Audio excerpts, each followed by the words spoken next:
Good morning, race fans, and welcome to the Circuito de Estoril for the 12-hour race, the Hankook 12 hours here on the Portuguese coast. It's Peter Mackay and Joe Bradley up in the Global Broadcast Centre, ready to take you through 12 hours of endurance racing action here at a historic circuit that has hosted the peak of global motorsport in the past.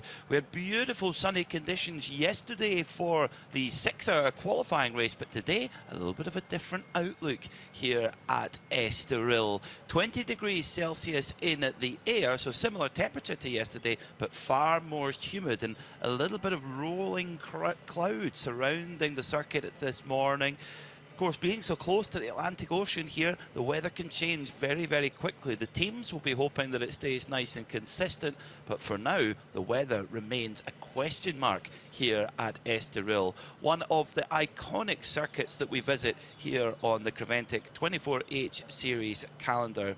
The season kicked off back in March, all the way back in March at Mugello, the beautiful curves and swoops of Mugello in Tuscany, before progressing to an equally incredible circuit, the 12 hours of Spa in the Ardennes at the beginning of May. Just a few weeks ago, we were in Monza in the stifling heat of Monza for a two-part 12-hour race. This weekend, we have 18 hours of competitive action, 6 hours done yesterday, won by the Wochenspiegel Team Monschau crew, but today we go racing for double the length, 12 hours of racing in total. It's going to be fantastic to take you through all of the action, and of course our landmark event here in 2023 is the 24 hours of Barcelona in the middle of September. Now, as always, we have our intrepid pit reporter Nick Damon down on the grid, and Nick, over to you.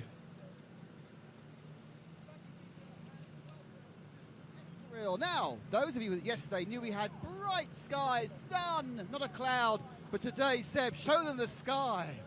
It is grey. There is a hard coming across the further fourth. Or actually, there's a bit of sea mist coming up from the Atlantic. So are we going to get weather? Will we get rain? Who knows?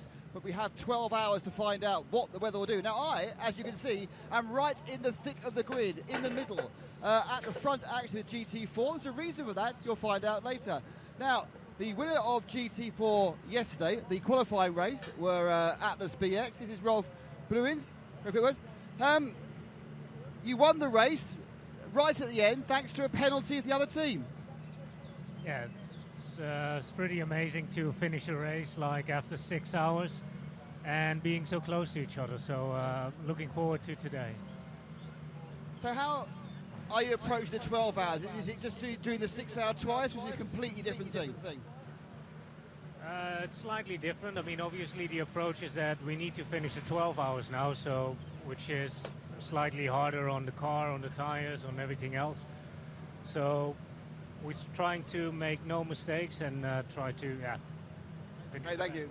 Thank you, that's for the 403. And now their rivals over in the Boogie Ride car. The Boogie Ride car, which I think has more individual sponsors than any car in the history of cars. It looks like someone's kind of thrown up logos on the front of it.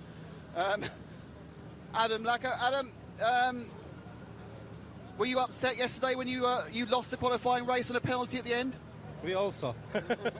No, we get a penalty 30 seconds. We think it's not really nice because it's after the finish flag, and David don't have a waving with the blue flag, and in the rules it's possible one times move, and he one times move, but the race director is race director, and the decision is decision. And the good thing is you haven't got to worry about it and think about it for months. Yeah. You can sort it out today, can't you, by winning the race today? Yeah, we would like. We must do everything for a win today, and it's not so easy. It's our first 12-hour race, and we hope we do until finish, and we hope on the highest podium. Right, so thank you, Adam. Now, Adam, of course, the team has done 12 hours before, but this is the first straight-through 12 hours. All the other ones have been split races, so this is a straight-through 12-hour. Here is the lovely Lamborghini from the RD Science team. But no, it's quite noisy. Walking this way is noisy because you're around the back of the engines the whole time. They have on the 720. I think it's Mr. Nusha. What's his first name? It's Nicolas Michelin. Nicolas, how is it going with the Lamborghinis this morning? Yeah, good. We had some issues with the setup during the quali. Then we completely changed the setup, and I think we have now, during the quali in the morning. So prior to the 6-hour race, we changed the setup. Setup of the car now is pretty good, stable, maybe not super fast, but super safe to drive. So is it the same this morning as it finished yesterday evening? Yeah, we just made a few adjustments, but yes, more or less it is. Oh, it's starting to rain. And it's starting to rain. Yes, this is the big news, everyone, especially for us Europeans. Look. It's raining. We have genuine precipitation on the front of a Lamborghini. How posh. Marvellous.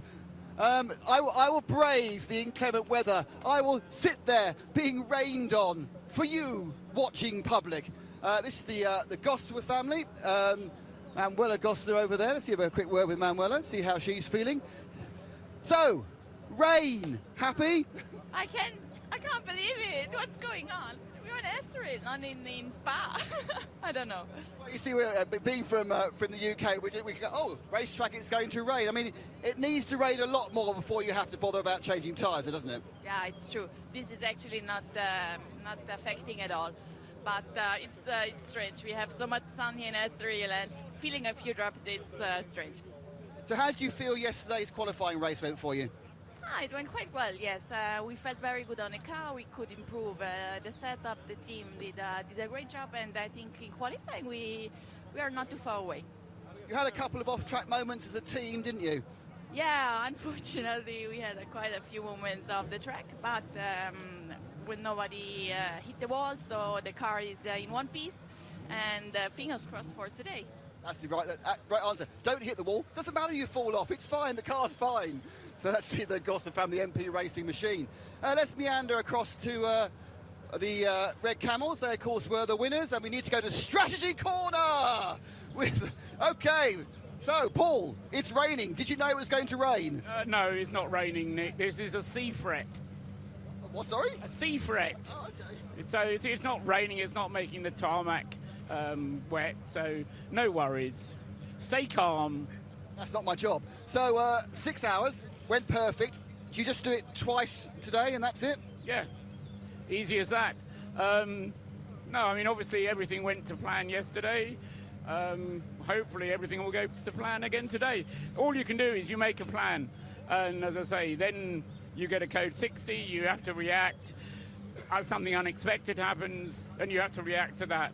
But no, we're not confident, but we're comfortable.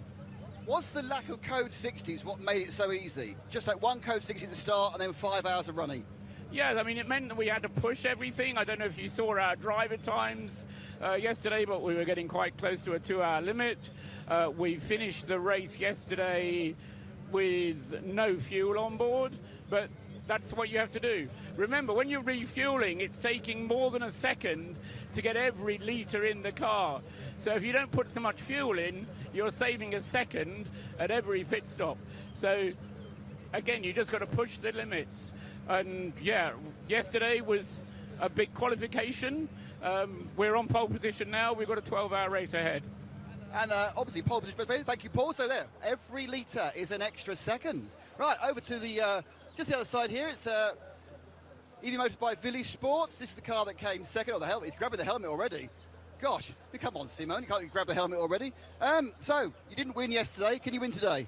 Very difficult because Red Camel have a lot of speed for all track, drive very well. We fight and we hope to enjoy and wait the final 12 hours. Good luck, thank you indeed. That's Simone from the Villi. Oh, we get this one wrong. It's EV Motors by Villi Sport by EV Motors. I always get that around the wrong way. Meandering towards the front, but before we, oh, hang on, let's go and have a look and see. We need an update. A very important update is going to come now. It's the absolute key update of the day. It's the Shane Lewis sideboards up, but have they grown? No, not yet. We're in the process of watering them. You know, we're going to make sure they're all good next time we see you again. Now, those who weren't here yesterday, Shane has agreed that by the time of the Barcelona 24 hours, which is the second week of September, he will have full Emerson Fittipaldi 1972 sideboard mutton chops. Well, no, you said I agreed. I think you guys pressured me into this one. Your team's agreed. Okay, yeah, my team has agreed. So we'll give it a shot before the next race, yeah. Talking about the race, talking about the track, I mean, the Estoril circuit, is this the first time you've been here? Obviously, you're a very experienced racer. Have you raced here before? No, first time here at Estoril. Been to Portugal many times. Been to Portimao, a couple things. You know what's really interesting about this place? Obviously, a lot of history throughout the years of the racetrack, but people from the States, everybody said, hey, what's it like? They've been asking me what's it like. If anyone here, anybody watching has ever been to Monterey, Laguna Seca, that direction, it's like you're there. Like you look right now, you got this marine layer coming in, everything else. It's a wonderful circuit, good place. I love the weather. Great stuff, thank you, Shane. So Shane loves the circuit, loves the weather, but exactly how does his circuit sit on the ground? Where are the corners? Where are the straights? What's it look like? Peter, please tell me. Well, your wish is my command, Nick. So here at Circuito Estoril, we have an amazing circuit, 13 turns and 4.1 kilometers in length. The run down towards turn 1 is incredibly fast, over 1 kilometer of run down to there. Very big braking zone from nearly 270 kilometers an hour for an 85 kilometer an hour apex, then back on the power for the run down towards curve number 2, and then it's turn 3, Lamy hairpin, where we saw a lot of drivers getting caught out there yesterday. Very tight, and then you go back up the hill again towards the Curva VIP, where I'm sure they're serving champagne and lots of other delights. And then quite a slow corner though. Again, on the exit, a few drivers came a cropper there yesterday before the full power run all the way down towards the Parabolica interior, and that's where it can get very tricky as well. The Vortex had a brake failure there yesterday. Thankfully, nobody injured in that incident. Then it's the run towards Aurelia, kind of tricky right-hander as well. You can hear I'm using the word tricky and complex, technical. That's to describe this Estoril circuit. Then it's a very quick run into the Gancho chicane where you've got to get on the brakes and get down the gearbox, and then almost down to a stop for a left and a right, and then back on the power using just the mechanical grip, no aero grip there because it's so slow, and then you're building the speed back on through the S's, and then the critical turn 13 Parabolica Ayrton Senna, trying to carry as much speed onto that 1 kilometer straight as you can. They've been racing here for over 50 years, and I don't know if anyone's mastered it yet. It's such a challenge here for our drivers, and for 12 hours, it's going to be tough. That is for sure. So Nick Damon is not finished down on the grid. Let's get back down to our main man to see what some of the other drivers have to say. Thanks, Peter. Now I think I actually understand the circuit here at Estoril. Before, it was just a mixture of tarmac. Over on the pole position, we have the WTM racing team and a very noisy air jack. Well, guys, it went about as well as it could, didn't it, Jürgen? So sorry. It went about as well as it could yesterday. No. So far, we hope that we can continue as we did yesterday. So, yeah, we will see. So the weather is a little bit unstable now, but I think it will be dry. Yeah, I talked to the rest of the team. No, excellent bucket hat, by the way. Is that, you know, Sartorial elegance is key to any racing driver. This new Ferrari is a bit quick, isn't it? I don't know. It's just a good car. Off air there, Jürgen said it's as quick as the driver drives. Well, there we are. So, and you all drove pretty quick yesterday. I try my best. Yeah, the car was good. So no, we have a good pace in the car and pretty good lineup, I would say. And yeah, it goes really good. 6 hours, 12 hours a day. Jorgi, are you going to drive today? Yes. They're going to let you have a go finally, are they? Yeah, but I don't know when. I look to the weather, then it's good. Great stuff. So this is the car, the Volkswagen car that won the qualifying races. The car that came second was the Rinaldi Racing, Racing number 8 machine by Kessel. The drivers are all in the corner here. Oh, it's a big point. Big point. Who's being pointed to? See, I need to get the first name. It is Alessandro. Alessandro. So, you were beaten by another Ferrari. How did that feel? It's very, today the feeling is we are confident with the weather, which is better, a bit better than yesterday. Yesterday was too much hot, and we are in front row, so we are matching the other one, which is our our competitor for today, and we will see. We wait. We will not wait the race, no? So that can change all reshuffle the race. So you like it that it's cooler and it's cloudy compared to yesterday where it's hot and sunny? For the cooler, for us, it's a bit better for the engine, and even for the inside the car is very, very hot yesterday. But of course, without the rain. Great stuff, thank you, Alessandro. Now, you're thinking, why are we here? Why are we here for 12 hours? What is the point of being here? Well, the point is all these lovely, oh, it's a lovely lady, and the lovely trophies. This is what you can win. There's a spirit of the race at the award in the last hour. This is the overall winner, and this is, everyone gets a competitor's trophy. It's like a North London Primary School Sports Day. Everyone gets one of those. Now, we are, of course, in Portugal, and we are very lucky to have Yolanda Soares here to sing the Portuguese national anthem. Kommt dann aus vorne Schatten und hinten Sonne. Von hinten oder jetzt von hier? Ja, gerade auch runterschießen, genau. Von unserer Box gerade rausschießen. Boxeneingang.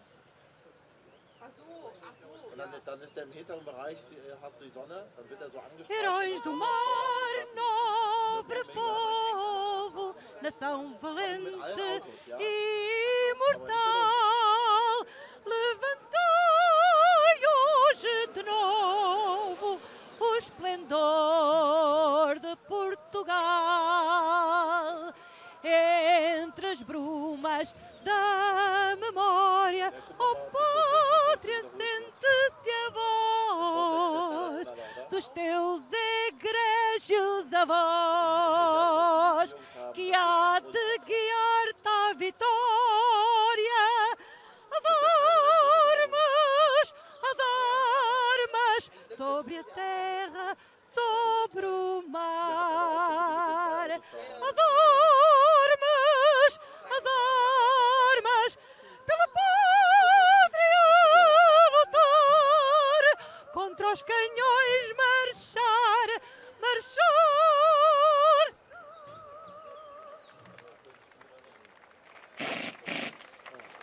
Well, a beautiful rendition of the Portuguese national anthem there, beautifully sung.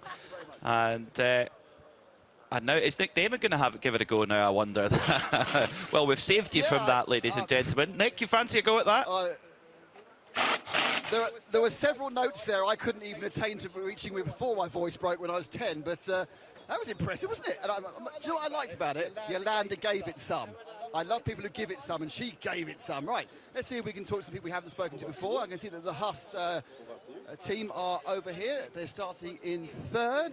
I'm going to climb over here, have a chat to Mr. Vavish. Fred, two pesky Ferraris ahead of you. Was that because of the puncture or because they're too fast? I think both, but definitely the puncture didn't help us. I think we had a good strategy. I have great teammates.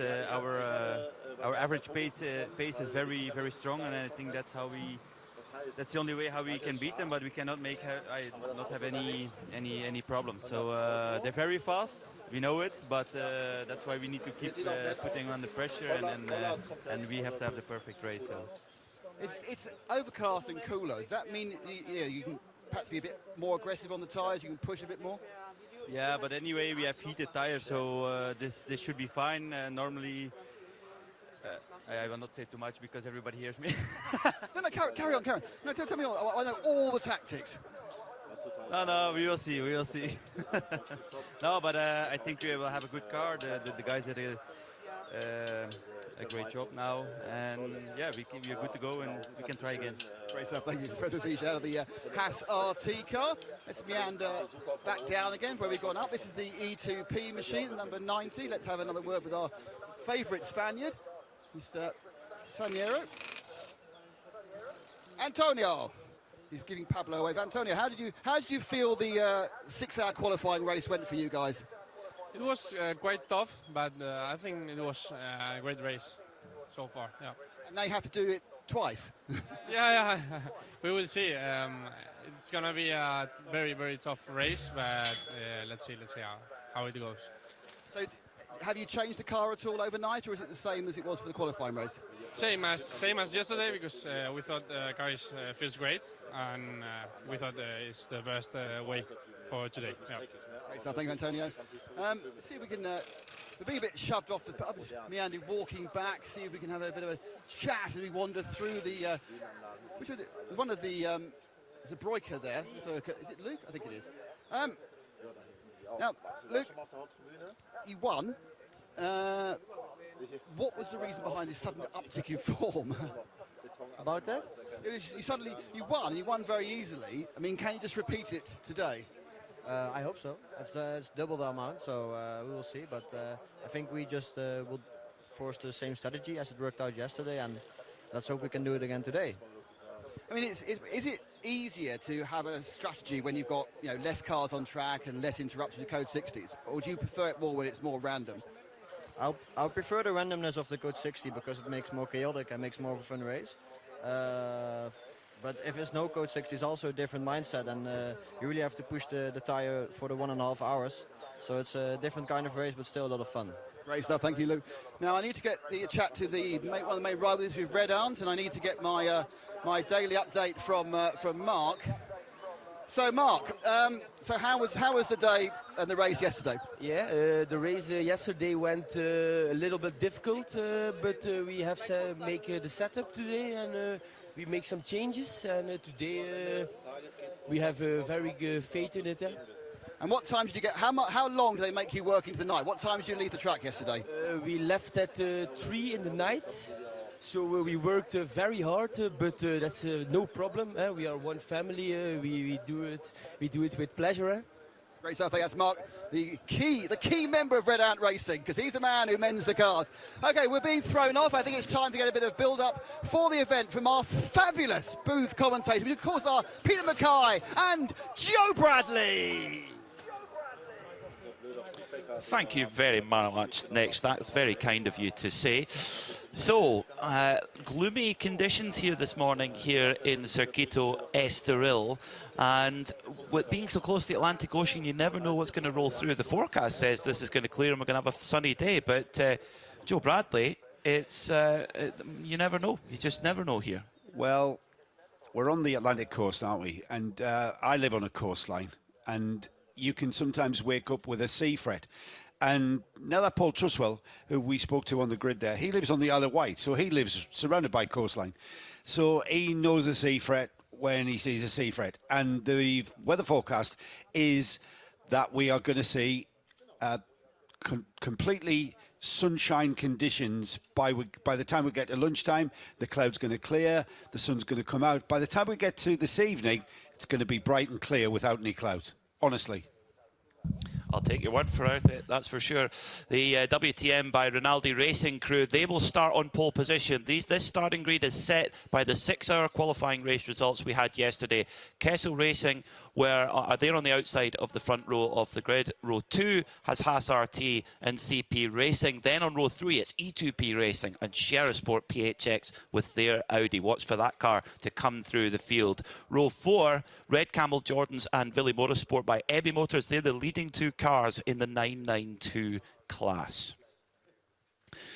Starting on the 5th row of the grid today here at Estoril for this 12-hour race, we have the behind there we have the Red Ant Racing Crew and MP Racing, so a 992 and a GT3 car. Then it's Red Ant Racing and RD Sign CLI Racing Team.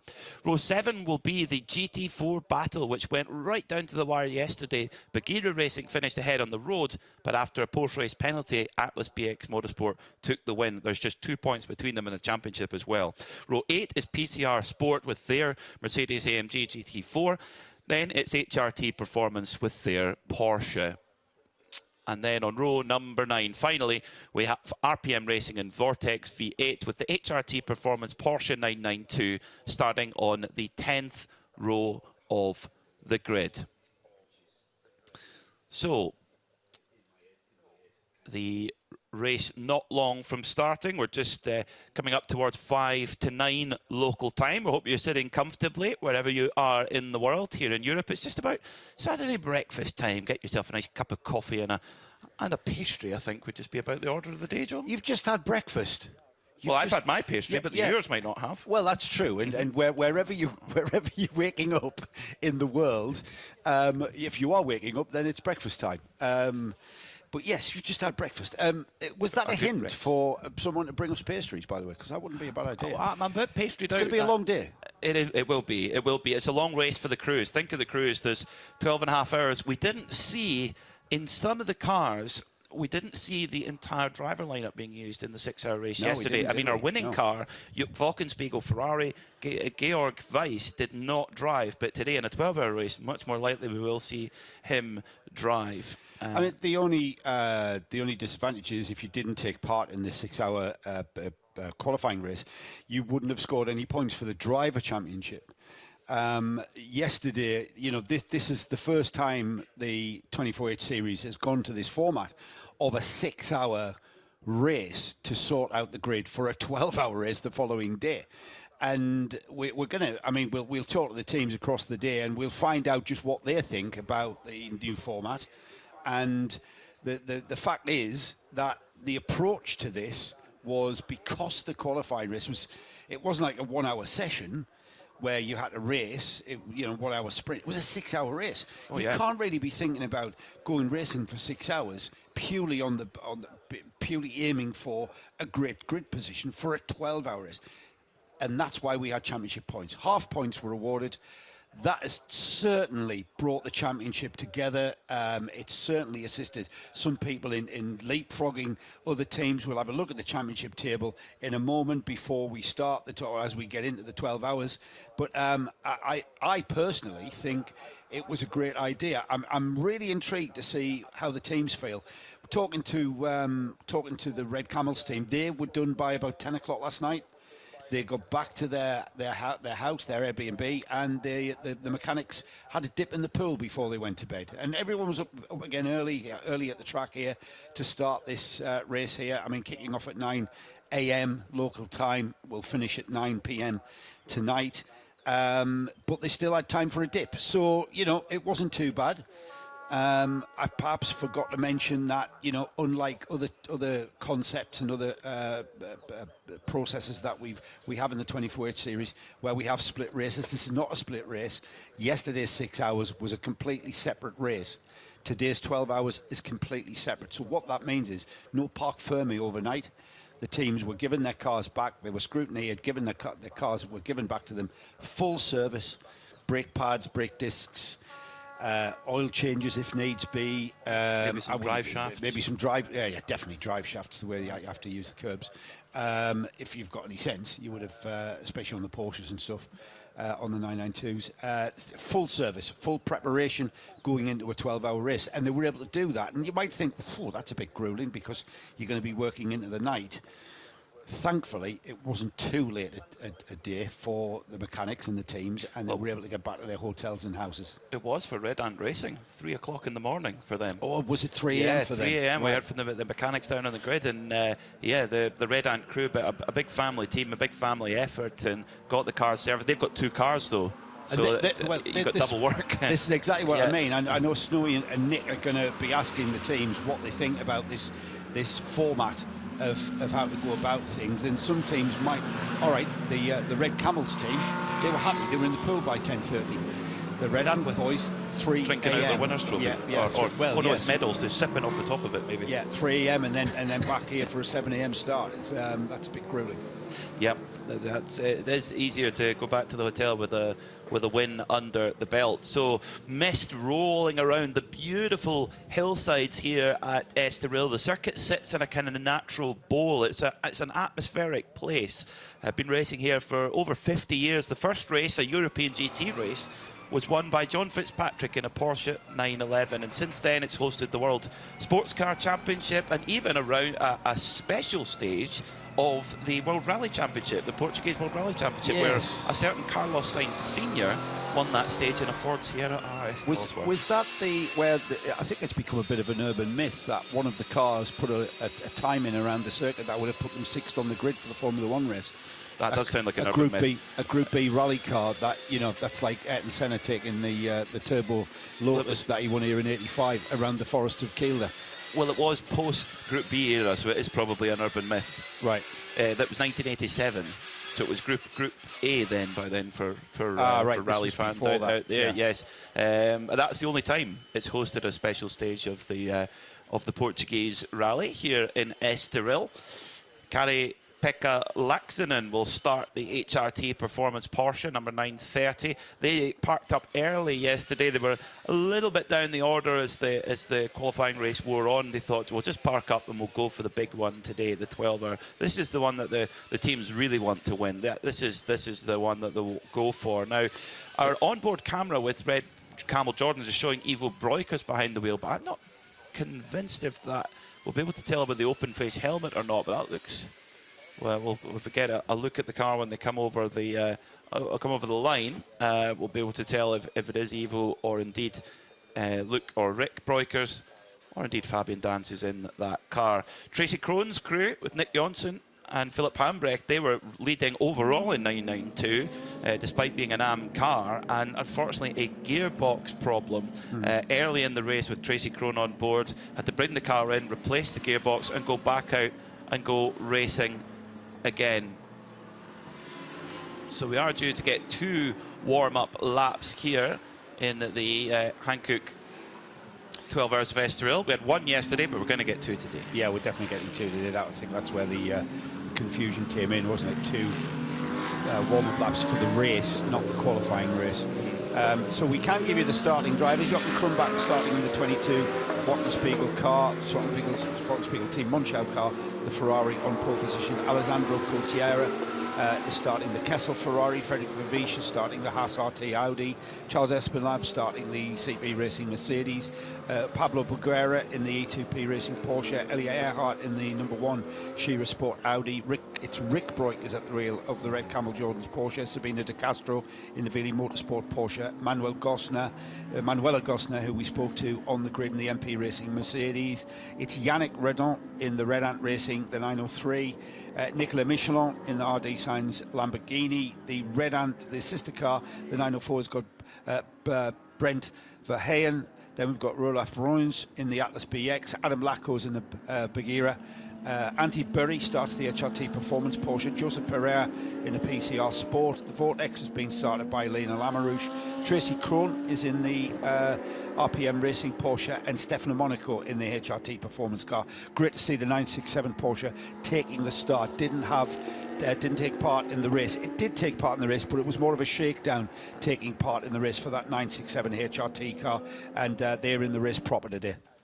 That's brilliant news. Brilliant news to see that car out there. Hopefully they've got to the bottom of whatever technical issue that appears to have, well, it took them out yesterday, and it did at Monza a few weeks ago as well. The leading drivers making their way around the Ganshio chicane, the very, very tight left then right, and we'll be going racing in just a very short moment. 12 hours right the way through the day, round the clock race here at Estoril in the Hankook 24H series. It will be the dominant Wochenspiegel Team Monschau Ferrari that leads away from pole position. Jochen Krumbach and all of his driving colleagues were just sublime yesterday. However, they will have a determined Kessel Racing Ferrari alongside them on the front row, and a, well, equally determined Frederick Vervisch in the Haas RTR Audi right behind, wanting to make the start quick. So grid forming nicely, Peter. Yeah, absolutely. The safety car pulls away then, and the Hankook 12 Hours of Estoril will be underway.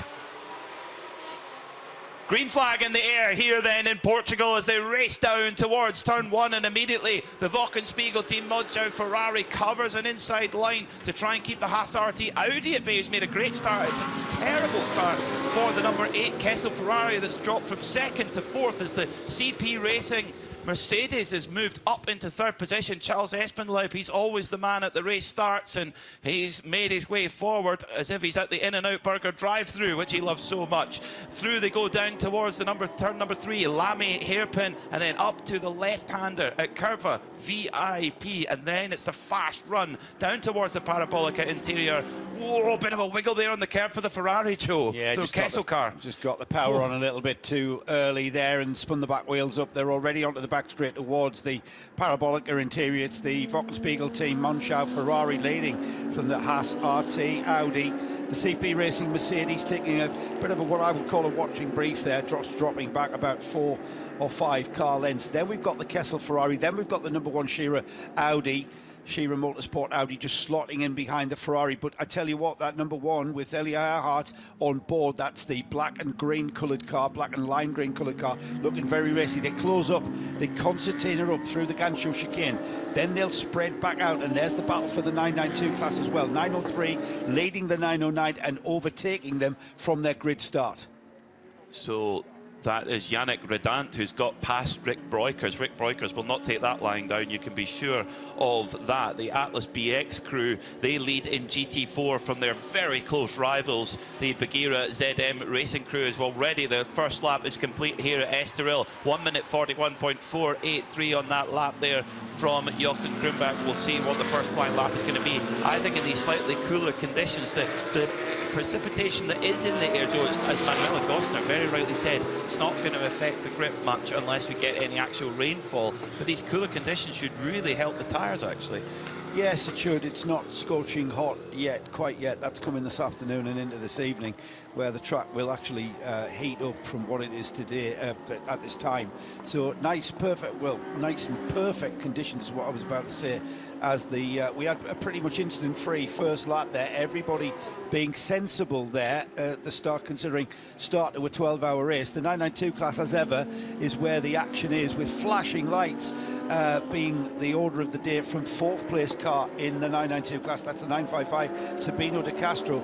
He's wanting to get by. He's wanting to get by that car ahead of him, and the reason, Pablo Berguera. and it's Pablo Berguera in the GT3 class Porsche, the E2P Racing, holding up the 992 class 955. And this is where, even at this early stage, Peter, we can get a little bit impatient and a little bit desperate into the chicane. This is where we can trip over one another. We have managed not to this time by, but that 992 class 955 numbered car really is being delayed by the GT3 car. Seems like Pablo Berguera is just struggling to get a bit of tire temperature and just taking it easy again. 12-hour race, you don't want to make a mistake at this point. That is just the last thing in the world you want to do, with all your teammates watching closely on the monitors back in the pit garages. Over the line to complete lap 2, and Jochen Krumbach, the 52-year-old AM-graded driver, 1:38 flat straight out of the gate. Now that would have been one of the fastest laps of the race yesterday, so clearly the conditions are more favourable than they were when we stopped the race yesterday. The cooler conditions. You called it well, mate. You called it well. Yeah. 1:38.9 for Vavish. So Krumbach has pulled 9/10 of a second out of an Audi factory driver. Wow, that's pretty. That's pretty solid driving there. We know how fast that Ferrari is with that WTM by Rinaldi Racing. Remember, it's Rinaldi Racing underneath that Wochenspiegel team Monschau sticker, and they certainly know how to go about their business. The 992 class is still being led by the Red Ant car, Yannick Redant, ahead of Rick Breukers, the winners of the qualifying race yesterday, now lying second.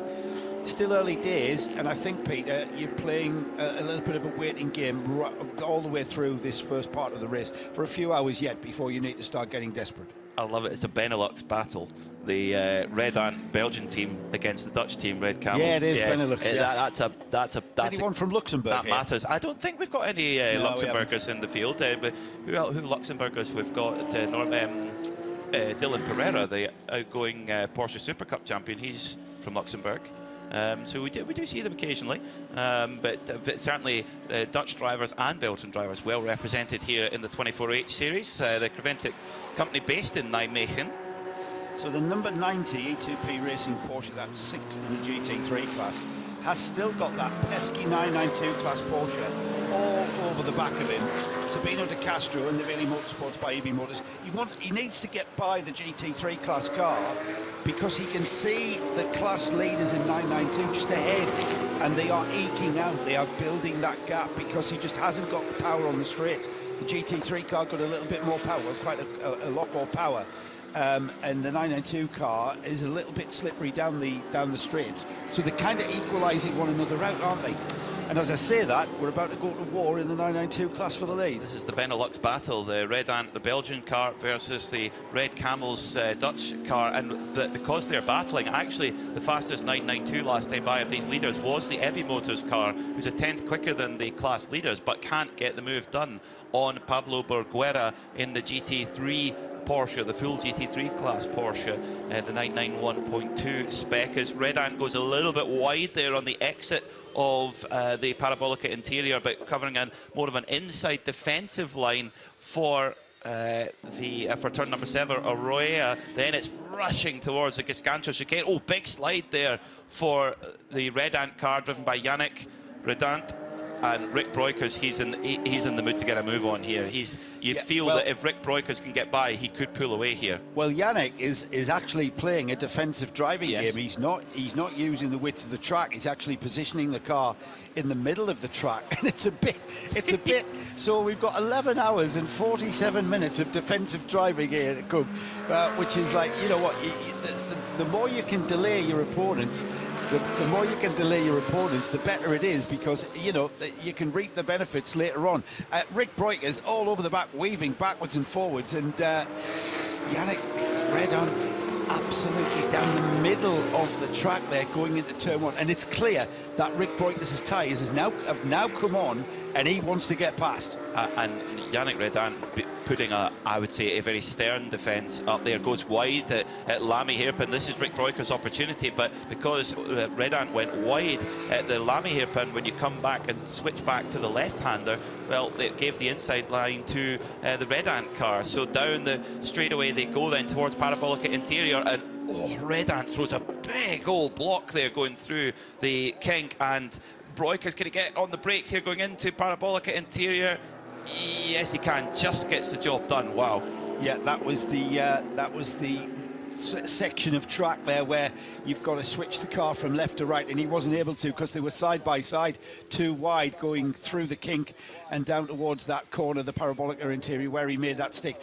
What has happened with these two 992 leaders beginning to battle and tripping each other up, that's allowed the cars behind them, the Pablo Borguera E2P Racing GT3 entry and the Sabino de Castro car, which is in the 992 class also, and as I say that, he goes side by side with the GT3 entry. That's allowed them to catch up, so we effectively had a 4-car Porsche battle there for 992 and a GT3 car in the mix as well. So a change for the lead then in the 992 class lead, and Rick Breukers just after one sector is starting to pull away already from Yannick Redant, so Rick Breukers can now unleash his full pace. Interestingly, in the opening stint of the race yesterday, Rick Breukers took the first stint, and of course the only Code 60 we had yesterday was half an hour long, and it was all in the first hour, so a lot of Rick Breukers' driving time was burned up underneath the safety car, which is not what the Red Camel Jordan's team wanted, because, well, Rick's their quickest driver, so that's the last thing you want is your superstar in the car when the Code 60 is out. However, it didn't hold them back. They still got the win. They'll be happy.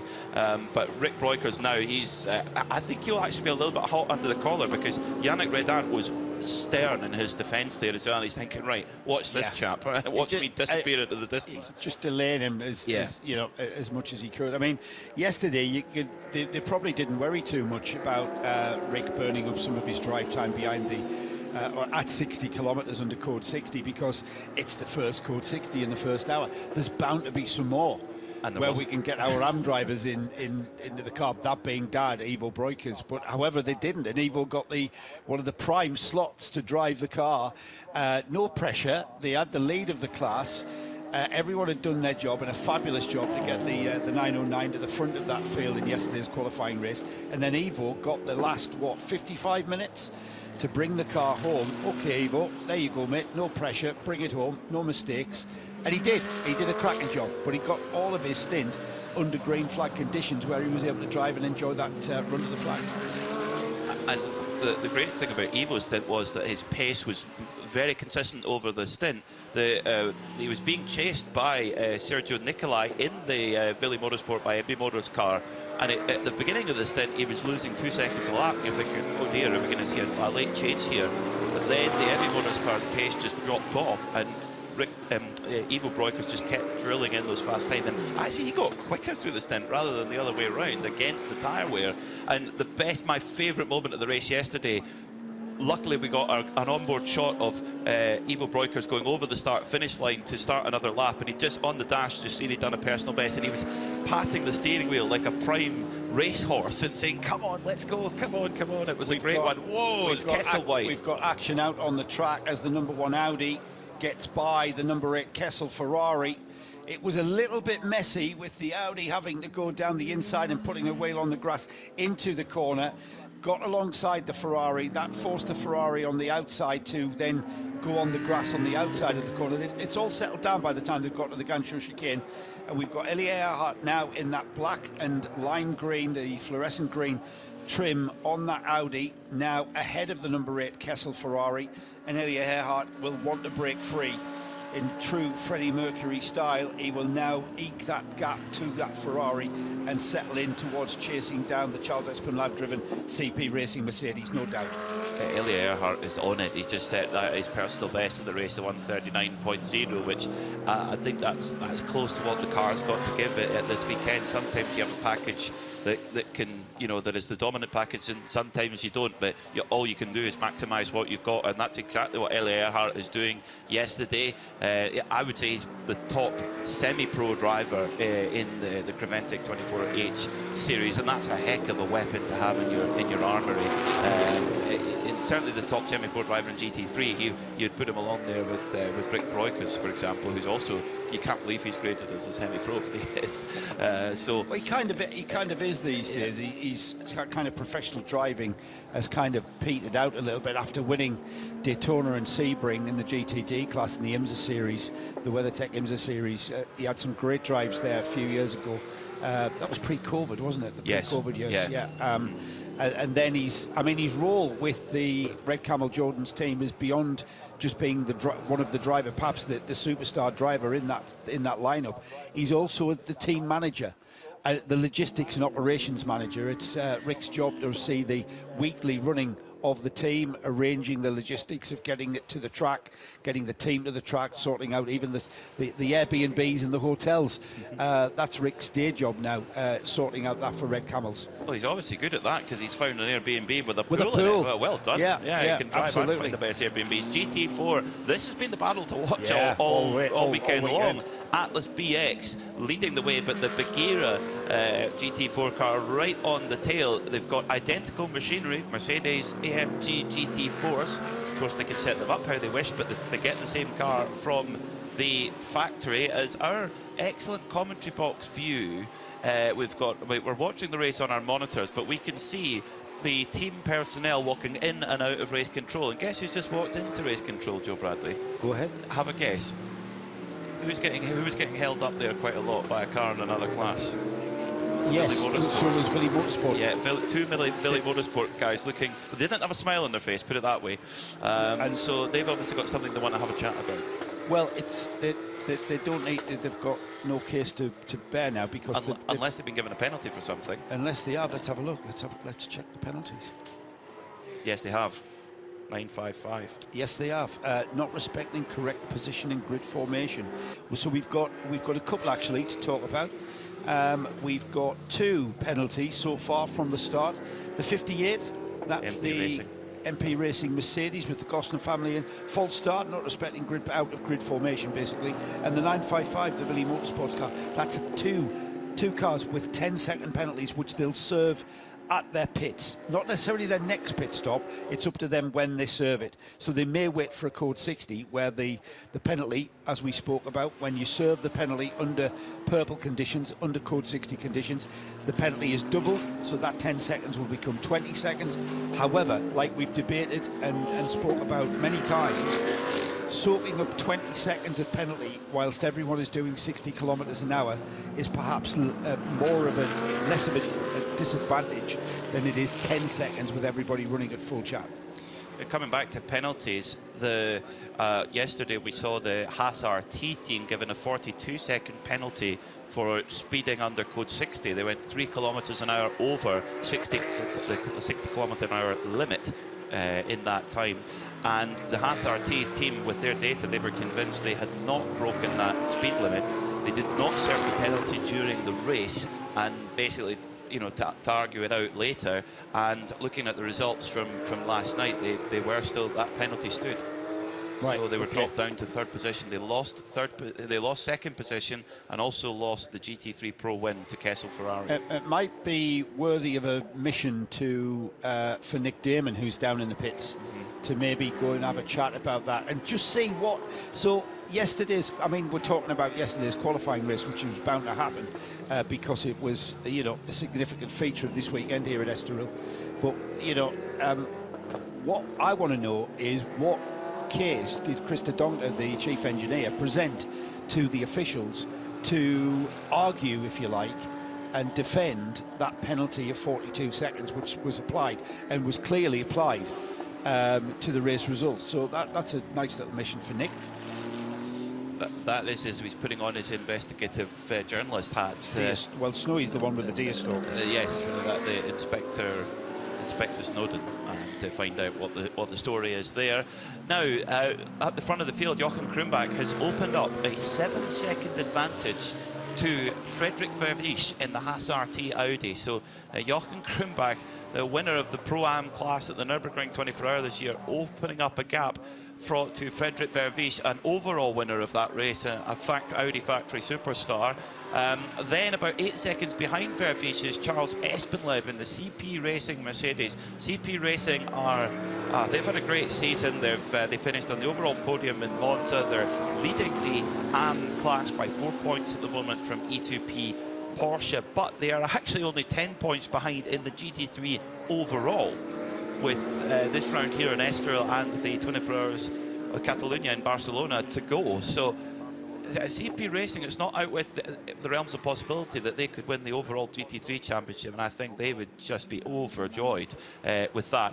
One of the, I mean, you cannot underestimate the quality of Jochen Krumbach's stint here at the front of the field, but another name I'd throw in there, Elia Earhart, has climbed through the pack. He's up to 4th, and he is just pulling so much speed out of that Audi. But we've got spots of rain coming up on the camera, Joe Bradley.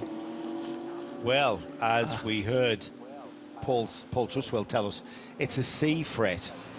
It's not going to wet the track, so you're going to have psychological rain on your windscreen, perhaps. Whether or not that has an effect on where you go with your braking areas and stuff, the feel that you've got coming through the car with the grip level through the corner, that's where you're going to gauge that. So until that rain dropping on your windscreen is going to impede your vision to the extent where there's enough water to impede your vision, that's when it's going to start affecting the way that you drive the car. And the way that we are now developing into that race there for 3rd position overall, that Elia Earhart driven #1 Audi has absolutely closed that gap down to Charles Espenlaub in the Mercedes, and I'm not sure Charles is going to have anything in the toolkit to keep that Audi behind him. So the thing about Charles Espenlaub is he's really smart. He won't throw a huge defence at it and cost himself time. They're thinking the long race. Since they rolled the car out the truck earlier on this week for the pre-event test and the practice, they've been concentrating on race car, not one lap speed. It's about making sure we get to the end at the best possible race time, or race distance, I should say. So that's they're a smart crew. So Espenlaub last time he dropped 0.2 of a second to Earhart, so there isn't an enormous delta in time. So Earhart will have to work hard to get that move done, but we'll see.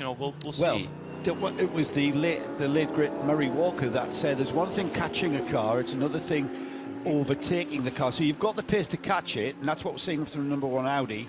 However, we've got no sort of push to pass buttons or DRS, no falsification of the racing in this kind of racing. It's going to be pure pace that you have to try and outwit your opponent and get by, and Antti Burri has done that very, very succinctly there in that Porsche to get by and into 14th overall, just overtaken the Brent Verheyen Red Ant car. That's right, Antti Burri, a really quick driver. He's won all over the world in touring cars, and yeah, applying that skill to the Porsche Cup car. And now he's right under the rear wing of the next car on the list to tick off, and that's Stefano Monaco in the HRT Performance in the 967, which is great to see that car out there. Let's head down to the pits. You've just said there, Nick, in my ears, CSI Creventic pit lane has produced some results, I hear. Well, you know, you sent me off on a job, and all I can do is obey. I am your automaton.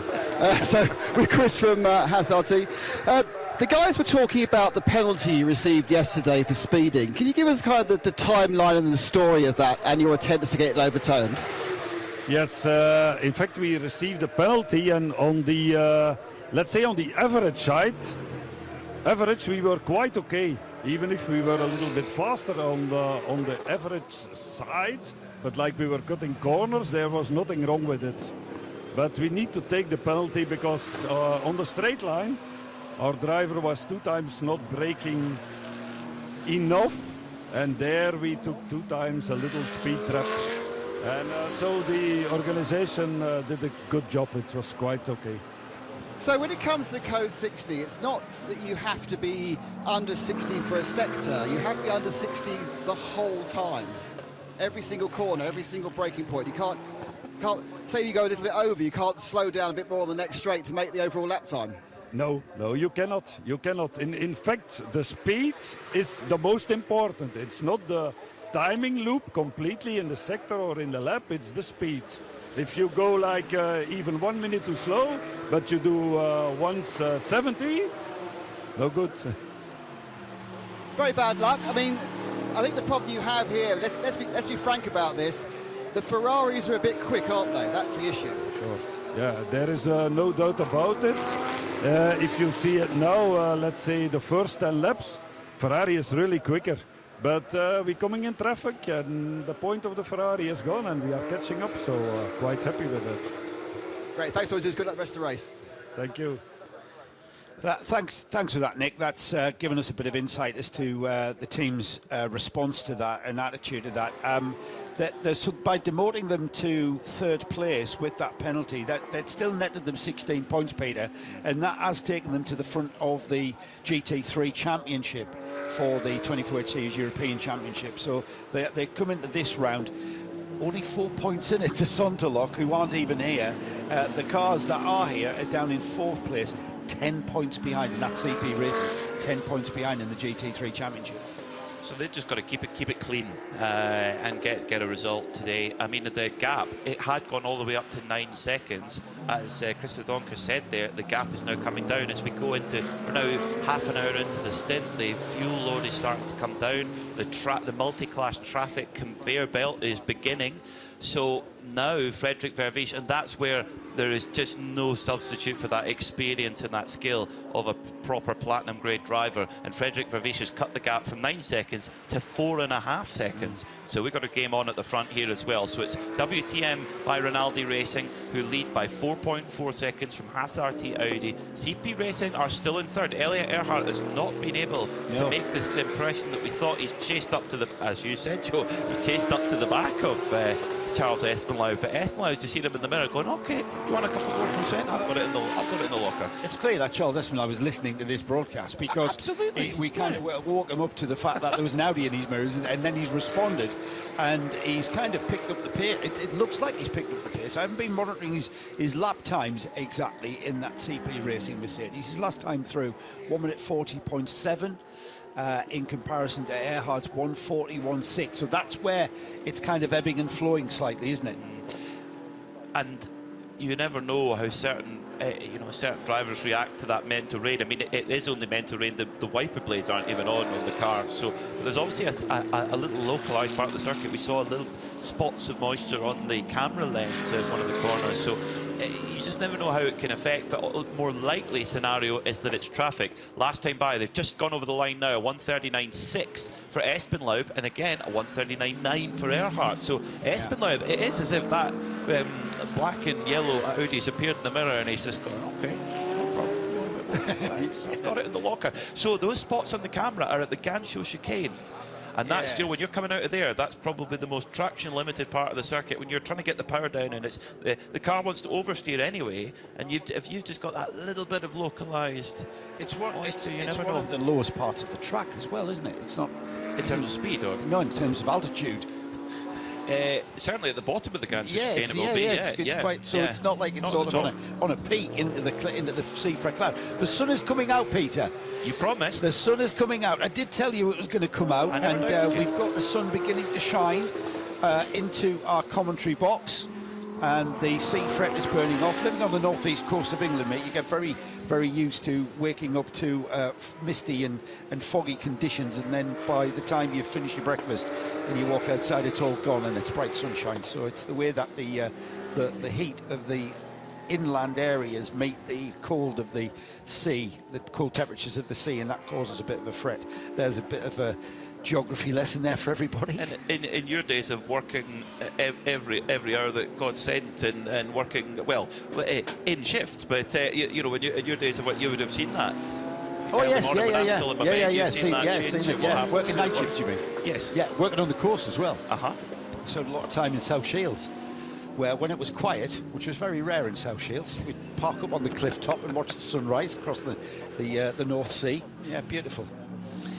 So the Pablo Berguera driven number 90 E2P Porsche in the GT3 AM class is still got the number 955 Porsche Cup 992 class car behind, and you've got to think that Sabino De Castro will be getting pretty frustrated with this, not able to unleash the pace that he feels he can do.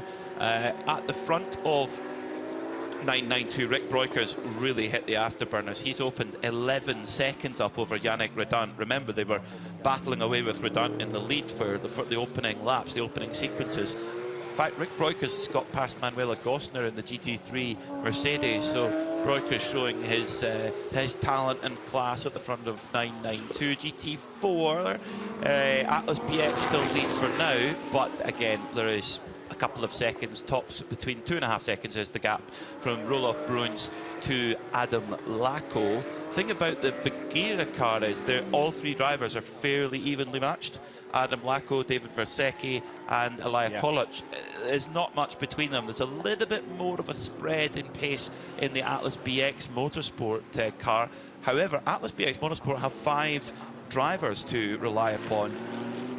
Bagheera only have 3, so over a 12-hour race, being able to put fresh drivers in, that could be an advantage for them as the race wears on today.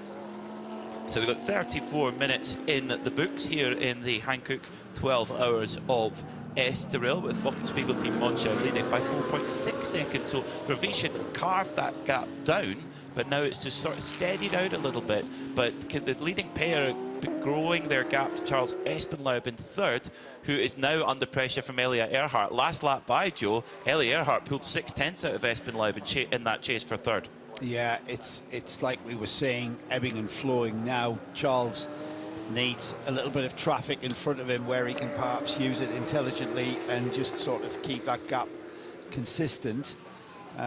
We've got the 992 battle beginning to split up as the Gosner MP Racing Mercedes splits the 2 class leaders. Rick Breukers currently leading 992 with Yannick Redant in second now, and the Gosner Mercedes right in the middle there. Also still in the mix of the 992 class is Pablo Berguera, who did get overtaken by Sabino De Castro in the 992 Billy Motorsports car. However, Pablo's gotten back by the 992 class car in that GT3 E2P Racing Porsche, and it's a bit of a mix, and at first glance it's very hard to tell the 992 cars from the GT3, especially when they're Porsches. Easy to spot when it's a Mercedes, not so easy when it's a GT3 Porsche.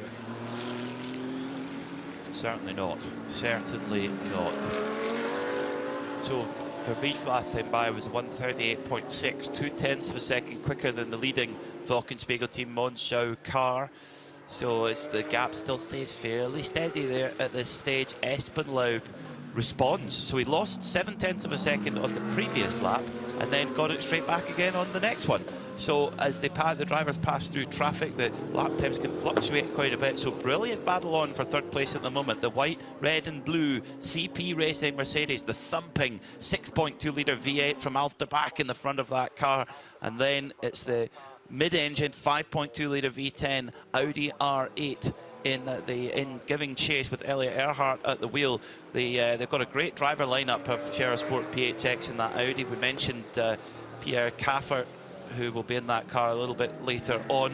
One of very few drivers who won in the R8 prototype and the R8 GT3, which we found out yesterday was a class of 3. Pierre Caffert, Stefan Ortelli and Dindo Capello. Yeah, that's right. We had some lovely trivia questions. We'll be trying to pose some more trivia, if not continue with our trivia search today during this 12 hours.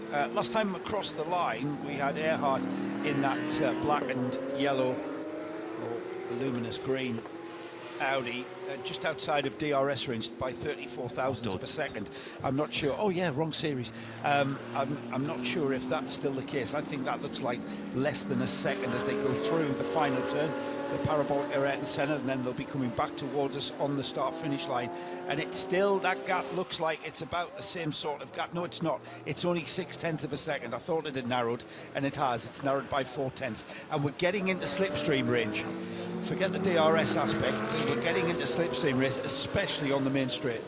So what you're saying is you don't need it to make overtakes, effectively. Well, anyway, that's not really an overtake, is it? It's no, like it's false, isn't it? No, it's not an overtake. No, absolutely. But Charles Espenlave, he's a canny competitor, so experienced, and raced for well over 25 years. And he was an instructor at the Bob Bondurant Race School for many years, and at the Bob Bondurant Race School they had Mustang cars for their school for teaching their pupils, and at the year of the first Petit Le Mans in 1998 they also had a Mustang pace car, and Charles was a pace car driver, and he told us a hilarious story yesterday about how it came over the radio saying light up the pace car, and what they meant was turn the lights on the roof, and Charles took it as, oh, you wanted me to light up the pace car. He took that as laying a massive rubber 11 on the coming out of the pit lane. He wasn't asked back. He was never asked back. No, he wasn't asked back. Yeah. That's brilliant. Yeah. Absolutely. Actually, you know what? If he had been asked back, he might have ended up with a career in pace car driving instead of race car driving. So thank goodness he didn't get asked back. Yes, yeah. Thank God. We'll get more insight onto that story. I think when Nick O'Snowy is down there, we'll get that from the horse's mouth, because that really is a funny story to tell. And of course, John Eindhoff and I were at that inaugural Petit Le Mans. It was our first. Yeah. We did the radio web. Yeah. We were at that first ever American Le Mans series. It was before it was a series, actually. It was Petit Le Mans in the October of 1998. I did the pit lane, John did the commentary, and it was broadcast live on the internet, which at the time was extremely innovative, very innovative. And usually you would just get you would only be able to listen to a race like that if you were actually there on the PA or a local radio station. So to be across the world in a series like that, the American Sports Car Series, without it being televised across the world, you could be anywhere in the world. And remember, broadband was science fiction. We were on dial-up. Yeah, dial-up. So if you wanted to listen to Radio Le Mans' broadcast of Petit Le Mans in 1998, you couldn't make a phone call at the same time, because you'd be using your phone line. I think it wasn't even Radio Le Mans in those days. It was the American Le Mans Series radio web. Yes, of course. It was before it all came under the same umbrella. Before Hindhoff took over Radio Le Mans, and it all became like IMSA Radio is part of the RSL network. The American Le Mans Series would have been part of the RSL network. So it was before there was a series. Yeah, it was in the off season that there was obviously a series sort of on a shelf. Let's see how this inaugural race goes. Right, that worked. That was great. Everybody loved it. Right, let's have this series of, I think it was 6 races. And it was, a period from then till I was involved until 2006, going to America every month to some iconic racetracks. Hindhoff is still doing it. Yes. You know, through the transition where the amalgamation of IMSA and the Grand Am series became the IMSA and the WeatherTech Sports Car Series. Hindhoff's been there since 1998. Amazing. His air miles is massive. Huge.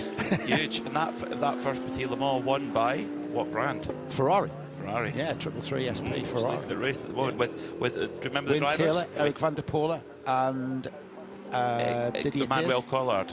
Was it Emmanuel Collard? Yes. Right, okay. Yeah, I remember Ferrari 333 SP. What a car. Yes, what yeah, a car. yeah. 12 engine in the back of it. Yeah. Brilliant. And that was the year, was that the factory Porsche flipped on the back straight? No, that was The later year on. after. Yeah. That was the year after. Was it? Oh, God. Can't remember now. I tell you what, it was a period. The American, you know, I've made friends. That's still my friends. Mm-hmm. You know, in that country in America and from all over the world, and you know, I bump into people like Olivia Beretta and the likes, and you know, it's like, hello, you know, how have you been? How's the family?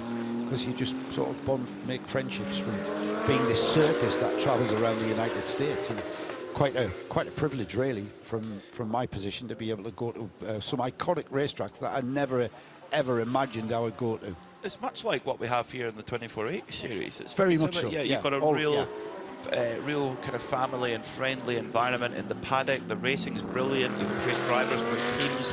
Everybody eats together, breakfast, lunch, and dinner, just like they do in the States at now IMSA events. It's brilliant. I've always said that, Peter. I've always said that when you are involved in a race series, where as a competitor or as a broadcaster, it's just one big family and it's one big circus that travels around the world. And you know, the next race we'll be making that will be Barcelona. After that, we'll be going to Kuwait, and then you know, and and you see people, and in those torrid COVID years, when you know, I thought Creventic did an absolutely outstanding job to even hold those events, but travelling was restricted, so we did them remotely.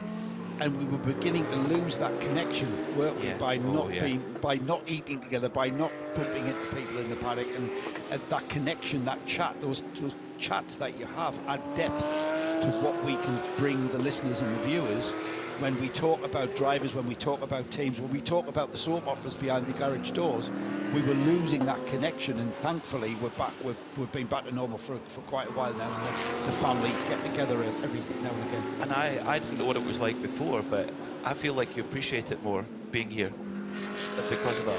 Because you've seen what it's like not to be. It was a life lesson. Yes, it was. Yeah, it was a life lesson on so many levels. Yeah. So that the gap it's fluctuating. It had gone down to 3.5 seconds for Wies going through, while Jochen Krumbach got hampered in traffic. But last time by, Krumbach pulled back 1.7 seconds. So it's ebbing and flowing through the traffic. I'd say that on balance, Frederik Vervies appears to have the edge in the heavy traffic situations, but Krumbach, this stint has been spellbinding. It's got 45 minutes in, and given the fuel numbers that we saw yesterday, he's got about half an hour left in that car. And look at the battle for third and fourth behind it. So we've got a battle for first and second, battle for third and fourth. Charles Espenlaub, who is driving in a very, very controlled way, as is Elia Earhart, who's following him. I've always found it's easier to follow than be followed. And Charles has got the tricky job. Elia Earhart can gauge how much he needs to push to gain on the Mercedes. The Mercedes is the voyage of discovery into each corner, but I can pretty much tell you now, Charles Espenlaub will be in full focus, fully in the zone, and concentrated on every single turn in every single braking point. We haven't got quite to the point where Elia Earhart has been able to perhaps position the car to challenge. They close right up in the Gancho chicane, and then as they come out of the Gancho chicane towards the S's, they go through the S's, through the left-hander, and then onto that never-ending final turn here, turn 13, the parabolic Ayrton Senna. And this is the corner that really beats that left rear and that that left front and the left rear. Tyres on all of these cars take an absolute beating through that never-ending right-hander. interestingly, the CP Racing guys were telling us at Monza, where the last corner, I mean, it used to be called the Parabolica, it's a very similar profile of corner onto a big long straight. They were talking about, because they've got, it's a front engine car, but it's not just front engine, it's a space shuttle engine in the front of that car, 6.2 litre, big burly V8. They were saying left front was their worry, and the only puncture they had at Monza was a front left. Yeah. Right, well, it's going to be front left on the Mercedes, going to be rear left on the Audi, maybe, you know, the one that's, because of the mid-engine car, it gives it a different sort of balance, I suppose. I mean, the Mercedes is well balanced, be a 50-50 split almost, if not, definitively on the Mercedes, because that engine, albeit front engine, it's right, very low down and pushed well into the bulkhead, right at the driver's feet. And these two circulating pretty much nose to tail, but as I said, Peter, still no real signs of Earhart getting into a position where he's got the pace, got the momentum to even challenge or push alongside that CP Racing Mercedes. So it's a bit of a stalemate at the moment. Well, let's talk about stalemate. There was 0.08 of a second between them last lap by. Earhart has an opportunity there, Hope, because I think he will have calculated going, okay, I've caught Espenlaub, but now I'm running a pace that I'm happy with. I'm running a pace which is comfortable. I wonder if perhaps Ellie Earhart's thinking, okay, I've made a good start to the race. I can just sit behind that Mercedes and do a little bit of lift and coast thing, a little bit of fuel saving, and go a little bit longer on the stint, which gives you more strategical options. If you can run the same pace while using less fuel, the strategist will be your best friend. And plus, it's all about tyre management. We've been talking about this since yesterday morning, and you know, you don't want to push too hard. Earhart had the pace to close up on the CP Mercedes, there's no question. So for me, the Audi is probably being stifled ever so slightly by that Mercedes. And if that Audi driver can get by Charles Espenlaub, then we will see him pull away. And he's got to be mindful of that. Earhart's got to be mindful for that. If he's really ragging that car to get to where he is, up to that Mercedes, he's got to be mindful that he doesn't want to take the life out the tyres, where he then begins to drop back off the Mercedes, having, you know, taken the life out of them to get on the rear wing of that Mercedes. And it's certainly where we are right now. It's a stalemate. The Mercedes is circulating. They're circulating pretty much together, lap times wise. We're not seeing Earhart challenge, and without being a mind reader, we've no real idea of just what the mindset is of Earhart. Is he wanting to push and get by the Mercedes, or is he managing those tyres and just sitting back and just, you know, following the Mercedes round? The way that the body language of the cars and the way that the drivers are using every single inch of the track, though, Peter, tells me that they are pushing on without overdriving. They are driving right on the edge of the limit. I agree. I'd noticed that a few laps ago with Charles Espenlaub using all of the exit on the curb, and that's always a telltale sign, isn't it? That there's, well, if you go over the curb, then you're risking track limits, warnings, and therefore penalties. In the end, we saw a few of those yesterday later in the race. Of course, a double race length today, so could we see the same? Interestingly, yes, they're two different brands of car. The Mercedes front engine 6.2 litre, the 5.2 litre V10 mounted in the middle of the Audi. Mercedes has got it at the front, but they are actually in two slightly different classes. They want the best position overall, of course, but the CP Racing Mercedes is an AM class car, and the Shera Sport car is a Pro-Am class car. Now, what difference does that make? Well, it's to do with the drivers in the CP Racing car. They're all AMs actually in that lineup, whereas the Shera Sport car, they've got Elliot Earhart, who's a semi-pro, Pierre Kaffer, who's a pro, Christer Jons, who's a semi-pro, and Michael Doppenmeyer, who's an AM. But what does it mean in terms of the rules? Well, the GT3 AM cars are actually given 15 litres more fuel, which is significant, I would say, and they're given more engine power than the equivalent Pro-Am car via either a bigger restrictor or turbo boost, if applicable. Of course, it's a restrictor on the Mercedes because it doesn't have any turbochargers. So that extra bit of, I think CP Racing will be delighted if they're keeping Scherer Sport, a Pro-Am car, at bay for a spot on the overall podium, on pace, on merit. They'll be delighted, because if we get Code 60s, they can also fill up 100% of their tank, whereas the Pro-Am cars cannot. One of the fastest cars on the track at the moment is the 930 Porsche, currently in 4th place in the 992 class. Antti Berry is the driver at the wheel, and he really is the superstar in that driver lineup. He's now come upon the Nicola Michelin RD Sainz Lamborghini, and they are battling for what is 11th and 12th overall. They're in 2 different classes. The Lamborghini is the leader in the GTX class. The 930, as I said, 4th in the 992 class. But Antti Berry has overtaken Stefano Monaco, Brent Verheyen, Tracy Krohn, Philippe Bonnell, and he's gotten that car just making steady progress. He's lapping very, very steadily indeed, and he's made that move.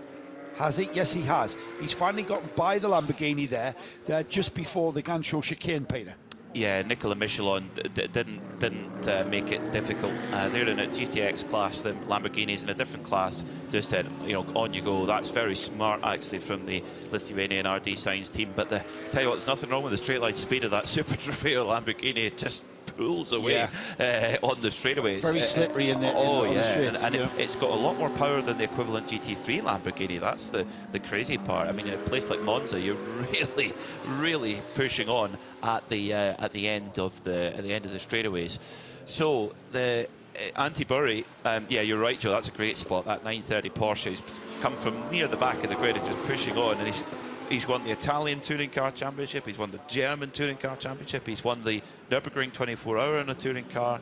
He's a multiple champion in this series, but he's also a Formula Ford Festival winner. Oh, yes. Yeah, I know that speaks your language. Yeah, Antti Berry, I remember from British Formula Ford, where he was, he was a superstar on a career path, really, to the very top of single-seater racing. And then, for the age-old problem of running out of funds, he diversified and became a bit, and certainly in this series we've seen him sometimes dominate the TCR class. No TCR runners here this weekend. I think TCR is back with a little bit of strength for the Barcelona 24 hours. But Antti Berry, no question, a very, very quick young man, very, very quick driver. And we are seeing that number 930, the HRT performance car, second of their entries, being very much optimised with that driver in the seat. Let's have a quick update from Nick. Nick, what I wanted to ask you was how much of the cloud break have we got? Because we can see the sun's bursting through our window here. I am in sun. It's coming right into the front of the pits. One thing I have to say is we are now, 50 minutes in. Well done to all the drivers and the teams. I've never had an empty pit lane for almost an hour. No one's broken down, no code 60s. It's not like I'm annoyed or anything that nothing's going on. However, I found a car again. Remember yesterday I found 10 Ferraris? Today I found a brand new, still covered in wrappers, R8 GT2, the gentleman's super sports car. Never seen one in the flesh. It's got a massive great air intake. It's got an emergency exit. Look, it's still got the plastic on the steering wheel. It's like being in your grandmother's house. All the plastic's on the seat still. So I've never seen one of these, a GT2. And now here's one that's actually brand spanking new. Apparently, if you are based in Estoril, you just leave very, very expensive sports cars lying around the pits. GT2. That's the best thing that's happened so far. I am hoping that someone is going to bother coming to see me in the pit lane in the next few minutes, but they're all driving too sensibly. Whose pit is that GT2 Audi in then, Nick? Is that in the Phoenix garage? Basically, it's next door to the spare Phoenix car. So you've got Michael Doppelmayr, Pierre Caffer is actually labelled up. So my guess is this is another one of Mr. Doppelmayr's possessions. Of course, don't forget GT2 is very much more a gentleman series within the SRO environment. You know what? That looked absolutely gorgeous, that car in that GT2 spec. Here's a mission for you, Nick. I need you to find somebody from the series organisers and show them that GT2 Audi and say, OK then, where is that going to fit? I mean, I know we'd slot it into the GTX class straight away, but, can you imagine, Peter, a grid of GT2 spec cars? Where does GT2 lie? It's just underneath GT3, isn't it, at the moment? It actually gets to the pace in a very different way. It has, so for example, at the Nürburgring 24 Hour, we saw 2 SPX cars, class cars, GT2 Mercedes. Elliot Earhart was in one of them, and he won his class. He won the Elliot Earhart who's driving the #1 Sport Audi at the moment. Yes, he in a Mercedes AMG GT2. He won the SPX class this year at the Nürburgring. The difference is you've got a lot more power than the GT3 car. Ah, really, right. But you have a lot less aero. So down the Dottinger hole, they were, rapid down the Dottinger hole because they've not got the drag from the aero and they've got more engine power.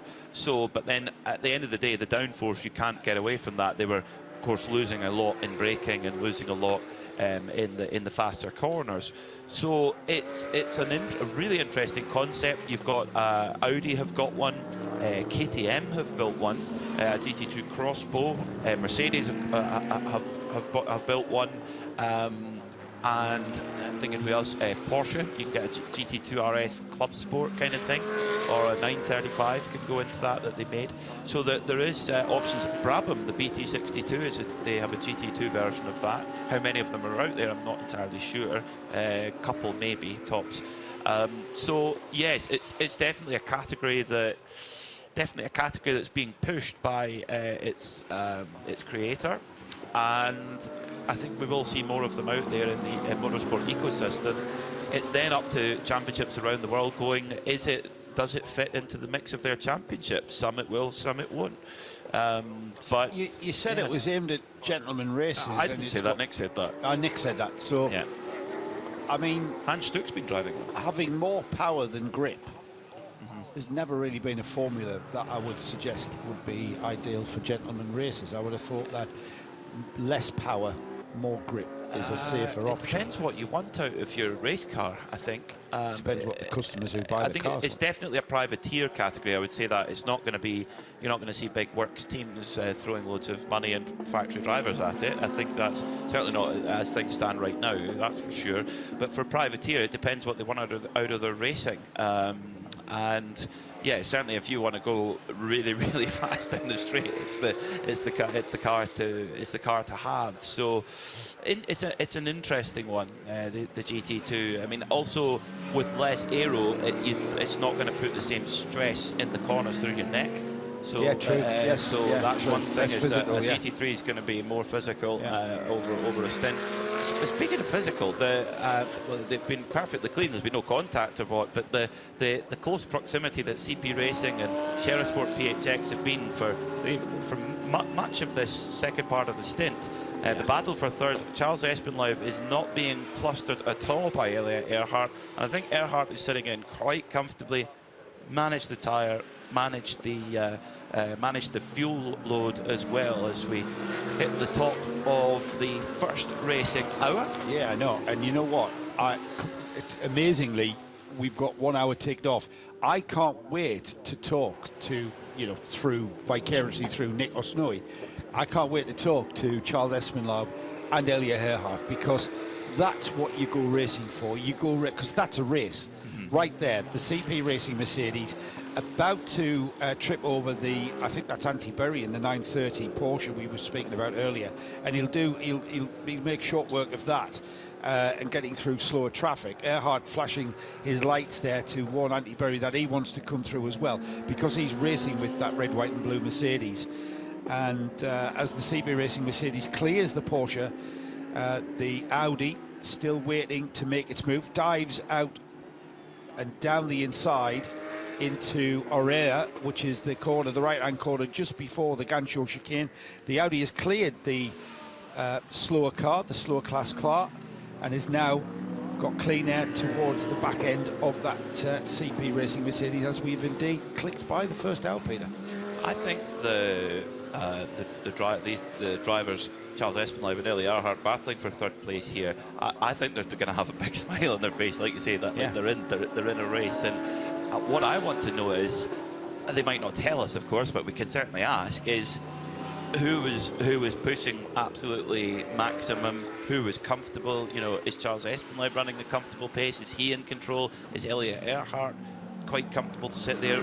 We could guess, we could ponder, but only they will be able to tell us for sure what the story is there. But it's great. It's what this one of the great things that is provided by this series: well-prepared cars with good drivers in them, battling away for the podium positions. Well, at the front of the field, the gap stays stubbornly similar, with Frederik Verwijs, despite his best efforts, just not able to run the gap down to anything lower than 4 seconds. He did about 20 or 30 minutes ago get the gap down to 3.5, but it quickly jumped back up again. It's now 4.3 seconds from Jochen Krumbach in the Wochenspiegel Team Monschau car and Frederik Verwijs. Now, coming back to the balance of performance on class, we're not going to get into it on car, but the balance of performance on class, the Wochenspiegel Team Monschau car, the Ferrari, is an AM class car, so that means that it has so it runs 30 kilograms lighter than the GT3 Pro cars, and carries more fuel as well. Mainly though, the GT3, so the GT3 AM carries a little bit more fuel, so we'll be able to run deeper into the stint. So we should see the Haas RT Audi, which is a GT3 Pro car, coming into the pits earlier than the Wochenspiegel Team Monschau Ferrari. We saw around an hour and a quarter stint length at the most. I think the biggest I saw was CP Racing. They ran an hour and 18 minutes on a stint. Penalties, Joe, any more coming through? Yeah, we've got a couple that has been applied, issued, non-served yet, because we've yet to get into our first set of pit stops. We mentioned the 58 and the 955 for false starts. We've got another false start for the number 8, which is the Kessel Ferrari, not respecting grid formation, so they've been issued with a 10-second time penalty. And we've got our first track limit infringement, the third offence warning for car 403, which is, of course, the Atlas BX Motorsport Mercedes, which is battling for GT4 class honours. So they're going to have to watch themselves, or else they'll be getting a 10 or 20 second penalty if they continue to infringe on the track limits. Well, they lead by 9 seconds from Bagheera ZM Racing with Adam Lacko on board, which we saw yesterday, his wonderful gold flake helmet. We talked about Goldfinger yesterday, and the James Bond connection here in Estoril. Ian Fleming, who wrote the James Bond novels, when he was a naval intelligence officer, he stayed in the Palacio Hotel in Estoril and got a bit of influence for some of the stories. And the Palacio Hotel in Estoril starred in On Her Majesty's Secret Service. There's a bit of a Bond connection here. It's a shame we've not got any Aston Martins or Bentleys, though. That would be a nice that would be a nice nod to the Bond heritage. Maybe we could have sat in the commentary booth in tuxedos. I don't know. The CB Racing Mercedes there, Charles Putnam, who is the CP in CB Racing, who's also one of the drivers, has another theory of other James Bond influences, which we'll have plenty of time to go into.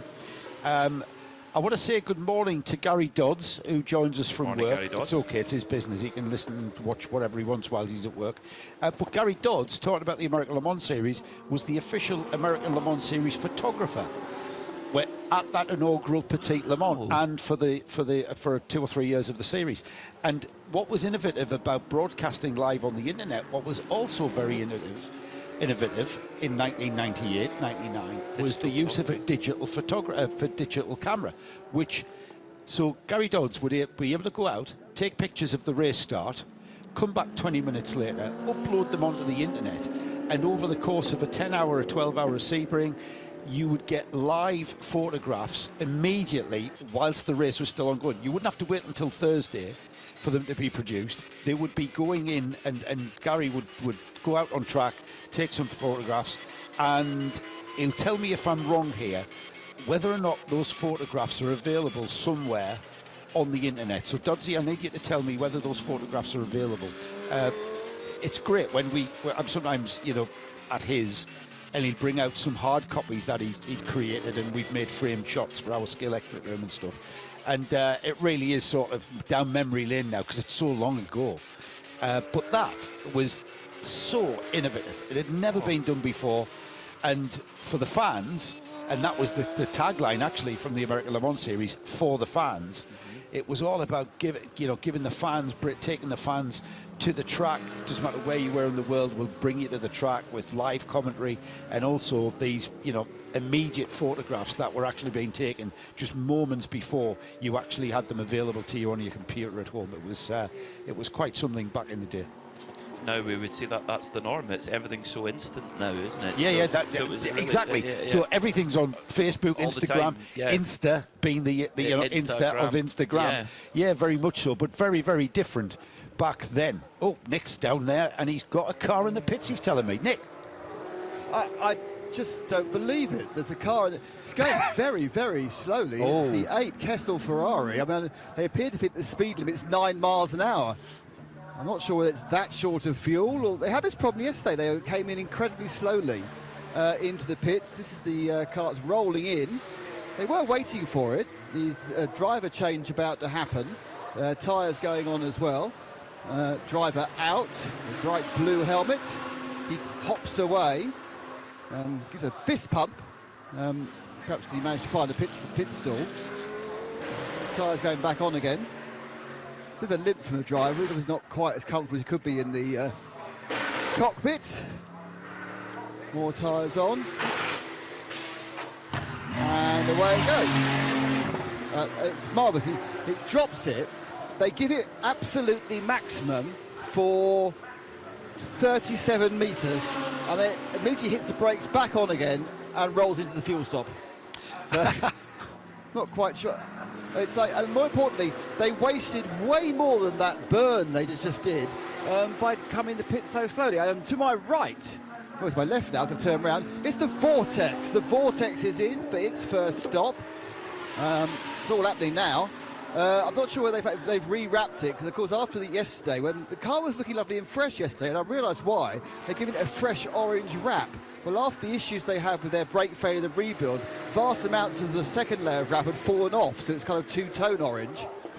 Car now is being fully serviced, driver change, tyres, the whole lot. And this is the second car. And I expect we're going to get the entire field in the next 5 or 6 minutes and then be quiet again for an hour. But looking pretty good for both the gull wing doors are up, left and right. One for anything for water service, the other for the driver to change. The driver assistant runs out, and as I say that, the passenger gull wing is refusing to shut. Car down, and away goes the Vortex. Currently, all wheels pointed the right direction and not on fire. Actually, I say that, but the left-hand exhaust is drooping down. So they've had a left-hand exhaust mounting failure. I've decided it isn't that bad.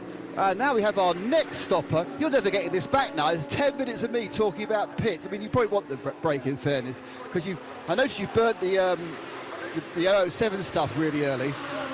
In comes the 418. That's the slowest car at the moment, or the least fast. That's the car. The last time I looked at the time, he was running last.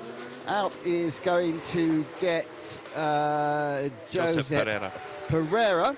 He's getting out the car. Drink goes in. Very good-looking machine, this. And the black and green paint job absolutely very much suits the GT4 style of the Mercedes. It's a kind of a weird car, the GT4 AMG. It's a little bit curvy, hasn't got quite the angles to be aggressive enough.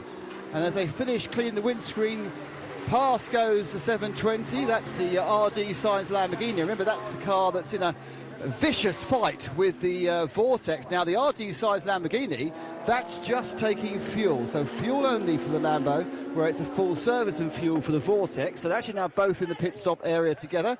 Problems for the 418. Smells quite melty carbon fibre-y, but I think it's more a problem with getting the driver in properly. Looking around the corner, they're going to seal him down. Oh, I can't get his drinks tube in. I mean, they aren't really under any major pressure, as they are quite happily not leading their class. Car, and they've also got a problem on the front left. What's the problem on the front left? Let's have a look around here. Having a right old look there.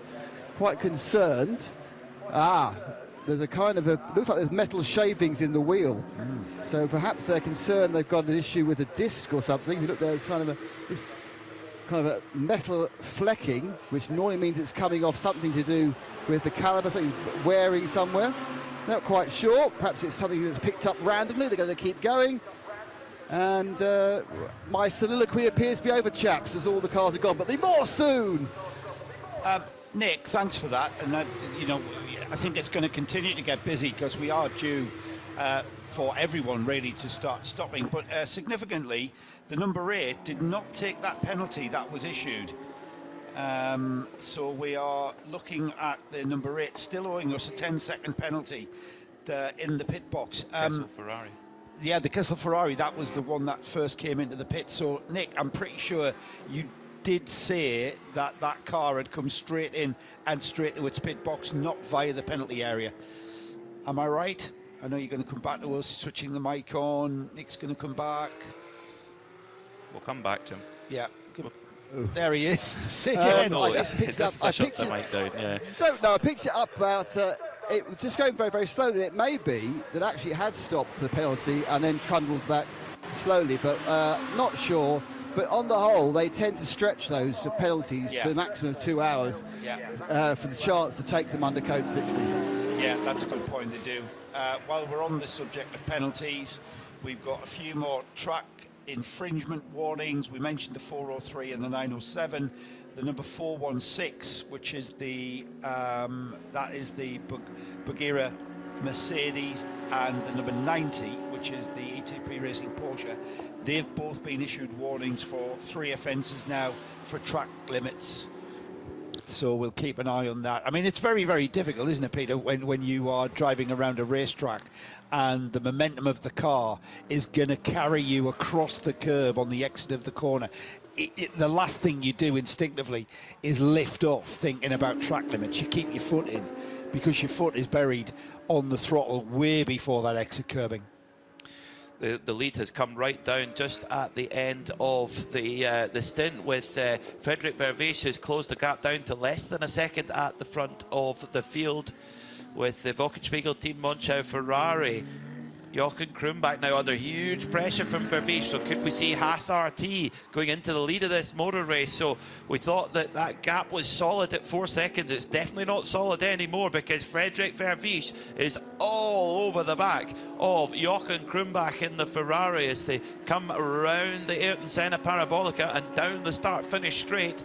And will we see the Haas RT car into the pits? Yes, we are. That's smart from Vervees and the Haas RT squad. No point getting stuck there and getting held up in a battle. And remember, they don't have the same amount of fuel mileage that the AM class cars have. So in they come for a pit stop, and Nick Damon is down there. Rolls to a halt at my feet, and it's going to be a full service. Mathieu Dutré is going to get into this machine.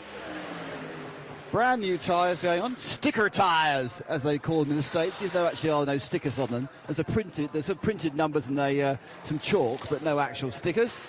So that was a very quick stop, bang and out, and this is now going to go massively fast for about 200 metres before it stops again.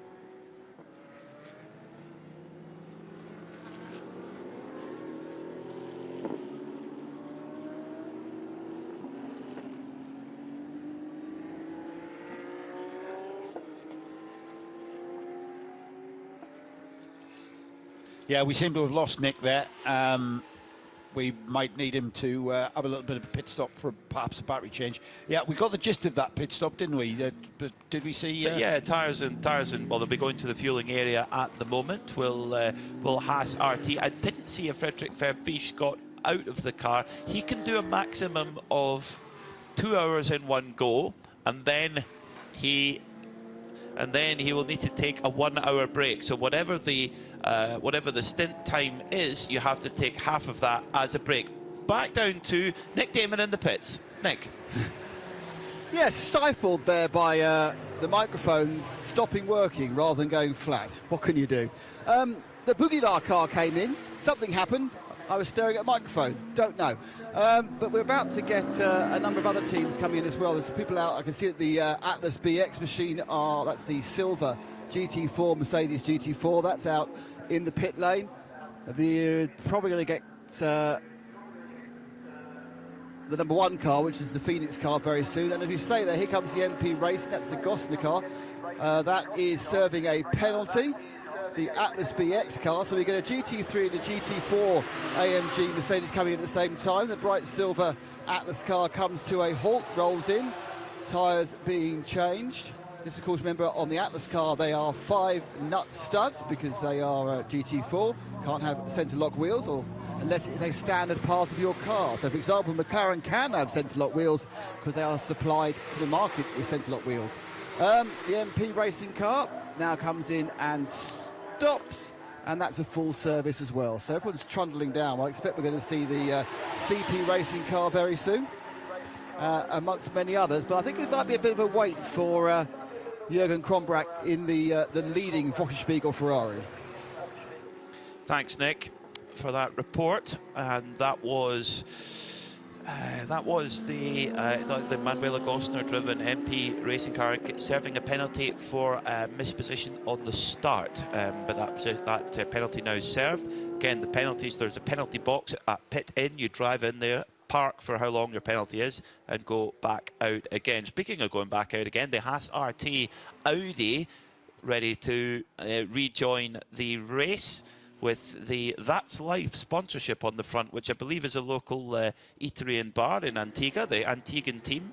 And on the back, they've got Charlie's Cafe, so it's good. All the local sponsor places where you can go and eat and drink with the team. Excellent. Brilliant stuff for Haas RT. Yeah, and it's very, very... they've got the right attitude, haven't they? It's, you know, work hard, play hard. Certainly, that's the attitude. And did you manage to take up Sandrine Haas's invitation and trying some Antiguan rum last night? I didn't get the chance, but we have to tonight before we go. She says there's white or brown rum, whichever you prefer. Well, it'd be a way... I really did... I wasn't really a rum drinker until last year. We were on holiday in Mauritius, and rum is the key drink in that part of the world as well. Probably sort of... You kind of think of the Caribbean and sort of rum drinking as being like sort of, you know, Pirates of the Caribbean, and that's what it's all about, and that's perhaps why rum being the drink of choice in that part of the world. But do you think we'll have time to do that before we head off to our hotel? Why not? It'd be rude not to. Well, if it's about part of the... we might, you know, we're not going to say it, but we might be getting towards celebrating a good result here for the Haas team. They're currently championship leaders after yesterday's third place in the qualifying race, so they're after another strong finish in this one today.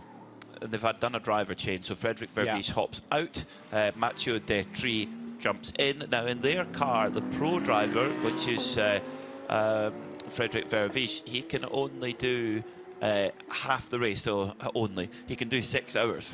So he they can only only 6. Just the 6 I'd be hours. disappointed. Yeah. So they've taken him out after 1 hour. That means that he could be installed back in again for stint number 3 if they wished it to be. So any of the AM drivers, they need a 1 hour minimum drive time there. They've been racing for well over an hour, getting towards an hour and 20 minutes for that third place. The CP Racing Mercedes now into the pits, breaking up that battle with the Elia Earhart Audi, who goes into second place. Let's head down to Nick Damon. Yeah, the sound of the air guns tells you the service has already happened very quickly. Charles Espinal getting out, Charles Putnam getting in. Slightly long reinstallation of driver procedure, so they haven't been able to do the thing they want to do, which is change the driver in the same time and change the tyres. Engine off, starts absolutely fine, it's gone. Seb does a interesting camera roll with his shoulders. That would take my shoulder out if I did that sort of movement, Seb, I can tell you. We also had, a second ago, the Tracy Cron run Porsche with Tracy on board. That had a full service as well. Who's it actually run by, though? It's a... RPM. What is Porsche? It's the RPM racing machine. So still no sign of that pesky leading Ferrari. They are using that extra fuel well.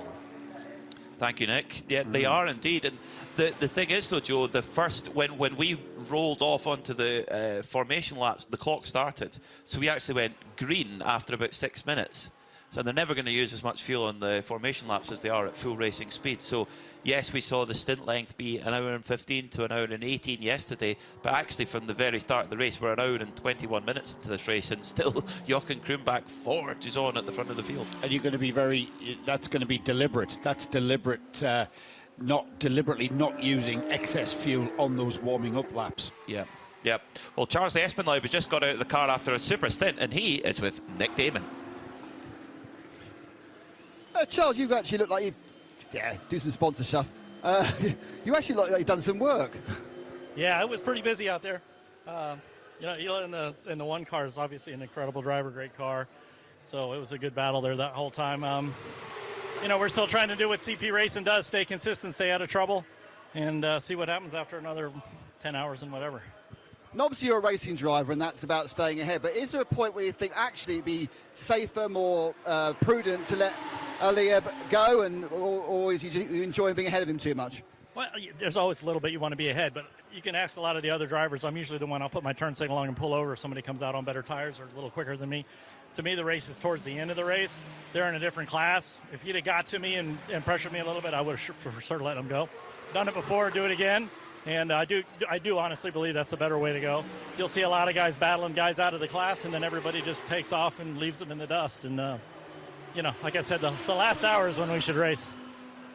How's the track today? Is it different from yesterday with the overcast weather, or is it just the same? To me, it feels like pretty much the same. The Hankook tires stayed more consistent through the whole run, so I'm sure that helped with the cloud cover and stuff. But other than that, for us, the general balance of the car and the track feels pretty much the same. Great stuff, well done. Thanks so much. I knew he'd have a big smile on his face. Always. I knew he'd enjoy Always. that. And yeah, interesting how he described how to run tactically as well, and be aware of what the other cars are on, and being aware that, you know, other cars are on different tyre strategies with newer tyres, etc. But he knew exactly where he was with that number 1 Audi. He knew that they both started the race, so he could stay where he was, and he did that comfortably, didn't he? Well, speaking of that number 1 Audi, the driver, Elliot Earhart, is down with Nick Damon, who's teleported his way down to Is he Sherrisport. omnipresent? That's quite amazing. No, I haven't got the driver, I've got the car. Oh. I have the car, not the driver yet, but more importantly, we're about to get WTM racing as well. Honestly, no one's that quick, Peter. Honestly, Linford Christie couldn't get down between those pits in that time. I'll never doubt you. But yeah, Earhart's out the car, the full service. We've also had both the two of the leading 992 class, Red Ant and Rick Broikers have come in and done a full service as well. Drivers got out, but we are waiting now. Now, Seb's wandered off, which he shouldn't have done. I'm going to go try and find Seb, because the leader's about to come in the pits any second now. They are sitting on the apron. Let's have a quick... They are waving. There we are. And here comes the Fockersfield Team Munchow Ferrari, the 296. And this is going to be a full service again. Jochen Kronbach will get out. So Jochen Kronbach will get out. Is it...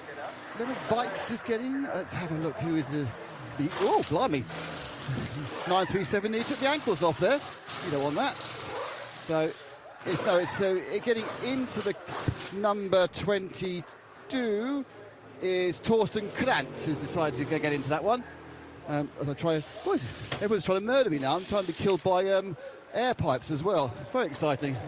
Suddenly it's got very... After like sitting here for like an hour and nothing happened, suddenly it's like, you know, the M25 at rush hour.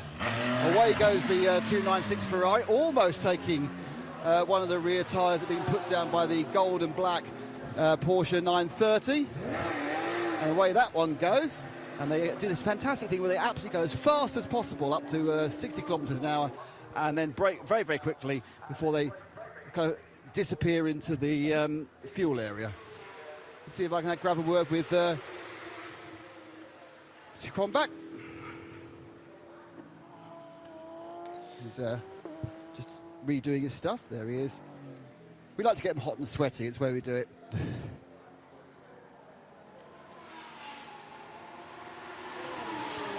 Jochen, you led every lap. Sorry? You led every lap. Yes. Yeah, so we're happy so far. Our car is really good as yesterday. So, but yeah, we give everything, huh? I mean, it's interesting. You managed to pull a gap quite easily on the Audi, but during traffic, it got a bit closer. Yes. So we have the order to go absolutely no risk, And at the beginning, I was pushing because we know we had a clear track. I was pushing really hard to get a gap because I was expecting that the others were getting more risk at the traffic. So, and this year you saw the Audi was coming a little bit closer. Then I tried to push again, but then the Audi went to the fuel station, and yeah, so we could manage it. And so, is the car exactly the same as yesterday, or have you changed it at all in between the two races? No, we didn't change at all. So never change a winning team or car. Great stuff. Thank you. Yeah, thank you. Thank you, Nick. That's brilliant stuff. Jochen Krumbach, just a big smile on his face, and can you blame him? Now, that Ferrari 296, the front and rear sections, there's this is a Rinaldi Racing thing they did at the Nürburgring. They've got a whole front and a whole rear in the garage ready to go if they need to do a quick change. At the Nürburgring, where they're sharing a garage with 3 or 4 other teams, they actually had them suspended on a rack above the car, and they just grabbed it off. And of course, Rinaldi were running the Wochenspiegel car, but they were also running the Fricadelli car, which ended up winning the race. And that clip-on rear section, that's a proper serviceable car. It's such an advantage. Well, it's been designed and built for endurance racing in mind, doesn't it? Production-based car, remember, for it to, for the homologation process for GT3, but very much designed with that kind of racing environment in mind. Well, thick and fast, Nick Damon is running up and down the pit lane, and he is with Frederik Vervies from the Haas RT crew. Don't know how to put this one, Frederik. That Ferrari's a bit quick. I think the same. But yeah, I mean, the guy is driving very well as well, so not making any mistakes. And it's our job to hunt them, and I felt at the end I had some chance and I could put some pressure. So that was nice, because it was not very motivating to see him going that quick. We're very strong in pit stops, thanks to a great team, great driver change. So again, we need to have the perfect race, and then I think we can beat him. What do you put the fact that you were coming towards him towards the end? Do you think it means the Audi's looking after its tyres better? I mean, or why was he able to make up those few seconds right at the end? Yeah, I don't know. I didn't drive his car, but maybe they have a little bit more tire degradation, or I don't know, it was bad traffic, and then I am behind, and you start to defend a bit, and then you're offline, and that's difficult to say, but it's positive for us that at the end of the stint we seem to match their times, or maybe a bit faster. So we will keep pressure as much as we can, and look after our tires, because it's still an issue. But yeah, let's say it's still a long race. So obviously very different conditions this morning from yesterday. Did that affect the car at all? Yeah, the balance is very different. I felt a lot less grip than yesterday. There was a little bit of not rain, but some I think some fog rain. So probably it affected a bit the track. So normally for the Audi, it's when there is more grip, it gets better. So I hope for that. Great stuff, thanks, Fred. Thank you. Thank you, Nick, who's down there with Frederik Vervies from the Haas Racing team, car number 21 Audi. And they're going to keep fighting, Joe. Frederik Vervies is, on one hand, he looked deflated there, and then when he just almost talked through with Nick, Nick's like a therapist, talking through what the story is, and going, actually, we do have a strategy that can get us to win this race overall. It's going to be tough. They're going to have to be perfect, but there is a route to victory lane if they can do it. Well, they learned a lot yesterday in the 6 hours, didn't they? They learned a lot in that 6-hour qualifying race. What they did learn was just how quick that Ferrari 296 is, and we've talked about the design element of the car. It's fundamentally a very, very powerful and quick race car. It's pointless getting too wrapped up in that. All you can do, and all that Christa Donker and that Haas RT team will be doing, is going about their race in the best way they can. They're going to optimize every aspect of what they're about, and they will, Chris on the pit wall, metaphorically, will be looking at the race strategy and how we can use the pit stops and how we can manipulate the pit stops to gain time on the Ferrari ahead of them. Equally so, though, the Rinaldi guys behind the WTM badge, they're doing the same, and they will be optimizing their even quicker car. So Haas RT just need to keep the focus, which they will do. Matthew Detry now at the wheel of that number 21 Audi R8. And, you know, Matthew Detry, another quick driver in the same vein as Fred Verviche. Well, one driver who had to really fight hard to get out into the lead and then pull away was Rick Breukers, and he is down with Nick Damon. Well, Rick, that was a pretty good hour, wasn't it? You've basically struggled to get past the Red Ant to begin with, though. Yeah, I mean, it's a long race, so you don't want to take a lot of risk. I think it was a nice battle. He defended very well, but after a few laps we got by and we made a nice gap. The car seems very strong this weekend. What's different? Well, how have you managed to nail it this weekend? I think we're running a bit more downforce than the other cars, so we save a little bit more on the tires and we're a little bit quicker in the corner. It's quite the opposite from Monza, where we were quite slow. We were also running high downforce in Monza, and there it was it wasn't good in Monza, but here it works out very well. So moving forward, is it going to be just a case of just rotating all four of you through and through and through, and you'll do a third of the race, or are you looking to do like more hours than the others? No, we try to share it equally. Great stuff, thank you. Sorry? Great stuff, thank you. Yeah, thank you. Thank you, Nick. Down there with Rick Breukers, the Rolex 24-hour winner. I wonder if he's wearing his winner's Rolex. Shane Lewis wears his winner's Rolex. Well, he's got a choice, hasn't he? Because he's got didn't he won a Rolex watch for winning the Sebring 12 I don't think he won a Rolex watch for Sebring, no. Do you not? No. Unless he treated himself to one in the airport on the way home. I'm sure he's won Daytona twice. Check his check the stats. Old collar. Yes, I'll talk amongst myself whilst you do that. We've now sort of cycled through our pit stop phase, our initial pit stop phase, with just under 10 and a half hours remaining in this Hankook 12 hours of Estoril. We're about half an hour away from our first official rundown, but just to sort of bring you up to date, what we've had happen, and I'm pretty sure that things have settled down, all cars out on track, and within that pit stop phase, we've had the 21 Haas RT go to the front of the field. The number 1 Audi, the Shearer Sport Audi, has come through 56 seconds behind, and then a further 3 seconds, well, just under 5 seconds, is the Torsten Kratz, now at the wheel of the WTM Rinaldi Racing Ferrari. So we've had a change within that pit stop, the way that the pit stop times took. We've now got an Audi 1-2 with the Haas team, car 21 in the lead, the number 1 Shearer Sport Audi in second. We've got the Rinaldi Racing, the Volkswagen team, Monschau Ferrari in third. David Fuminelli now at the wheel of the number 8 Kessel Ferrari, and CP Racing down to what is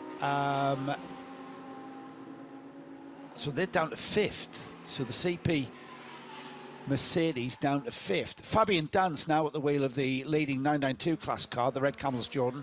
Fabian Danz now at the wheel of 909. We've just spoke to Rick Breukers and got some inside information on how that stint. It was a pretty solid stint from the Dutch driver, and that car maintains its lead. It's got a bit of a break between itself and the second place car, still the 903 Red Ant car of Kobe de Bruyke now at the wheel, but he's got a GT3 Mercedes in between himself and that Kobe de Bruyke car in the form of the MP Racing Mercedes. Fabrizio Crestani now at the wheel of that car, and then also the number 720 Nicolas Michelin in the RD Sainz Lamborghini, first in GTX. So they're splitting those two 992 leaders. Joe Bradley, I owe you an apology. You're right. 2018 and 2019. Yeah, thank you very much. You're right. Yeah, you've really put me off yesterday. Sorry. No, please doubt me every time. No, please doubt me and double check it every time. Daytona double with Sebring in 2019. Yeah. So he did, but 2 Daytonas in a row, 18 and 19, and then Daytona and Sebring in 19. Pretty impressive in GTD. Rick Breukers, I've just had to look it up on the internet. Yeah, Yes, No, you're right. You're right. Yeah. So he has got a choice. So he does have a choice. Yeah. Oh, do you think he? So if you had 2 Rolexes, which you'd won by winning the Rolex 24 in your class, would you have a sort of one you would wear every day and another one you would keep in the box? I would think if I was him, I'd say, Dad, thanks for everything. There's a nice watch for you. He may have done. He could have done. We'll need to find There's out. a one for Nick Need or to Snowy. Find out. To find out, yeah. Yeah, you're listening and watching the 24H series powered by Hankook tyres here at Estoril. We've had an hour and 35 minutes of racing, and 10 hours and 24 minutes are right up ahead of our drivers. So, in the lead of the race, it's Mathieu Detry for Haas RT with Pierre Caffer, who's been put on board the Sport PHX car. So a different driver strategy, Joe, for Sport PHX. We saw Elliot Earhart double stinting yesterday back at Monza. It was very much double stints were the order of the day. Even in the heat, doubles for Elliot Earhart, doubles for Pierre Caffer. Today, they're going for an hour on, hour off, it appears, certainly at this stage of the race. Torsten Kratz for Wochenspiegeltime Monschau by Rinaldi Racing has dropped back to third following that pit stop cycle. So, curiously, it appears that, yeah, so Wochenspiegeltime Monschau Ferrari took a much longer pit stop, a minute longer than Haas Racing Team. So Haas Racing, they're playing a game, aren't they? They stopped a bit earlier. They've maybe not had to fill up as much fuel. Okay, maybe it's not the difference of a minute, but our Haas RT are trying to short fill and try and play things. I don't know. I don't know whether it is. Remember, they've got different fill rates because of the different subclasses that we've got. So the Haas RT team, they're in the GT3, the pure GT3 class, whereas the car behind them, the Shira Sport car, that's in the Pro-Am GT3. All right, they're going for overall wins in GT3, but we've got a subclass in the form of Pro-Am. We've got the AM cars that are currently third, so Torsten Kratz in the GT3 AM class leading that. There are 3 cars in that AM category. The other AM cars being the Charles Pumpman-driven CP Racing Mercedes and the MP Racing Mercedes, number 50 here, Fabrizio Crestani, now at the wheel of that, and gotten ahead of the Red Camels Porsche 992 class leading car. So there is variations on pit stop times depending on how much fuel you can take. You mentioned there that I forget which one of the cars it was is allowed more fuel.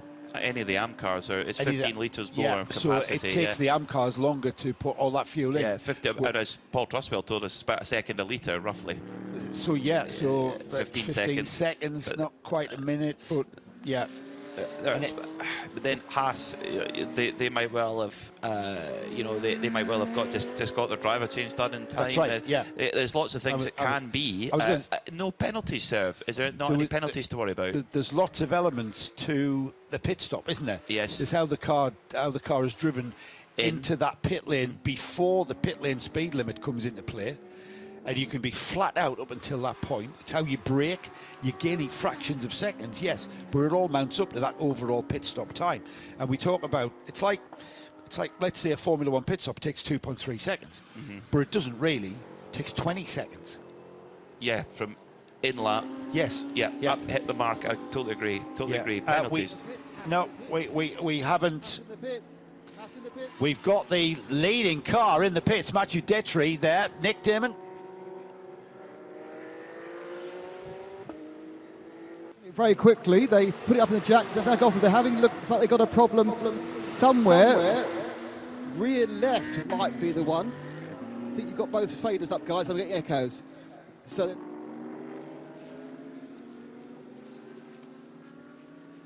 No, they tightened the rear left tyre up. Oh, I think it's going into the garage. This is a disaster for a team that was actually leading and pulling away. Something's gone wrong at the back of the car. They can't identify it.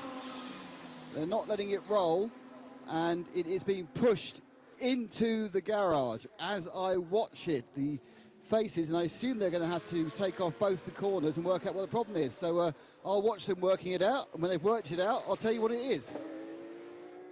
Thank you, Nick.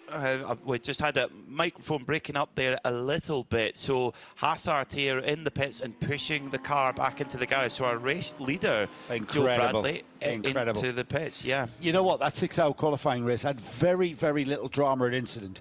We had that only one code 60 in the whole of that 6-hour race. That came in the first hour. We had very little drama at the front of the field. Everything just worked like clockwork. Here we are with 10 hours and 20 minutes to go, and already drama and the Haas RT team getting to the bottom of just what the problem is with that car. I know Nick's not going to be in a position to step in there and fight and start probing and finding out what the problem is for a little while yet, and I'm sure we'll report straight away into exactly what has brought that car in. In fact, there he is there. Let's get back. Let's head back down the pits. So, Nick, what have you found? The mechanic is working on the locking pin for the rear hub.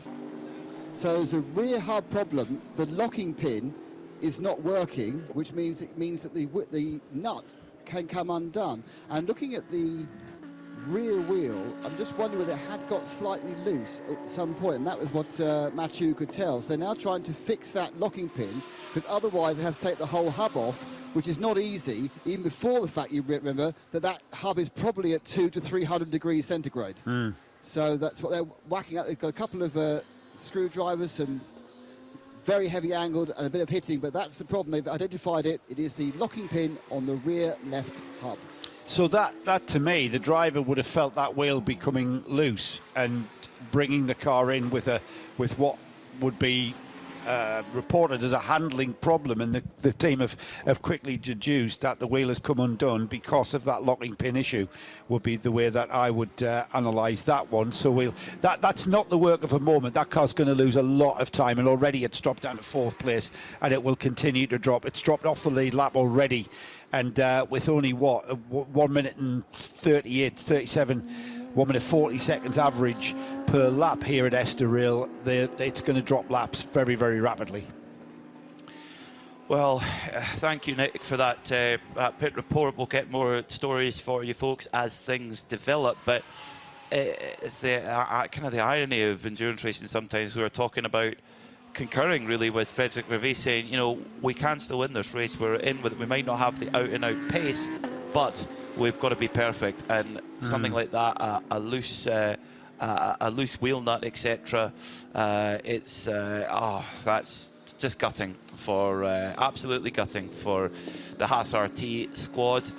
They've a long way to go, 10 hours and 17 minutes, but that's give them a big setback early on. So that means then the Wochenspiegel team Monschau by Rinaldi Racing, they now move into the lead, and Pierre Kaffer goes up into 2nd place for Sport PHX. 1.2 seconds is the gap at the front of the field now as well, so it's game on for the race lead. Torsten Kratz in the WTM by Rinaldi car. He's one of the AM drivers, of course, and is being hunted down by the determined Pierre Kaffer in the Sport PHX Audi. Now, Joe Bradley's just received a text message. Joe. Yeah, it's from Ivo Breukers. Go on. So we were speculating as to the situation with the watches, and Rick, whether or not, you know, having won 2 Rolex GTD class Rolex watches at the Rolex 24, Ivo has the 2nd watch. So my guess was right. When Rick won his first watch, we agreed jointly that the 2nd watch would be mine. And and he went and done it. He went and done it the following year. So Rick was wearing his daily for a long time. Now only occasionally. I've wore it 2 times. He's saying off the record. I've just read that bit. Sorry, Ivo. Sorry, we got too excited. No, that's fine. That's fine, Ivo. That's great stuff. Yeah, I mean that is proper stuff. I mean, you know, thanks, Dad. There's a Rolex that I won at Daytona, and they wear them. Good lad. I bet they wear it proudly at family dinners and gatherings. What a lad to say. There you go, Dad. I mean, you hear lots of stories about, you know, what happens with the Rolex 24-hour winners' watches.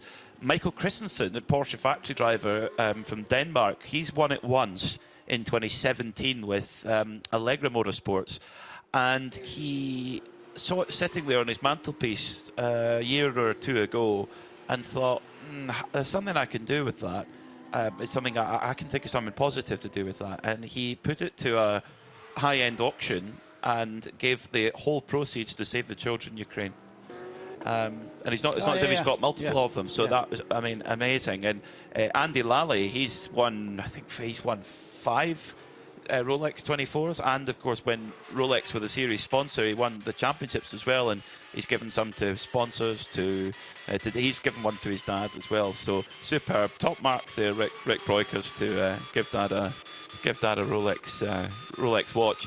10 hours and 14 minutes to go then. Just a little bit of an add-on from Ivo off the subject of Rolex watches. He's reminded me, this is from Creventic, and he reminds me that, and I think we said this, that GT2 cars can join the 24/8 series, and there would be, and I think I said we've fitted in the GTX class, and Ivo's just confirmed that for me. Been around this series for some time now. I think I know how the minds of the Creventic organisers work, and absolutely, if you've got a GT2 car out there, bring it. You can absolutely race it in this series, and we'll slot it into the GTX class to start with. It's brilliant, and for me, that's the great thing about the 24/8 series. And the Creventic organising body is, come and join us is the key thing. Come and join us. Come and race. Come and have fun. Compete. We will figure the rest out. You know. It wasn't that long ago. We had a BMW E46 in the field. Car. And I mean that's getting an old car. I mean, all right, it's not a historic race car series, but you know you've got BMWs, that saloon car, that touring car, that, you know, there are cars out there, the early TCR cars are sitting there, they've been mothballed already. And there will be a category in one of our touring car classes which we would, you know, manipulate into a class structure somewhere in this series.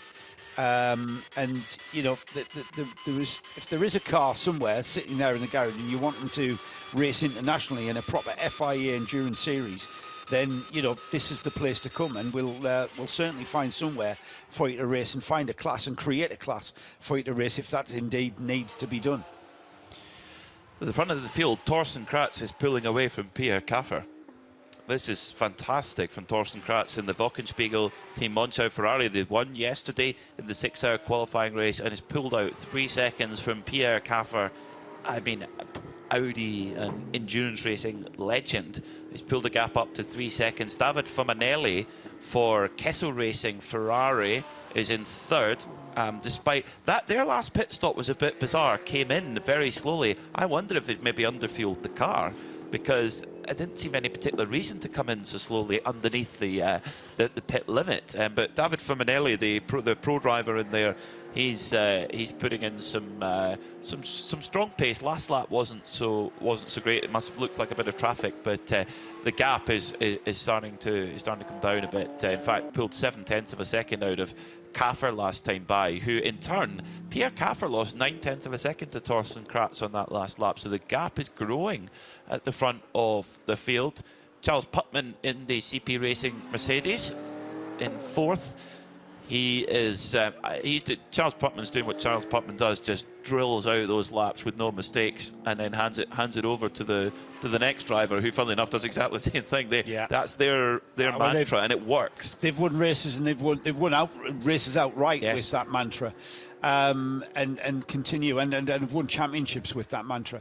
A little bit of a story of the weekend: the 967 car. That started at the very back of the grid there and didn't take part in the qualifying race yesterday. Did some laps in the qualifying race, but just as a bit of a shakedown. That car now up to 12th, having started last there. Nick Damon is down in the pits. Nick? Yeah, just an update on the Haas RT. They tried as hard as they could to fix the actual locking pin mechanism. Managed to tap it off. The whole thing exploded into pieces. So they're now having to replace the entire rear left hub, which is not the work of the moment. So even before you realise, when they came off, it was 800 degrees centigrade. And things are about to get even better for the Wochenspiegel Ferrari, because here comes the Phoenix Audi from second place. That's because we've gone code 60, Nick. I didn't know we had that. So that's well, I'll tell you right now, the Phoenix Audi is stopping. It's taking fuel and putting Michael Doppermeyer in it. They're starting to think about using the amateur driver time. So Doppenmeyer's coming in to pick up the Code 60. You guys, tell us about the Code 60. Yeah, we've got a car in the gravel that's brought out the Code 60 flag for the first time today in the Hankook 12 Hours of Estoril. It's the 418, the Vincenzi Dazzi Racing PCR Mercedes. It was a car running at the back of the field, third in GT4, and at the back of the field it's gone way off into that gravel and will have to be dragged a considerable distance to get back to the track. It looks as though the gravel trap's done its job, Peter, and from what I can see, there doesn't look to be any damage. However, until I see all the way around the car, then I'll remain silent. One of the front wheels looked a little bit wonky. It could have been just the way it's got into the gravel, but that's at turn 3, Pedro Lamy hairpin. Interesting, just maybe lost it on the braking zone there as well. But Nick, what have you got in the pits? A bit of fuel-based action mainly. The MP Racing Mercedes has come in for fuel. Rather more importantly, the Kessel Racing Ferraris also come in for fuel only. We have the Buggyra car next to me, I think, doing a full service. Certainly tyres are being done. I didn't quite see the driver change. That noise is Michael Doppenmeyer pulling away again in the Audi. Is he going to pick up fuel? He's got tyres and he's getting fuel as well. So they are putting Doppenmeyer in now to try and burn that 1 hour he has to do. So they decided to take the first opportunity of Code 60. And obviously, having been in the pits, 25 to half an hour minutes ago, half a tank's probably all they can take anyway. Thank you, Nick. You're correct. They do have that limit on what they're able to take. Whereas a lot of the cars that have pitted are AM class, or some of the cars that pitted are AM class car. MP Racing, that for example is an AM class car that's come in to fill up. Fabian Dance has come in the leading Porsche 992 car for Red Camel Jordan's Point NL.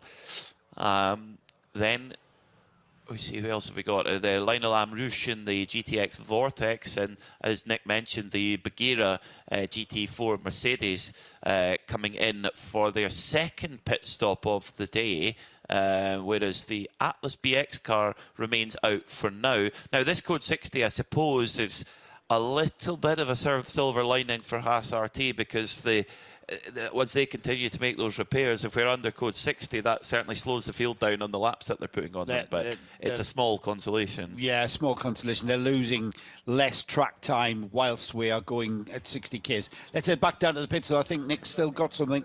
Oh, there's non-stop stuff, Joe. So basically, we get cars trundling down. Most of these are fuel only, so we may actually end up with a full set of tanks. So we've had, as you rightly said, the Red Camel Jordan and Family Dance, that came in just for fuel, as did the Atlas BX, the silver GT4 car, came in for fuel only. To my right, I see the CP Racing car with Charles Putnam, that's coming in for fuel as well. The RD Science Lamborghini, the other SPX car, joining in with the Vortex. Both of those have done full services. Currently, the Vortex car is at the fuel stop, and just wait to see whether I'm sure the RD Science will go there as well. So they're all having to work out where they can park on these. I think there were 7 pumps working yesterday. Yeah, there's still 7 pumps. One of the pumps is fenced off effectively with do not cross tape. Here comes the leader in for fuel as well. So the 22 car. So no driver change for the WTM Ferrari, but they are taking fuel as well, and there is a space. So that's good news for them. So with 19 cars, those 7 pumps is not quite as much a challenge as it might be with a bigger field. So this Code 60 has been a chance for most cars to take fuel and a couple of cars to change drivers and put new tyres on.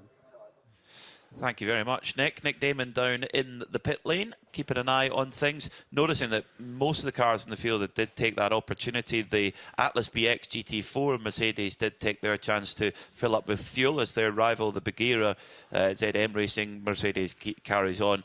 If you're in the AM class, Joe, they've got that unique advantage where they can fill up their entire tank under any Code 60. The other classes in GT3, Pro-Am and Pro cannot do that. So you can see why teams like CP Racing and the AM class come in and fill her up if you can. They're only allowed half. No, AM class can fill 100%. When did that change? Not sure, but it's in the rules.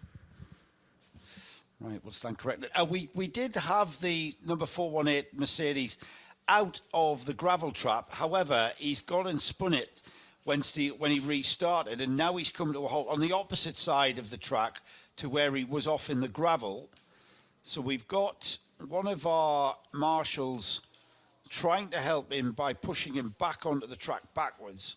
So I'm not quite sure what Vincent Dazzi did at the wheel of the car, but he certainly spun the car back around, and now he's off the track. Now he's got reverse. He reverses back onto the track. We've got one of the corner workers blowing the gravel off the track with what is a very effective industrial leaf blower. Now the 418 gets moving forward and is back on the track proper. So we've still got corner workers blowing off the gravel. That's getting rid of some of the debris. He's stepping out onto the track, and now we've got a man with a brush.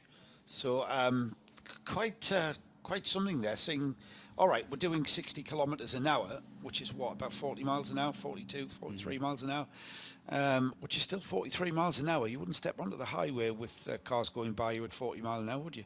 No. But they are here, and they're clearing the track of any debris and stones that have been brought on by the errant Mercedes. We're 4 minutes away from 2 hours in, 10 hours to go, and we'll be bringing you a full rundown of our hourly update and a bit of a summary of what's happened in the first 2 hours of this 12-hour race.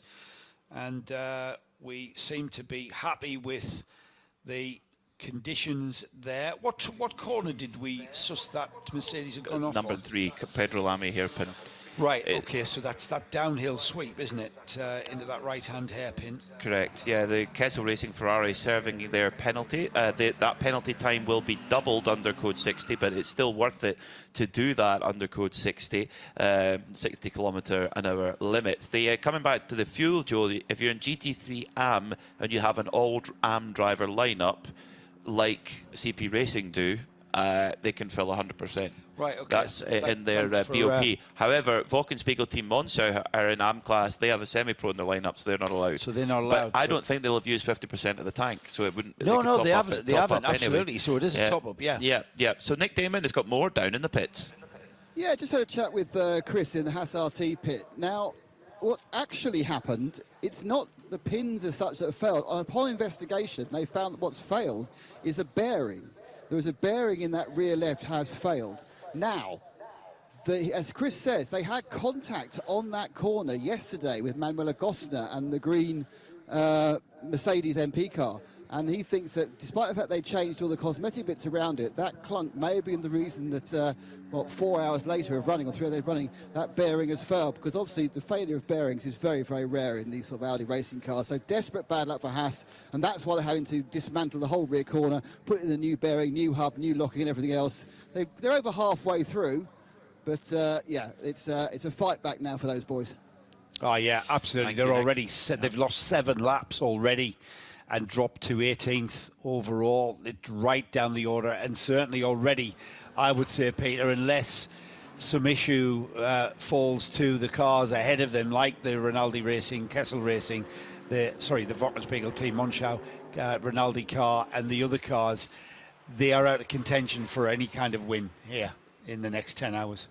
Yeah, the only hope they've got would be Kessel, who are their only rival in the GT3 Pro category. They would need Kessel to have a similar issue, which, well, we'll see what happens over the next 10 hours. We're nearly at the top of the next racing hour. Torsten Kratz leads the way for Wochenspiegel Team Monza by Rinaldi Racing. Then it's David Fominelli for Kessel Racing, so it's Ferrari 1-2 again. Sherisport PHX at the first Audi with Michael Doppelmayr on board, who's done 5 minutes of stint time there as we go back to green flag racing. For Charles Putman in the 4th placed Mercedes AMG GT3, he's now got a full tank of gas on board, and we saw yesterday that car run about an hour and 18 minutes on a full tank. He is 33 minutes into his driving time, so if he were to go to run this car dry now, he would go to an hour and 52 minutes. So he would go right up to you're allowed a 2-hour maximum drive time, so he'll have more than completed his minimum drive time, but actually really get to a maximum of what you could do in one stint. So Charles Putman, he's in for the long haul here with a full tank of fuel in there, but and then he'll hand over. He's got a squad of drivers with him: Charles Espenlaub, Joe Foster, and Shane Lewis, all eagerly waiting in the wings. So as we hit the top of another racing hour, let's look at how the full standings are here in the Hankook 12 Hours of Estoril.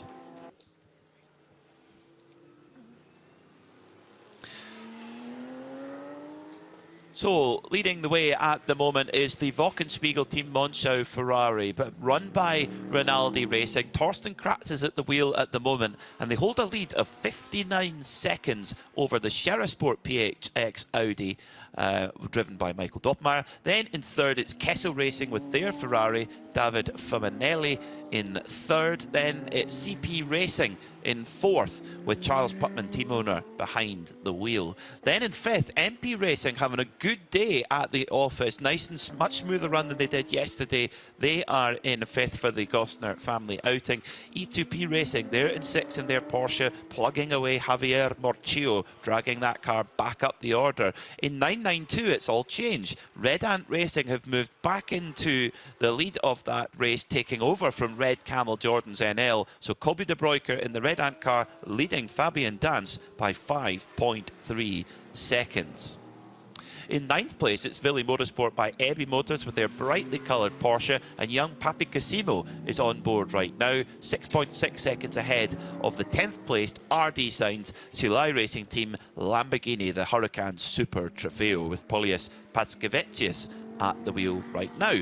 Then it's HRT Performance, car number 930, that surged through the field with Antti Burry driving in the opening stint. The smiling German Axel Sartingen is at the wheel right now in 11th place. Then in 12th, it's the second Red Ant Racing car of that one's driven by Mikael Haverens at the moment, car 904. Then it's the HRT Performance car, number 967, having a stronger day now after technical problems yesterday. So they're moving through. Amedeo Pampanini driving at this time.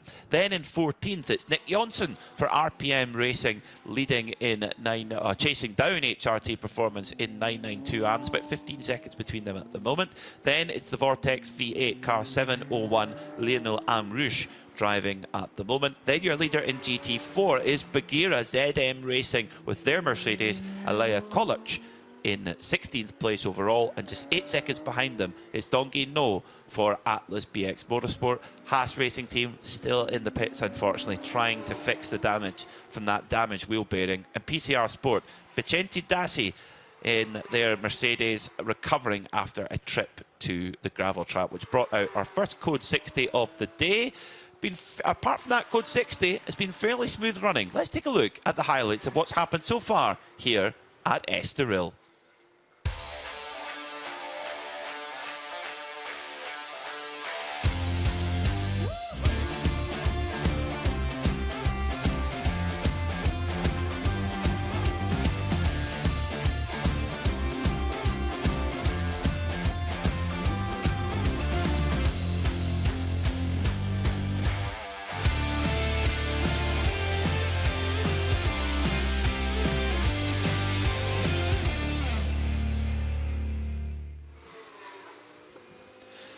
So, Joe Bradley, our first strategical opportunity for Jiggery Pokery from the strategists, but has it changed the order there much? No, I'm not sure. I think it's been a pretty straightforward process there with the first Code 60 that teams had to react to. We've got Michael Doppelmayr in the number 1 Audi, who's just lost that second place to David Fuminelli in the Kessel Racing Ferrari. We expected that. Michael is the AM driver in that number 1 Shera Sport with PHX. He will get his driving time out of the way, and they've strategically used Michael during that Code 60 and soaked up a little bit of that drive time. We have got a 10-second gap between second and third developing now, and then a little bit less of a gap between the CP Racing Mercedes. Charles Putman at the wheel of the 85. Is slowly catching Michael Doppelmayr ahead of him, so we will shortly see a change for third. It's a little bit of a tragedy, really, what's happened to Haas RT. They came into the start of this race as the GT3 Championship leaders, and they were looking for a very strong run. But you know what? With what we've just got, we might as well call that 10 hours. I know it's 9 hours 55 to be pedantic, but we've got 10 hours of racing, and we've got 10 hours of racing around a very, very daunting and a very, very challenging racetrack. And literally anything can happen, and it probably will, because that's what racing does, and that's why we love endurance racing, because we're sitting on the edge of potential for the next 10 hours, and that's the way it is. Absolutely correct. Absolutely agree. So Mathieu Detry was in the car, unfortunately, for Haas RT when that happened, and it'd be interesting whether when they do get it fixed, whether he goes out or whether they deploy Frederik Vervies again. Now, and notice come up on our timing screen of car number 403, Atlas BX Motorsport, who's challenging for the lead in GT4, and the number 701, which is the Vortex V8. An incident between them has been noted. Oh, really? So that means that there's the race control know it's happened. They've seen it, and they will be looking to see if there's any case to answer for that. Let's before I tell you about a penalty that's been issued, I think we've got Snowy in the pit lane now, with Nick coming into the pits for his first stop. Snowy, is that you? No, I thought it was. The 403, that's the Atlas BX. That car has had an infringement of the refueling regulations. Not exactly sure of the details of what that infringement is, but it's been issued with a 10-second penalty. So the 403, that was very much in contention for GT4 honours, lying second, just 8.5 seconds behind the Bagheera ZM Racing Mercedes. Very, very similar cars that have been running pretty much nose to tail since the very start. That's going to have a 10-second penalty that they're going to have to use tactically, maybe wait for the next Code 60 before they do that, but that's going to lose 10 seconds there because of that infringement. All Dongi No can do now in the Atlas BX car is just try and close the gap down as best as he can. He's a little bit quicker than Elia Koloc on a couple of laps ago, but has actually started to, the last 2 laps, has lost a couple of tenths again from Elia Koloc. So again, Bagheera ZM Racing and Atlas BX back, landing punches back and forth in that GT4 battle. We often say, you only need 2 cars to make a motor race, and that GT4 battle has been the absolute proof of that. Truism. Yeah, absolutely. What a great battle that was, and that is. And if you look at the overall standings for the GT Trophy for the series, Bagheera ZM Racing came into this round as the championship leaders. Red Ant Racing, the 903 entrant from Red Ant Racing, is second. Only 2 points in it between Bagheera on 126, Red Ant Racing on 124, but also on 124 is that Atlas BX Motorsport team. They're on 124, and the RD Signs Lamborghini team, they're on 124. So the overall team honours for the GT Trophy, very, very tight indeed. And we've got a GT4 class car at the front of the championship, and then a 992, a GT4 and a GTX car sharing that second place on the same amount of points.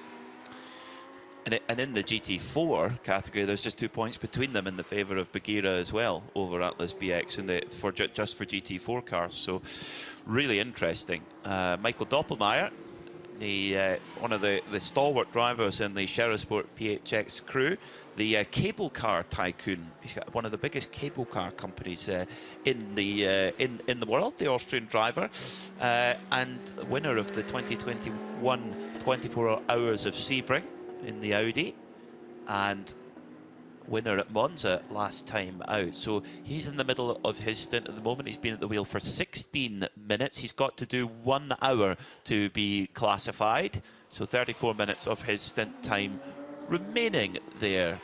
So Thorsten Kratz has grown the gap ever so slightly in the WTM Ferrari to David Faminelli in the Kessel Racing Ferrari. So brilliant stuff from Thorsten Kratz, because Faminelli is one of the full pros in that Kessel car.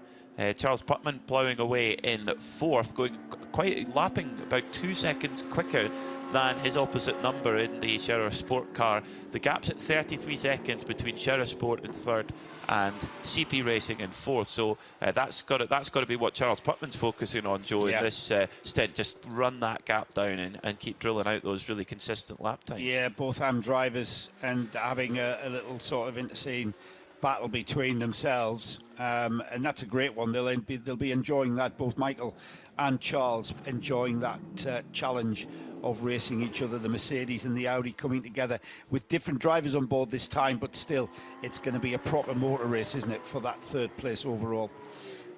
You mentioned the James Bond connection to Estoril. Oh, go on, this will be good. We've got another bit of a James Bond connection being presented to us by our good friend Janus Wimpfen, who is up very, very early indeed, considering where he lives. But he tells me, so there is a Toronto connection, which I believe Janus is in Canada. There's a Toronto connection with Ian Fleming. As part of his work with British intelligence, he was stationed at a camp called Camp X, a secret camp built outside Toronto, very close to Mosport, which is this weekend. Canadian Tire Motorsport Park, which is formerly known as Mosport, is where the this weekend's WeatherTech IMSA sports car round is taking place. The secrecy was because of the American involvement. The USA was still officially neutral, and this is the interesting bit. They were developing things like radar. Fleming's apartment, whilst working there, was on Bond Street. He believes that the name of the street has since changed, but there remains a church there called the Bond Street Methodist, or whatever the denomination it is. But maybe it's that connection where he got the name Bond.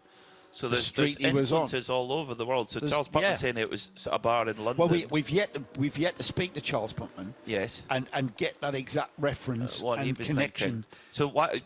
But if you're just joining us, why on earth are we talking about James Bond here in Estoril? Ian Fleming, who wrote the James Bond novels, got a bit of inspiration when he was here as a naval intelligence officer at the Hotel Palacio in Estoril, which was a very grand hotel in its day, and that's where he used to stay. And that, of course, had a cameo in on Her Majesty's Secret Service, and where James Bond, unfortunately, it wasn't a Connery film, because he's like, I can see the Palacio is up to social standards. If it was a Connery film, that's what he would have said. But Nick Leonson in the RPM Racing Porsche Cup car is trying to chase down Amedeo Pampanini and drop 0.2 of a second to Pampanini, who's the next car up the road, and the car that they're battling with for the 992 AM category. So HRT Performance number 967 lead in 992 AM, being chased by RPM Racing. Yeah, and that's again a great 2-car battle. I mean, the car that is just behind there is the actual 992 class leader, I believe. Is that the 909 that I can see just ahead of Nick Johnson's car? Yes. So that's car he's put a lap on him. That Nick Johnson car currently 7th in the 992 class, but 2nd in the subclass 992 AM, and that's certainly a battle to keep our eyes on. But the 992 class being led now by the Red Ant car. The 903 has taken over the lead of 992, and the gap between those cars, 12 seconds now, the gap between Kobe de Broeker. Oh, and Nick Damon has brought coffee. He could tell. Could you tell in our voices, Nick, that we needed a bit of caffeine? And a bit of Fanta Orange for my colleague. Sugar. Getting back to the That's 992. a teammate right there. It is. He's not usually a team player, isn't he? Oh, I think that's unfair, Joe Bradley. I think that's Joe Bradley. I hope that didn't come across. So seriously, he's not. Well, what he's just done is a very team player thing. So let's focus on the He's here and probably now, been Joe. prompted by Snowy and take the lads a coffee, but there you go. I do work with Nick a lot. And I do love him. I do love you. I do love you, Nick. I appreciate that. I'm going to say... never let the truth go in the way of a good story. Oh, that's the first rule of Scotch whisky marketing. Is that right? Yeah. So, we've got... the gap for the run to the podium. Michael Doppemeyer holds the last spot on the podium right now for Sherrisport PHX, but Charles Putman, he's really getting into the groove now in the CP Racing Mercedes. He's lapping on average. It comes and goes with traffic, but he's about 2 seconds a lap quicker than his opposite number at Sherrisport PHX. So that gap is coming down. So we could see CP Racing cycle back onto the overall podium. And remember, they have that little bit of an edge. If we do go under code 60, they can fill the tank 100%, whereas the cars above them that have any semi-pro or pro drivers in, they're only allowed to fill up 50% of the fuel tank under code 60. Sometimes it makes no difference, but sometimes it makes a big difference. Now, before we were interrupted by that beautiful coffee, by the way, Nick, thank you so much for that. I really appreciated that. You're backpedaling Just now. over 2 hours and 15 minutes in. I was really needing that after breakfast. The 992 class being led by the 903. Kobe de Broeker is the driver in that Red Ant car, and the gap was about 12 seconds. Yes, still is 12 seconds. Fabian Dance now at the wheel of the 909, the Red Camels car. And in third place, a further 17 seconds behind in third, is the Vili Motorsports Porsche with Papi Cosimo at the wheel of the 955. Meanwhile, pulling out of the pits, yay, is the SRT Audi. They've sorted out that wheel hub, that wheel bearing is fixed, and Mathieu Detry can get back in this race. He's down to 19th and last overall. In this whole field. He's on 55 laps completed. He's dropped, what's that, 18 laps? 18 laps now down off the leader. He's going to need attrition to be a factor to get back on terms, certainly to the overall lead. But if he can get back and get up there and take some class points, then they'll be happy with that. Yeah. That's just got to be the goal now for Haas RT. Keep in an ironic way. It's the strategy they had before they had that wheel bearing issue. It's just they've got to be absolutely perfect. Well, Peter Snowden is down in the pits at the CP Racing Garage. Snowy. Yeah, I'm down here with Shane Lewis, who's just getting himself ready to his next stint. Some very interesting warm-up exercises. I thought you were going to do press to run or something, by the amount of stretches you're doing there. Also a little pre-race procedure. Yeah, it's my pre-race procedure. I got to warm up this body, this whole body, all I can before I get in that race car. It takes a lot of forces out there, you know. I mean, the G-loads, even under braking, everything we're doing there. The AMG makes a lot of grip, and so these Hankook cars are really, really good, and we push them hard, and so I got to stay in the best shape I can. Anyway, thanks for all that. It's a long race, so we've got plenty of time to talk about cars and track action later. More importantly, we've got to talk about facial hair. And sideburns, as you call them, sideboards, as we English call them. And if you do a little profile to the camera there, you can see they're coming on very nicely now. And I hear there's going to be a sideburn standoff at Barcelona in September. And we're going to do some measuring this a bit later. Not now because you're going to get in the car, but more importantly, you spotted a little connection here. On your crash helmet, you've already got sideburns on it. You found this? I did not realize it until this moment, but you guys were talking about the Sideburn Challenge coming to Barcelona, and I looked at my helmet and I went, well, wait a minute, they're kind of already there. Now, so painted on ones don't count, so you can't use hair dye or paint or artificial outside assistance, so they've got to be real. All right, well, I'm going to stand up to the challenge, but are you coming with it too? Are you going to grow them? 100%. We've got to do this now. And I think that's perfect, Simon, because you're being tapped on the shoulder because you've got to get in the car. I got to go. All right, guys. Thank you very much. Thank you, Shane. Thank you, Shane Lewis, for being such a good sport in the sideburn crowing competition. I love my sideburns, and I'm going to let them go wild over the next couple of months, ready for the showdown at Catalonia. Shane, Such an experienced racer. He raced it back in the IMSA supercars days in the early 90s. He raced in the American Le Mans series. That's where I raced all first the way met through, yeah. Shane Winner Lewis, of the Rolex 24. But he was saying the sideburns came from. He was in a GT when they won the GTX Rolex 24-hour. He was sporting his watch last night. He said it was a hippie painted car. It was painted like the hippie car, and that was where the sideburns came in. They went to Sebring after winning it, a month or two later, and he shaved them off. And the team virtually, he was disowned almost there and then. They're like, "Where's the sideburns? Come on, Shane, where are they?" So that's interesting because Charles Putman is 54 minutes into his stint, so his minimum time is 1 hour. So, but there is a lot more fuel than that on board. I think there's actually at least 55 minutes worth of fuel left in the tank of that big AMG Mercedes. But CP Racing sticking to the program. They're saying Charles Putman will run his minimum hour.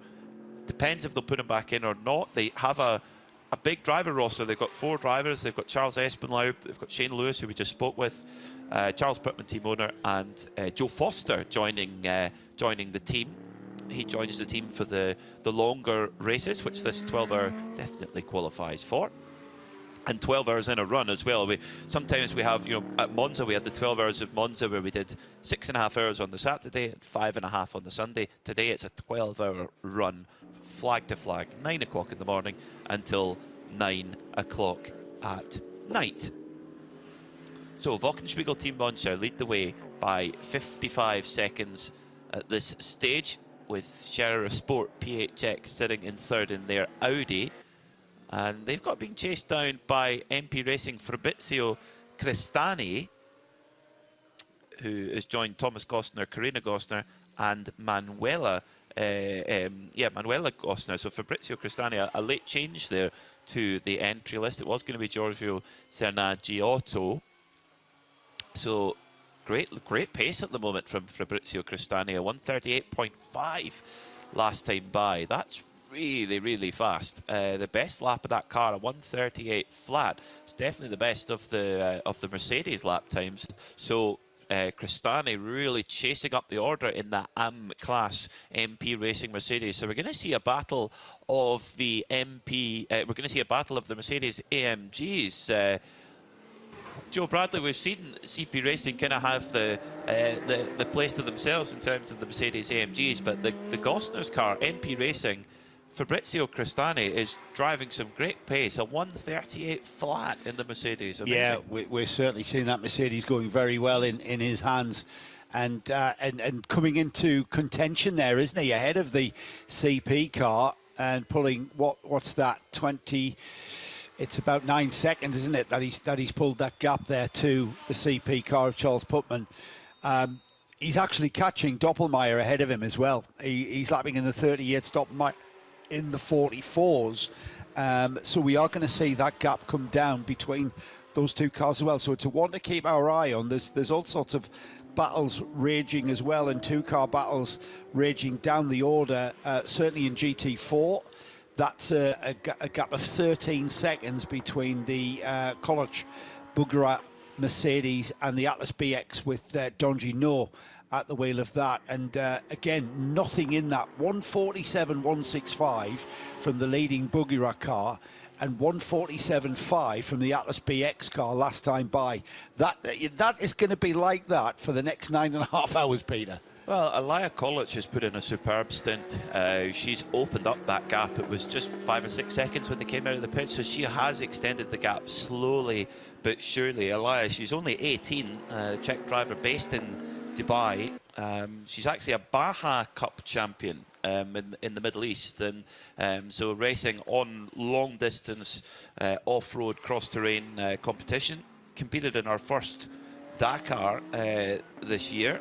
The youngest ever driver to win in the European Truck Racing Championship back at Nogaro in 2020. So she's got a really diverse CV already. I think if you're 18 and you've already done all that, Joe, that's pretty impressive. Pretty impressive. Yeah, some people have. Some people do make you feel disgraceful, don't they? They're doing so much in their short amount of years. So with, like I say, just over 9.5 hours remaining, and like I've said many times, we sit on the edge of potential of anything happening, and we tend to take for granted when we watch these cars circulating around any track, but here at Estoril, we take it for granted. But you've got to remind yourself that behind the wheel of every car is the human element, and it's the human element that can prove to be the most uncertain. We take it for granted that the cars are going to brake at the right place, turn in at the right place, go through the corners at the right speed. But this is where the human element and the variation in the human element comes into it.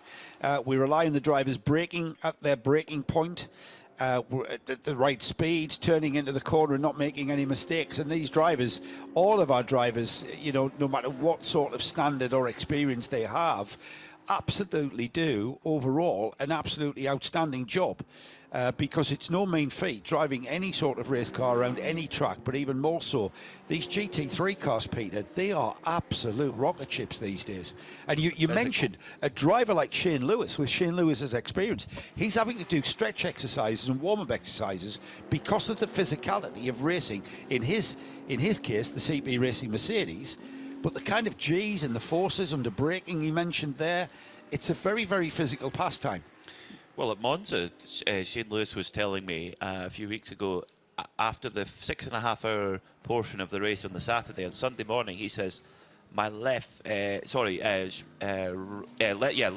he was a left foot braker, I think, from our memory. His braking leg, anyway, was, he says, my leg is on fire this morning. It's because you think at Monza, turn one, massive braking zone. The chicane's pretty big braking zone, and there's a few of them, one after the other. And then, of course, because the car is so hot, you're losing a lot of fluid, and therefore your muscles don't like that.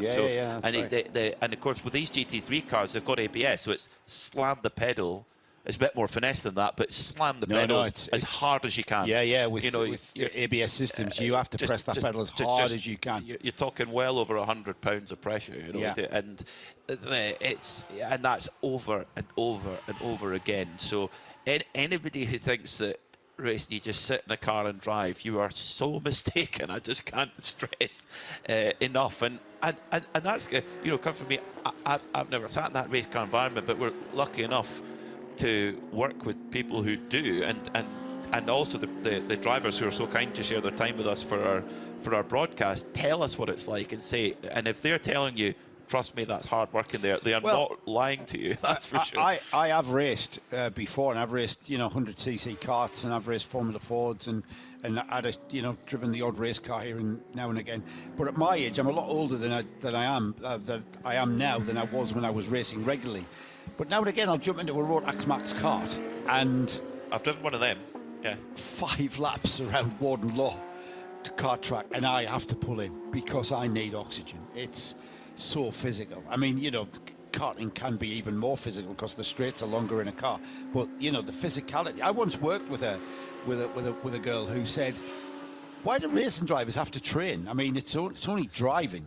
And I said, "It's not like driving to the shops, It's not like just driving to the supermarket." And I tried to explain to her, and she had the same thing going on about. She said the same about tennis players, and why tennis players have to be so fit. And I thought, you really lack an understanding of what those activities are. Tennis, very physical game. Race driving, very physical game. There are some people who will never get it because they'll never experience going into a corner and braking at the last possible moment and feeling. Try doing an emergency stop in safe conditions before anybody does try it out there. But try doing an emergency stop every time you brake. Every time you brake, it's the same sensation as an emergency stop. You are braking and making that brake zone as small as possible and getting all that brake done as close to the corner as you can. Because the moment you come off the throttle, you're losing time. The moment you come off the throttle, that car's slowing down. And the object of the exercise is to go as fast as possible. So the moment you start slowing down, you're not going as fast as possible, yes, you've got to slow down because there's a corner coming. But psychologically, when you're coming off the throttle, it's kind of like, I've got to get back on the throttle, I've got to get back on the throttle. And that's the kind of the mental concentration and overcoming the physicality and the instinct of being on that throttle all the time as much as you can, is where the control comes in, the concentration levels come in. And that's quite taxing as well, isn't it? Having to focus and concentrate, as well as the physicality of what you're doing. And looking at, for that, it's what you talk about braking with cars that are fitted with anti-lock braking systems, like you would get on any road car nowadays. The GT3 cars have it in this race, the GT4 cars have it, but the Porsche 992 Cup cars do not. There is no anti-lock braking system, so if you're too aggressive or you're stabby with it or a little bit too abrupt, you will lock the brakes and you will lock the tyre, and that's, you can flat spot the tyre, you can spin, you can do all sorts of nasty things. And so the drivers in those 992s, they're still having to put a lot of brake pressure in, but they're having to finesse, and the mental strain to time and time again going into, particularly here at Estoril, turn 1, it's not as bumpy as it used to be going into the braking zone. The circuit was resurfaced in 2018, but you think you're just having to modulate that brake all the time, and your thighs probably on fire with that tense feeling. I'm just in awe of these drivers, honestly. It's great. Some drivers prefer the lack of ABS because they like to be in control of that braking, and ABS takes away that efficiency, if you like. You just basically, there's less finesse because you're just slamming the brake pedal as hard as possible and leaving the computer software and the technicals of the car to do the braking for you. And you're still braking hard, you're still pushing that brake pedal with a bit of effort, but that kind of measured way that you have to apply the brakes is what a lot of drivers prefer. And there's a lot of professional drivers who come into GT3 and struggle with ABS. They do, they very much do. We've got a change in the podium positions. Fabrizio Cristani, for me, has put in one of the strongest stints of the day so far in that MP Racing Mercedes, the Gosner family car with father Thomas Gosner and his two daughters, Karina and Manuela. They've got Fabrizio Cristani in there putting in, for me, the stint of the day. He's gone into third position. He's gone past Michael Doppelmayr, who's dropped down to fourth. And in turn, Charles Putnam is still pulling time out of Doppelmayr, and so that battle for third, fourth and fifth is changing all the time. A little bit difference in the 992 class in the endurance series, and this is from Evo, keeping us right again. Thanks, Evo, keep it coming. It's an option. You can have ABS and traction control. Yes, it is an option, correct. And they run it in Carrera Cup North America. They run the ABS. You're right. He was absolutely correct. Right, they don't run it in Carrera Cup Asia. They don't run it in the UK. They don't run it in Super Cup. But absolutely right.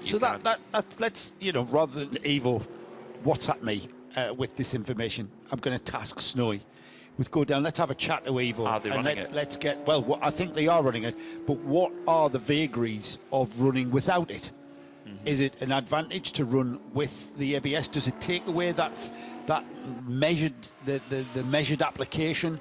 Does that ease the overall drive? The concentration level, the physicality of things. So there's a question that Snowy can ask. Snowy's a driver himself. He's probably able to answer those questions myself. I know that he doesn't like ABS. Yeah, and he doesn't like ABS. Yeah. But let's have a, Snowy will have a wander down to see you, Evo, and we'll get a chat about that, and you can tell us a little bit more in detail than what you've told us there. But thanks for keeping us right, and please do continue to keep those WhatsApp messages. I don't know. Maybe you'll hand the WhatsApp the WhatsApp responsibility to Rick or Luke. Like, there you go, boy. Keep those couple of idiots up in the booth. Keep them right, would you? While I go to my Yes, yeah. Keep the boys right. Javier Morchillo. Well, I'm getting right to the edge of the braking there, onto the braking for turn number 1 in the Porsche 911 GT3R. Javier Morchillo, the team owner of E2P Racing, very much a race school team where they can take you through your racing journey. And Javier got training two drivers in there, two different ends of their kind of their racing career. Pablo Berguera a little bit older, and then young Antonio Cenero, who's always a great sport with us, always happy to give an interview with impeccable English, and even while he's trying to be put off his game by his team, who are doing various things in the background, trying to get him to slip up. But ever the professional, Antonio's not distracted by them. And I do love the sign writing on the back of the engine cover on the rear of that Porsche, the "I am speed," the Lightning McQueen quote from the Cars movies. Charles Pittman, he's closing that gap down still. Joe, it's now down to 12.8 seconds. He's metronomic with his lap times there, is Charles Pittman. Yeah, last time through 42.7 for Charles. He's got the gap down to, I've got to wait for him to come across the line. Doppelmayr ahead of him, who he's chasing down 144s. And Michael's been very consistent in the 144s as well, so that's his pace. The gap's down to 36 seconds there as Putman comes across the line in the CP Racing Mercedes. So 142.9 in comparison to a 144.1 from Doppelmayr. We'll keep an eye on that. That gap's going to come down consistently. Cristani is doing lapping in the 39s. 139.1 from Cristani in third. David Fuminelli in the number 8 Kessel Racing Ferrari, 139.2. And there from Torsten Kratz in the leading Wochenspiegel team, Monschau Ferrari, 138.9. So the pace is frantic at the front. Best lap times so far in this race, 137.3 from the leader, 137.9 from the car in second, that's the Kessel Ferrari, and 138 dead from the MP Racing Mercedes.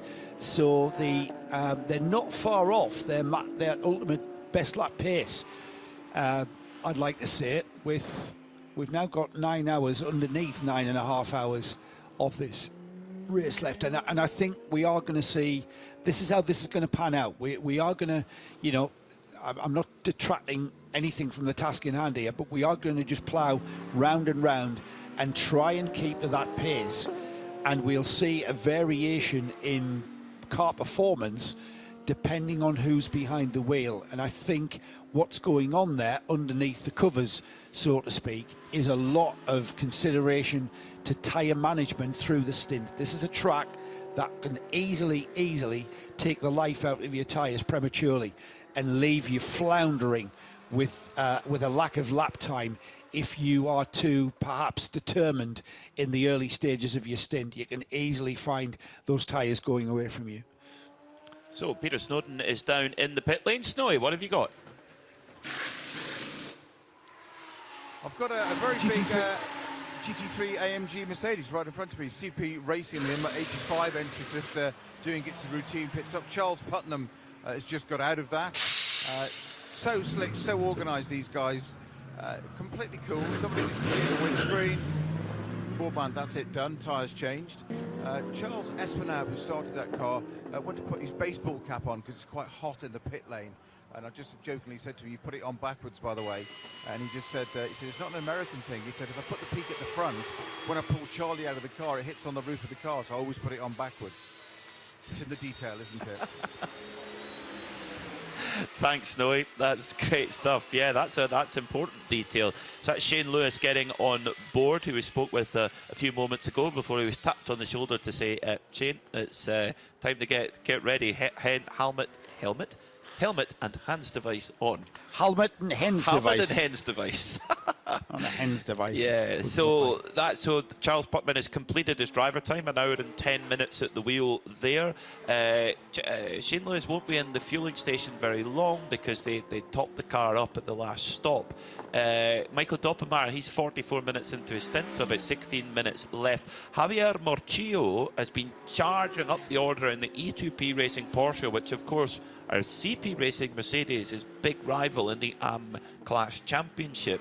And Morchillo was actually running down Putman there just before he came in for the pit stop. So perhaps CP Racing thought, right, instead of getting in a tussle and losing time, come in, we'll put Shane in and go from there. So that podium battle between Shera Sport, E2P, CP Racing, throw MP Racing in there as well. Brilliant.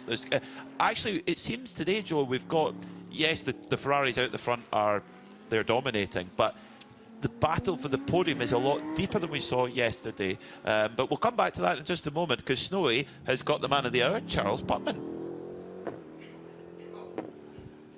Charles, you've just taken a big glug of water and just said that tastes so good when you get out of the car. A mega stint from you there. Talk us through it. Well, we got that code 60 and got to come in to get some fuel, so that pushed it a bit more than I thought it would be. But, you know, really the conditions are pretty ideal for racing today. The track's warm, but not too hot. The air's a little warm. It's just this track is so physical. There's no place to rest. You're working your arms and shoulders the whole time. So, yeah, it's a little tiring. So temperature's starting to come up. Obviously got 9 odd hours to go still, so it's only going to get warmer, Charles.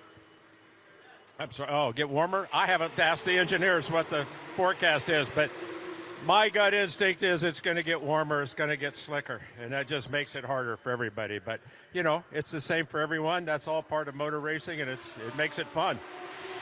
It's a very valid point. It's the same for everybody, but you're right. Trust your instinct, it's going to get warmer. Yeah, I think it's pretty safe to say that it will. And, of course, you know, as good as our cars and our tires and all that are, you know, we're engineered, everybody here is engineered to really high performance. But when you start increasing those temperatures, it makes everything a little harder, particularly for us guys that aren't engineered. You're just internal engineering. We were admiring a few minutes ago the slickness of your team, and you're very much an integral part of this 24H series. But even got your overalls down with Velcro on them and your different labels to go on there. And just watching Charles Espin out there, as you were taking your lid and hands device off and getting water, he was putting the right series and tyre sponsors onto your overalls, ready to do this bit for TV. Well, we take them off when we're in the car, because the seatbelt buckles sort of rip them up and pull them loose and make them look nasty. So we try to. It doesn't look good on camera, does it? Yeah. So we come back, we put them on. We're looking good for when people are here in the car. Nobody sees it. They're under the seatbelt. So that's kind of why we do that. And yeah, we used to jump series quite a bit. We still do a little bit. And so we like to be able to have the right patches. We want to thank our sponsors and the people that are here. The old phrase, the devil's in the detail, and you guys do it to absolute extreme. Thank you very much, Charles, and we'll speak to you later. Thank you so much. I would not expect anything less than getting the sponsors' names right from an American team. Yeah. Absolutely. Yeah. They know. And what a gentleman. Oh, Charles is great. So much gentleman. experience as well. Been around racing for a lot of years and got so many anecdotal tales to tell. We need to get that story. Maybe I'm looking at Nick Damon now, who's sitting there looking great and fabulous. And awake. We need to get the Charlie Putman James Bond reference story sometime today. James Bond connected to James Bond, and Ian Fleming, the author of the James Bond novels, connected here to Estoril, which we'll remind everybody of every 2 hours or so. And get more connections. Yeah, we've got the collective. Yanis Wimfrin has been on with another James Bond connection, very interesting, from the Toronto area in Canada. Is that a change for position in the 992 class? Nick Johnson just moving ahead of the 930 car, Axel Sartingen, and it is indeed Axel losing that position in 992. That's a battle for fifth now, with Nicholas Johnson moving up into fifth and ahead of the 930. Axel Sartingen, a chap that we spoke to in the paddock yesterday, who suggested that we needed some sun cream, and then we explained we were British, as we've got a Scot with us, and then he went, right, I see, yeah, okay, idiots, you'll burn. What should we do? Mad dog's an Englishman, as they say. And in this case, mad dog's an Englishman and a Scotsman. There's a joke in there somewhere. I'm sure so, yeah, Nick Johnson goes into the lead of 992 there, or already was, excuse me. And, yeah, moving up the order overall in 992. Yesterday, they were running so strongly, that RPM crew, and a gearbox issue, which they luckily got on top of before it did further damage, but it was a long repair and dropped them out of getting any result. However, at they did. You can tell they're experienced competitors. Tracy Crone and Nick Johnson were waiting just at one of the empty trays in the catering area, but I said, what are they waiting for? Must be good. And then this beautiful plate of beef turned up, this perfectly cooked, and I thought, this isn't their first rodeo. They know how the game's played here in catering. So yes, they're the masters on track and the masters of the catering queue. Also, 9 hours and 16 minutes to go. Any penalties? Yeah, coming I don't through, think Joe? so. I haven't. No. There's been a warning issued for the 9:30. A warning issued for track limits for the 9:30 at 11:30. So that's fairly recently. I'm not sure if that's for Axel. But also the 9:30 has been given a 10-second penalty for driving behaviour on track. I'm not sure what that is for. That was there was a couple of incidents that were noted by race control, and I think that's now them working through them. I can't remember who the other car involved was, to be honest, but but there was a couple that have been analysed by race control over the last little while. Well, so that's 2 penalties. Sorry, that's a 10-second penalty. That's been issued, and a warning for a 3rd track limit infringement on that 9:30 car. I did mention the 403, which is that's the Mercedes, isn't it? The Atlas BX Mercedes that had been given a track not respecting refueling regulations. That penalty of 10 seconds is still outstanding and has yet to be served. So we'll keep an eye on the progress of those penalties being served. So 2 10-second penalties still outstanding, one for the 9:30, one for the 403. MP Racing Mercedes into the pits. Fabrizio Crestani, for me, the stint of the day so far, into the pits now is 4 minutes into this pit stop. That's quite a long pit. Did the 58 have a penalty to serve, though, from their race start? Had they already served it? The 58 did, a false start. It's already served. But it's been served, served a while, yeah. That's quite a long pit stop then for MP Racing. What's going on there down at the garage of the number 58? Joe Bradley, after a triple stint behind the microphone here in the Global Broadcast Centre, is dipping out and going to get himself refreshed. And joining me now, Peter Mackay up here in the Global Broadcast Centre, is Nick Damon, who's he's just here, there, and everywhere. You're like Huey Lewis. And the news, or just Huey Lewis? Am I news free? Just, it's really interesting. I have just. It's not really. I've oversold this first sentence straight away. It's not really interesting. But Joe seems to prefer his microphone on the other side of his face to me. So I've had to flip it all round. And you're a left hooker like me. I am. Yeah. And obviously, because this is new for this year, I have some glasses with me because I can no longer see anything. Everybody, I'd like to point out that any of you who are watching this who are young, don't get old. So this race is pretty much the image of yesterday's, isn't it? In that we've had the Ferraris away and the Haas RT at the back due to bad luck. Did they have more bad luck today? Those are the consistent factors. I agree with you. The Ferraris have been dominant. I think there's no other word for it. The prancing horse has galloped away here on the coast of Portugal. However, I think that the fight for the remaining podium positions is far deeper and more competitive than we saw yesterday. E2P Racing are in with a shout of an overall podium. Sheriff Sport PHX, that's less of a surprise, of course. CP Racing are in there as well. They've just taken a pit stop, so they'll cycle forward. So, yeah, there's an MP Racing after that stint from Fabrizio Crestani was great, but still, Nick, they've been in the pits for 6 minutes. That's too long. Yeah, so there's a problem. We'll see if Peter Snowden down in the pits can get some information on what's going on with car number 58, the Mercedes for the Gosner family. For 6 minutes, it's way too long. I think the other thing, which we are only 2 hours 50 minutes in, and there's been wildly different allocations of your AM drivers, and some of the AM drivers are very much people paying the bills and have the speed of people paying the bills. So by burning them off, if you haven't used them, you've got a penalty, inverted commas, to come in your lap times. If you have had them in the car for their minimum amount of time, or most of the minimum time already, you are looking a bit better. Well, Axel Sartingen is he's done his stint, quite a long stint for Axel there, and he's collapsed on the not completely collapsed, but he's plonked himself down on the floor of the garage. He's been handed a bottle of cool water to cool off. So Axel, always fun for a chat. So I'm sure we'll get a word from him in a moment. That number 930 HRT Performance 992 Porsche does has had a couple of penalties for various transgressions. So they've had a great charge through the pack and up the order, but it has been a little bit fraught at times as well. In the GT4s, the Bagheera ZM Racing crew, Alaya Kolot's, it's been a great stint from her, pulling away from their big rival, the Atlas BX Motorsport car, Dongyi No. Now, question is, have Atlas BX served their penalty that they had hanging over them? Car number 403.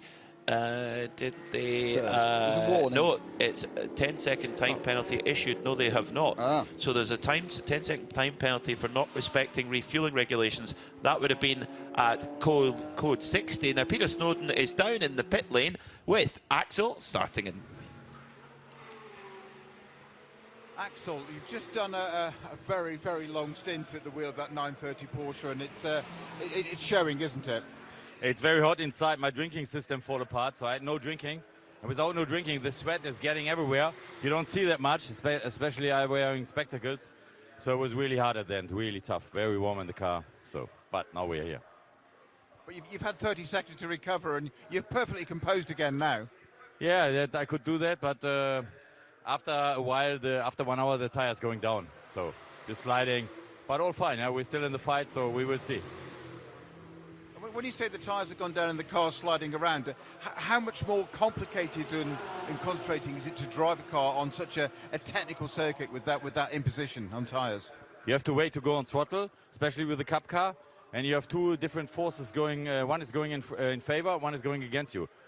During the fuel consumption, the car is getting lighter, but the tire degradation more compensates that. So the car is sliding, so you have to countersteer a lot.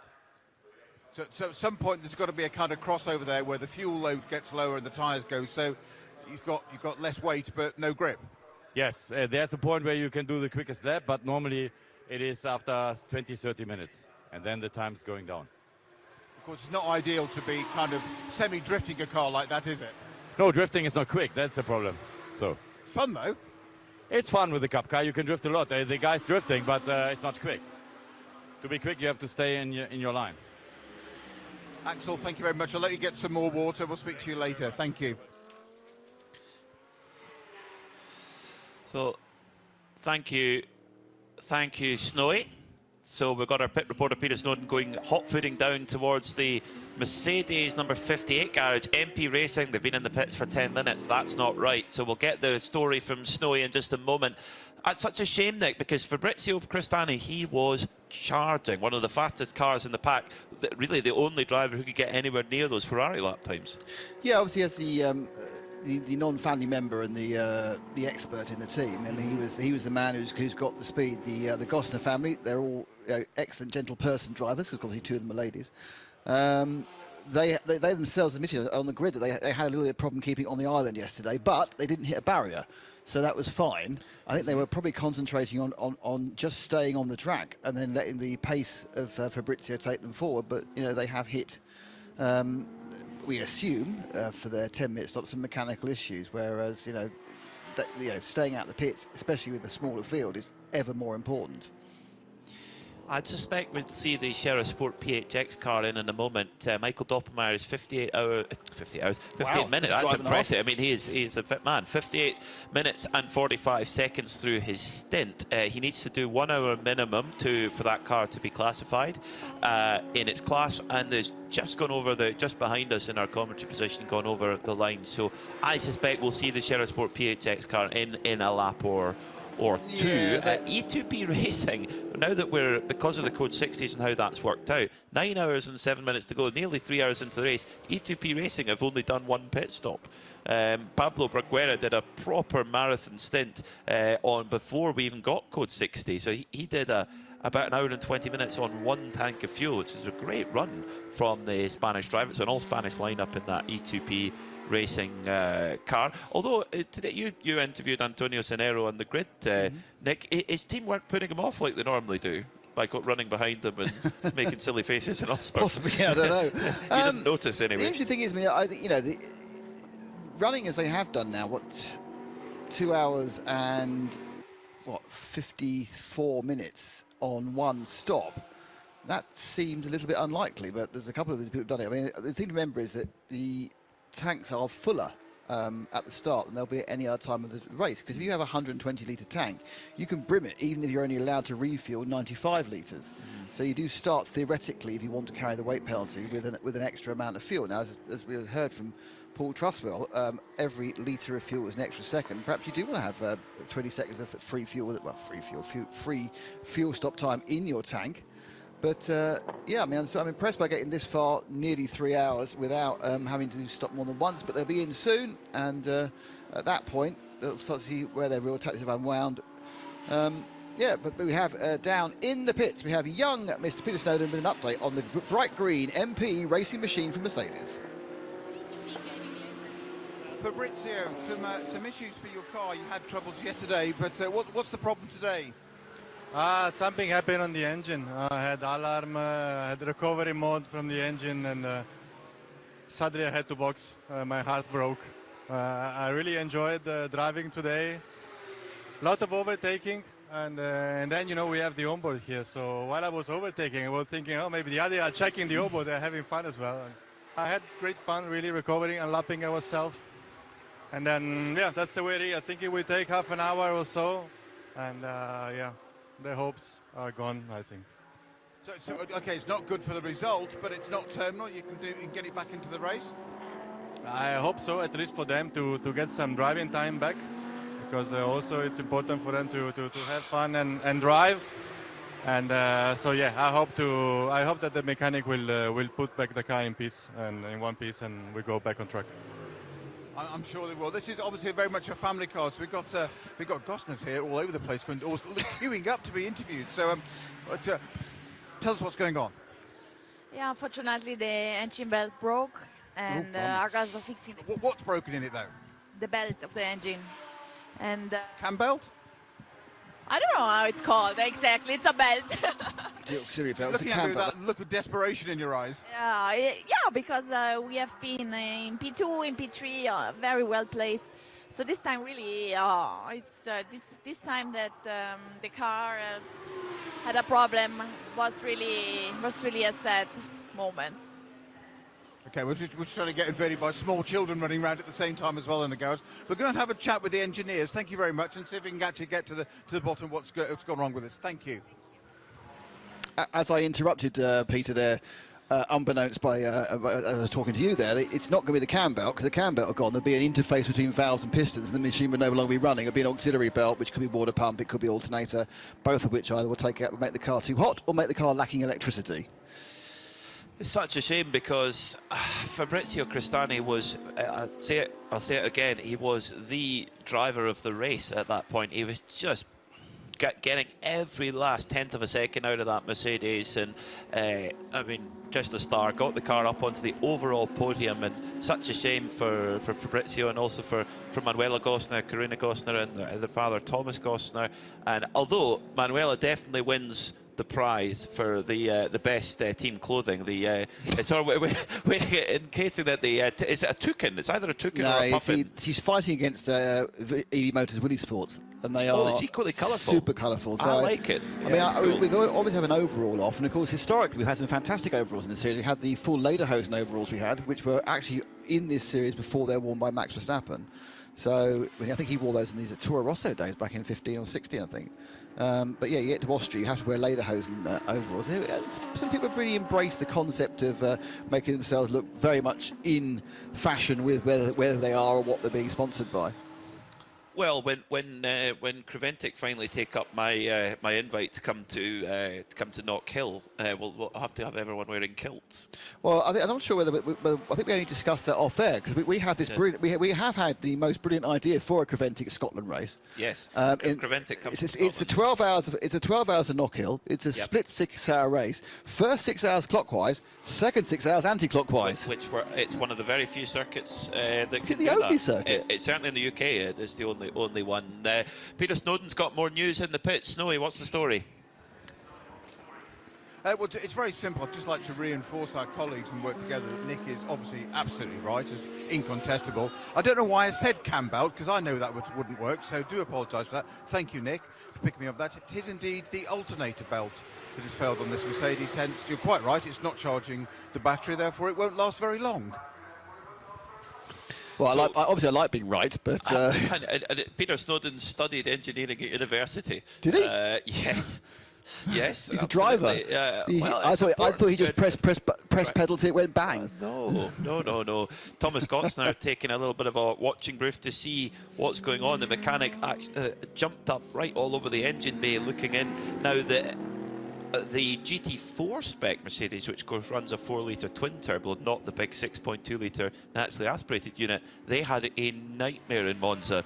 The Bagheera crew trying to replace an alternator, and it took forever because where it was situated was just in the least accessible place you can imagine. And because of course it's much closer to the road car, GT3 car you'd hope is a bit more serviceable. Well, it's an interesting point, serviceable, because the amount, obviously this is a belt, so it doesn't have the same thing, but the amount of alternator failures you get in race cars across all series, and the number of times the alternator is not easily accessible is, to me, you would think you'd sit down and go, right, now the alternator can really go anywhere on the side of the engine with the belt. Let's put it somewhere we can get to. No, we'll bury it under the gearbox or put it somewhere where it's 90,000 degrees. You know, and these racing alternators are very expensive because they're lightweight. But, you know, you sit there going, there's some people, I think what happens is your engineers are all about uppy-downy power. Yes, the uppy-downy bits are really good and they make loads of power and there's my turbos. And then they don't actually think that nothing works without a spark. And they get so obsessed with that, and obviously when you're testing something on a dyno, you haven't got a problem with the ancillaries. And I think, I generally think that some teams actually forget about ancillaries and don't realise that those are the things which will stop the car, or more importantly, prevent a quick repair which keeps the car involved. Was that a Bruce Springsteen lyric? It doesn't start without a spark, or am I getting myself mixed up? Can't start a fire. Can't start without a spark. Without a spark. Without a for spark. hire. Yes, it is. Yeah, we're dancing in the dark. Yeah, absolutely. You're meant to do your singing on the grid, not here. Yeah, but in the booth. Whilst we're talking about dancing in the dark, which seemed to be a very famous person was in the video. Don't know. Courtney Cox. Courtney Cox, before Friends, was in the video for Dancing in the Dark. Pulled up like supposedly a random person from the audience. It turned out many years later it was Courtney Cox. She wasn't a random person. She was an actress at the time. That's fantastic. That's a fantastic stat there, Nick Damon, for that. Torsten Kratz is at the front of the field for WTM Racing, Kessel Racing in second, Sheriff Sports still hanging on to third, Michael Doppmeyer, and an hour and 7 minutes into his stint, and has moved into the podium positions as Javier Morchillo has brought in the E2P Racing car for their second pit stop of the day after 3 hours of running. Now, coming back to alternators, that was something that the Porsche RS Spiders at the American Le Mans Series 2007-2008, they had a really big problem with alternators, and it was vibrations from the engine. 3.4 litre V8 that car had, and F1, when they ran a similar style of V8, they had a lot of problems with vibrations of the engine just ruining the alternators, and it took them a long time to get on top of that issue for those. And I can't remember, there was another, I think it was the Zytec was running a very similar style of engine, and they had problems with vibrations. I remember when I was, many years ago, we were doing the Le Mans series, and I obviously did some American Le Mans series. We were forever delving in the back of prototypes to change alternators. I think it was a similar issue, I think, with the Lolas as well. They just, I think they're going, oh, come on. But you say, vibrations are the enemy of all ancillaries. And as you're right, some racing engines, if you look at a road car engine, there's a whole department called NVH, which is noise vibration harmonics, and they will spend their whole time trying to damp down things. But a lot of it to make the car more comfortable for the passenger, but other things to make things last longer.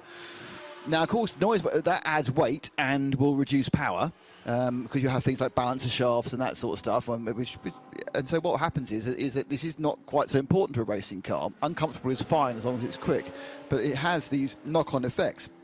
And vibrations are an absolute disaster for racing cars. And it's interesting that you mentioned the V8 issue, because V8, of course, everyone thinks the V8 is inherently balanced. It's actually not. The only inherently balanced are a V6 or V12 or an inline 6. They are inherently balanced. Everything else has some sort of compromise in its harmonic balance, and those vibrations can sometimes help. But if you get a harmonic balance which is actually opposed to something else, then you get kind of a crashing situation. It's like two big waves coming together, making a bigger wave, and that's when problems happen. So, and it's interesting that we see as cars have developed, and you think, look at the GT3 cars. A GT3 car, from 10, 12 years ago, theoretically has the same lap time as one now, because they have balanced them the whole time at the same lap time. So you say, well, why would I buy a new GT3? Why would I buy this new Ferrari? Why would I buy this new Audi? Well, the reason is that they have every single time they make them easy to drive, they make them better on the tyres, they make their serviceability better, they cut out all the issues. And whilst the lap time is the same, more people can access that lap time for a wider period of time, and when there's a problem, it's more serviceable. And that's why these generation GT3 get no faster. Everyone loves them more because they just get better and better and easier and easier and easier and more reliable. Well, the latest BMW, apparently the air conditioning system in that, the latest BMW GT3 car is fantastic for that very reason you just described. And the last one on the alternator was when Audi were putting together the R10. Dr. Ferdinand Piech, who of course had a foot in both the Porsche and the Audi camp, and he told Dr. Ulrich when they were building the R10, he says, now remember, put 2 alternators in it. He says, because we had terrible problems with the 917 Porsche. So you're talking 30 odd years before, they say. And the funny thing was that when Porsche built the RS Spider, Dr. Piech didn't pass on that advice to them. So that probably tells you a bit of where his actual allegiance lay at that exact moment in history. So it's funny how these things happen. But hopefully the MP Racing Mercedes team will be able to get the car back out and get running. And Fabrizio made the point. He says, he wants his teammates, Thomas Manuel and Cornelia Gosner, to get out there and enjoy the car on a great circuit. The last thing on the alternators, I just feel it's a missed opportunity for a punk band. They could have called themselves the Alternators. It would have been a great name back in the late 70s. Good name. I know. It would have been a very good name. Tim Gray tells us that Knock Hill is restricted to 34 entries, though. But, 34... Well, that's immediate. We have quite a lot of races in Creventic which have got less than 34 entries. So I still say the 12 hours of Knock Hill is go. Peter, give us an update. It's not so much of an update, more of a question. There's the old joke, isn't it, of how many people does it take to change a light bulb? Well, Seb's filming this for us now. For those of you that are viewing this, how many people does it take to change an alternator belt on a Mercedes-AMG GT3? Where answers on a postcard to the studio, please. Seems to be 6. Away, gentlemen and ladies. 6, 7.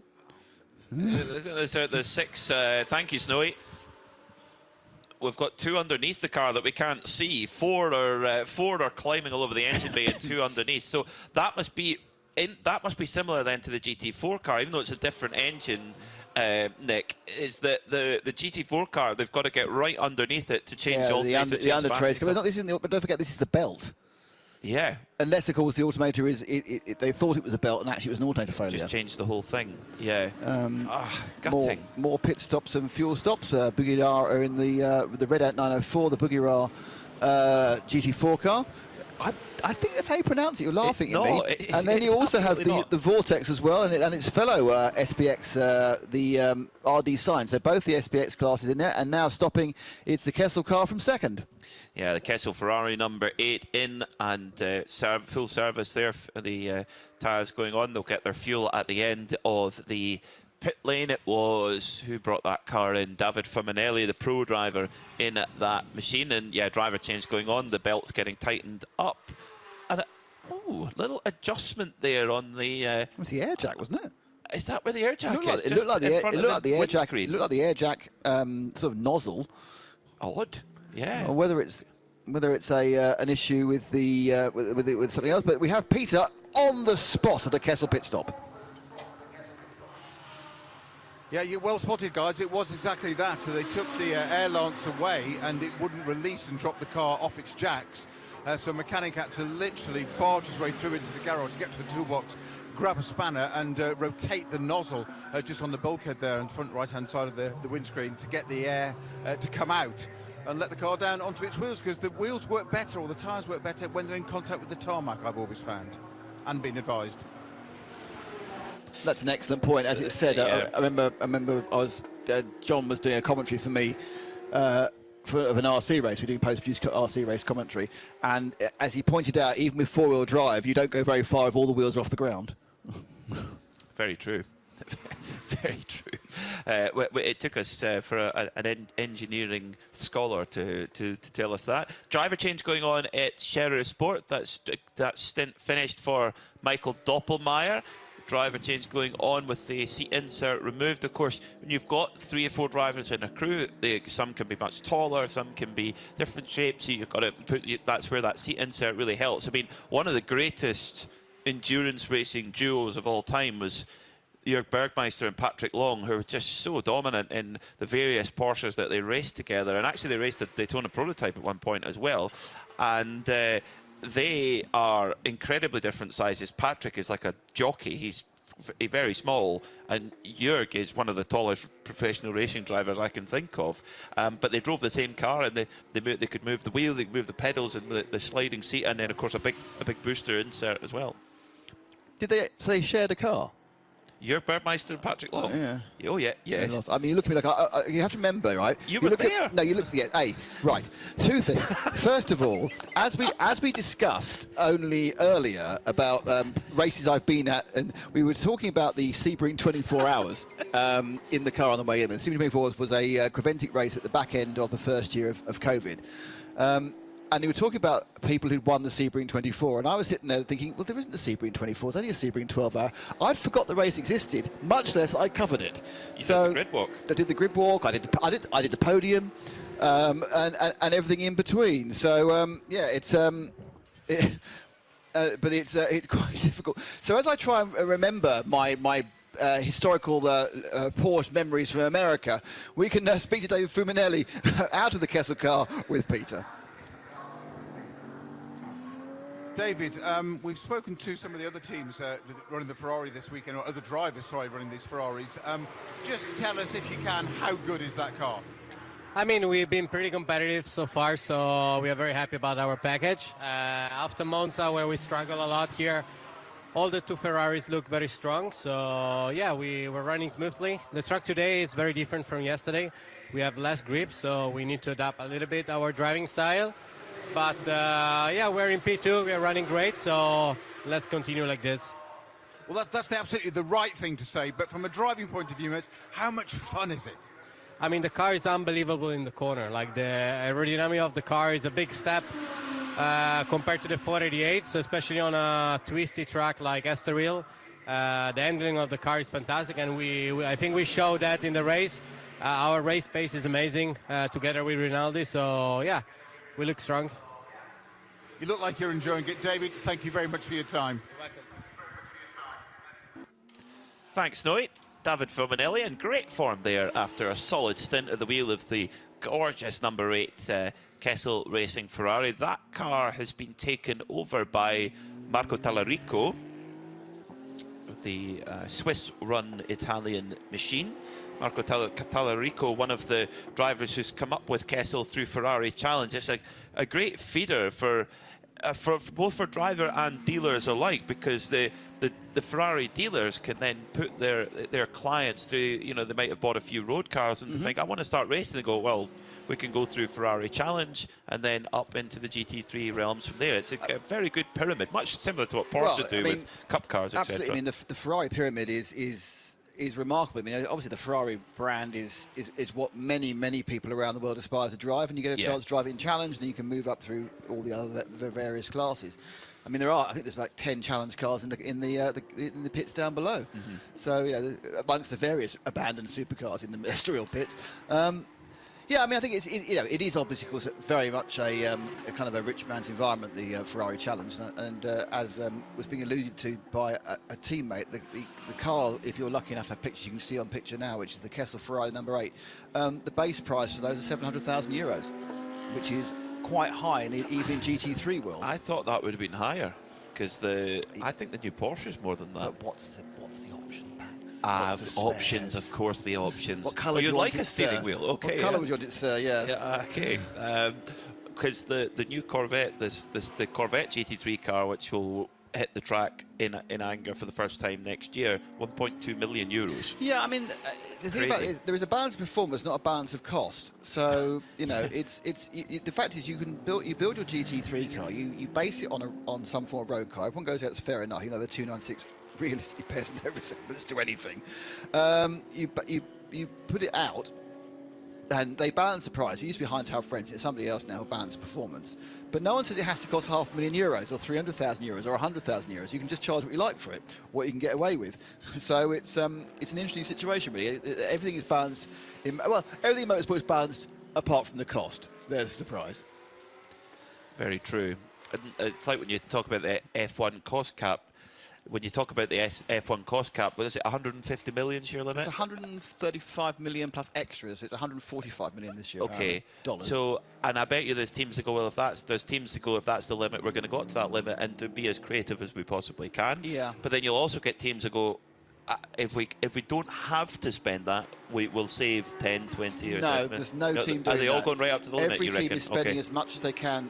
Some of the teams don't have enough money to spend all the money. So like Williams don't have that much money. That's what I was thinking. They're not saving money. They haven't got the money. So they spend as much as they can. And when they get more money, they will spend the cost cap. The top teams, of course, as we know, are all trying to get within $1 of the cost cap and not go over, with obviously being incredibly fair and not in any way cheating any systems whatsoever.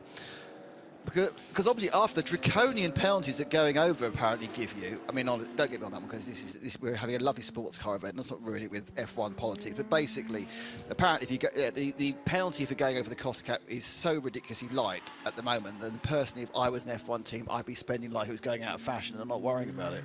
But I'm sure they will come down harder on someone who exceeds the cost cap in year 2, 3 and 4. And we have that fun to come, because I think just about the summer break, which is about, 4 weeks ago away, that's when the first vestiges of who's spent what comes out. But anyway, yeah, but that's, budgets in motorsport is always the same. You spend if you're allowed to, you spend what you've got. So at the moment in this race, we've got our most populated class, which is 992s. Fabian Dance in the Red Camel Jordan's car is up into 3rd overall. He is due a pit stop, of course, but it shows you that how efficient that 992 car is, both from a cost and frugality point of view. Peter Snowden is down in the pits and the paddock. Snowy.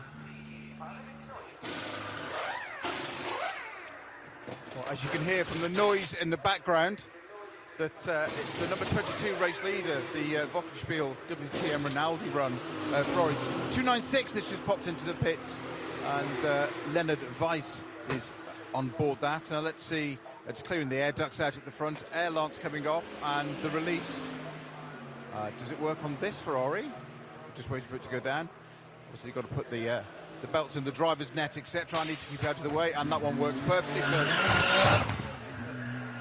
I think you could call that interactive. We got that one, and I'm just trying to see who came out of that, and we can. It's obviously not Krumbach, because he's Torsten big Kratz there already. Torsten Kratz. So let's have a very quick words with Jochen. Jochen, you're looking very casual here. You're in shorts and t-shirt. Why are you not eating ice cream as you were yesterday? I had already. You've had your quota for the weekend? No. No, just Leo's in the car, so I have to prepare, because I will go next to the car. But yeah, so we are quite relaxed now, because the car is fine. We don't have any issues, and so we're looking forward for the rest of the race. Or let's say we did not even reach half of time. There's a long way to go yet. But what goes through your mind when you're doing this, man? Because at the moment it's repeating yesterday. Everything's just perfect and clean and tidy. You said no penalties, but it also must be quite tempting just lying there. No, let's say, yeah, of course it's the same as yesterday. It's just a double of time. It's a little bit harder for everyone, for the mechanics, because they did not really have much of time, So the race was over late yesterday, and they had to prepare everything from this morning for the race. And same as for the driver. Of course, for the driver, it's also double time of driving. So we had to be smooth, not to give too much power at the beginning, to, let's say, to have all of our power within the 12 hours. And when are you next back in the car? I go next. So Leo's just in the car. I will go at next. Thank you very much, Jochen. Enjoy the ice cream, but not before you get in the car. There's a large amount of obsession in the pit lane about ice cream and sun cream, isn't there? It's the cream race, apparently. The ice cream in catering Ice is cream very and good. sun cream, you Yeah, see. absolutely. And the trick is, though, you see, the ice cream pots are just little ones, but if you get a coffee cup, you can fit much more ice cream in it. That's the trick. Well, there we go, you see. There you go. Would you like a flake with that, sir? Yes, always. So Leo Weiss on board the Wochenspiegel team Monschau Ferrari, and just down in the fueling area at the moment. Leader in GT4 in for Atlas BX. The Bagheera were leading. They took their pit stop a couple of laps ago. Alaya Kolic is stayed in. Yeah, she has stayed in. So double stint for Alaya as the Korean Atlas BX crew go to work. And as you rightly mentioned earlier on, Nick, the Mercedes GT4 car, it's got normal lug nuts like you would see on the regular road car, or indeed a in the old days in NASCAR before they changed to a single lug nut. But if the road car comes with the centre lock, you can do that. Peter Snowden is down with the Atlas car. Yeah, I am indeed. The driver's just gone to the back of the garage, but they also just had a very quick penalty. They are the next box off as that 403 Atlas Mercedes pulls away. They are the first box in the garage here, or second one, and they've just served a penalty there, so I'm not sure what that was for. I'm just going to try and get hold of the driver. Just bear with me. He's still got his lid and bits on, so give me a minute and I'll come back to you.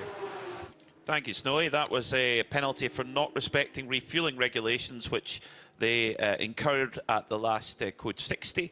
And so, yeah, that's now served, 10 seconds served. And that will give Bagheera, Nick, a reasonable advantage, because Elia Koloc had been drilling away at that gap, really building it up. And that penalty, that's because it's not just 10 seconds, it's going into the penalty box, stopping, take your 10 seconds, and then drive back out again. Yeah, adding to that, they've done a driver change, which is slower than just a standard change. So that's going to be on this sequence where they're still in the pits. So we have to wait for them to fuel and come out before we can give you the direct comparison of the last overall pit stop, including the pit lane. So, but it'll probably they'll end up being, I would expect, 35 to 40 seconds longer in the pits for those two elements, the penalty and the driver change. Now, obviously, Alaya has to come out as well, but of course, this is it's a three-driver team.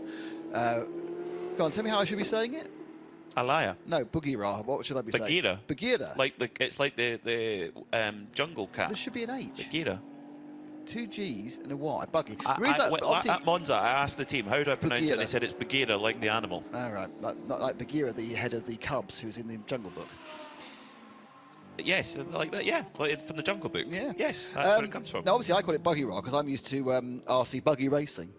So if I see the combination of a B, U, and they G, do G, race and a Y, Dakar buggies. And Buggy Ra to me is, well, obviously it's a buggy with the Egyptian god of whatever Ra is. I can't remember. Ra's a bad god, isn't he? I think.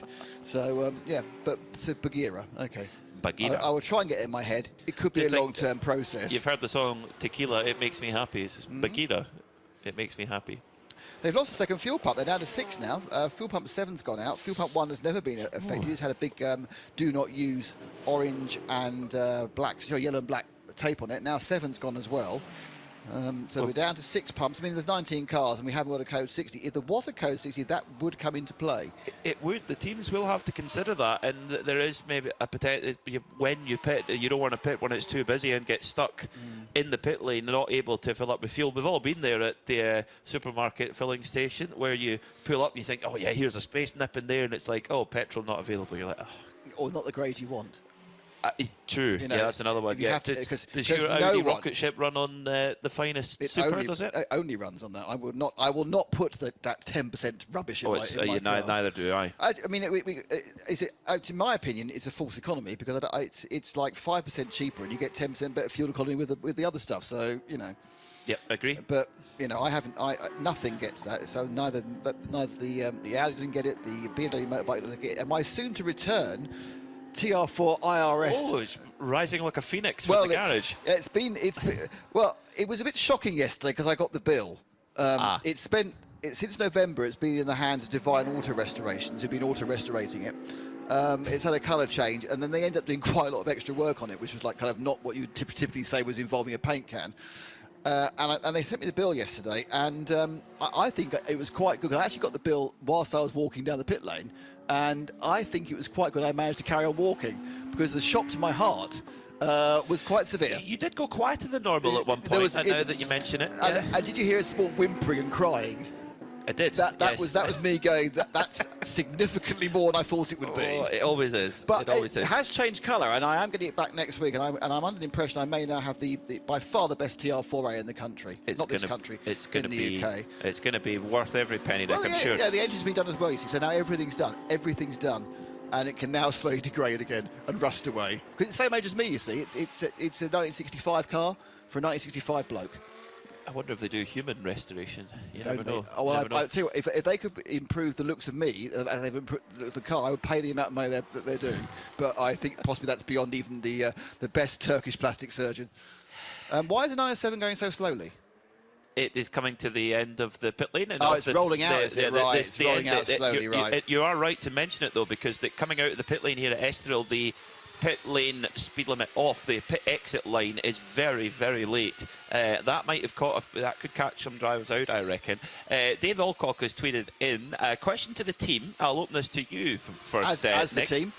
You are our team leader. Given that the target lap time for balance of performance for GT3 cars was set over 10 years ago and cars have improved, do you think that target lap time should be lowered, i.e. faster, so that the cars can run a bit closer to the full potential?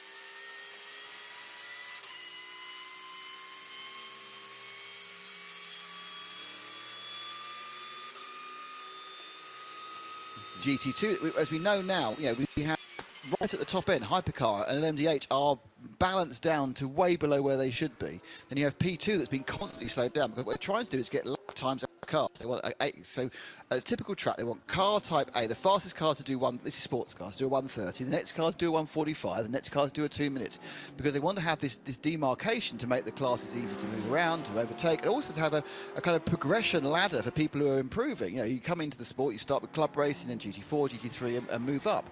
So the point about it is, though, what they have done is, by keeping the GT3 cars at the same speed, they've made them more accessible to more people.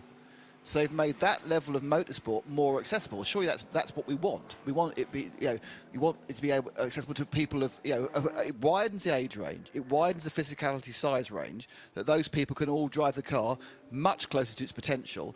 Absolutely. If you release these GT3s, don't forget, all these GT3 cars make way less power than their road car alternatives. Exactly. The Ferrari will be the lowest powered Ferrari you can buy. The Porsche is way down on power where it should be. The Mercedes as well, what they could get out of them. If you actually let them go, it'd be fantastic for us as commentators, but only the pros would get anywhere near the limit, and so you'd have and the costs would be astronomical. And you'd have a race to the top, and it would just get really expensive, because obviously, again, when you run things close to their potential, it costs more money, it burns more brakes, it burns more tyres. This is not cheap by any stretch of the imagination. However, making them faster makes them more expensive. For no real necessary entertainment benefit. It's a point. If these cars are going round in 135 or 145, it doesn't affect the spectacle or the enjoyment or the TV. No. Because if they're all doing 135 or all doing 145, it's the same. Yeah. Is it my understanding that the DTM, of course, runs GT3 regs, but they run a little bit more sprint? Because they wanted to differentiate, after they lost the DTM cars only, when they moved into DTM, now I am not an expert on this, so I will only say what I believe to be the case on DTM, is that they then decided they wanted to make them super GT3s and then try and give them a little bit of extra. Obviously the teams backed off this exactly the same way, Peter, as they backed off the concept of a different aero package for Le Mans, which was initially mooted first of all. So hence the cars which come to Le Mans next year will be the same as the cars which go around Spa. But I think you're absolutely right. They wanted to give them more oomph, and I think there is a different power level within DTM. But I would be very happy to get a response from Time Certain Clock or from Dave or from any of our listeners, just to say whether that actually happened, because I know there's kind of a pushback, because the whole point about GT3 is it's a universal series that can race anywhere in the same format. The only difference, obviously, is they all change tyres depending on the championship. Yeah, and you look at somewhere like at the Nürburgring, in the Nürburgring 24-hour, the GT3s are they're held back quite a bit, purely from safety grounds. The accidents can be more than massive enough. They don't need to be going. I believe there's in the Nürburgring they have set-up parameters, don't they have to meet? Right. They have Yeah, they ride height and wing angles. Much they have, higher ride height. Yeah, absolutely. Because you don't want to start grounding out the Nürburgring, I can tell you that, both for safety and for damage reasons. Well, the new Ferrari, I heard from a driver, Mr. A Driver. Mr. A Driver Esquire told me that the new Ferrari 296 GT3 on just the Grand Prix track at the Nürburgring is 1.8 seconds faster than the old 488. Yeah. Before balance performance adjustment. And that's what you would expect. And when you balance it back, they give it a much wider window, and it gets more accessible. A very good question. Thank you for sending that in, Dave. A great discussion point there for the GT3 machinery, which. It's a category that's it's been with us a long time and here to stay. Leo Weiss leads the way at the front of this motor race by 46 seconds from Marco Tallarico in the other Ferrari, the Kessel Racing Ferrari. Then in third, it's Shane Lewis for CP Racing. Antonio Cenero, the young Spaniard, is at the wheel of the Porsche E2P racing car. In fourth, then it's Elliot Earhart, who's got back on board the Sheriff Sport PHX car. So Pierre Caffer did about 10 minutes, and then there was a code 60 that came back in again. And he's had 10 minutes, and then they stuck Michael into unfortunately didn't work that well because it was only an 8.5 minute code 60, so they didn't manage to use Michael's time when everyone's doing the same speed. Yeah. But they didn't get silly about it. They went with it, burnt up that entire hour he needs to do, and they now have the rest of the race to try and rotate through the other three drivers and move further forward. So there's one more penalty that's come in, the number 904. That's the blue Red Ant Racing car of Jimmy De Bruyker, Michel Haverand and Brent Verheyen. They have a 10-second penalty for crossing the white lane at pit lane exit. You mentioned it, Nick, how the pit lane, limiter offline, if you like, just go line is very, very late. So you wonder then if there's a little bit of confusion of. That was the first time I've seen that shot. I hadn't seen that shot before.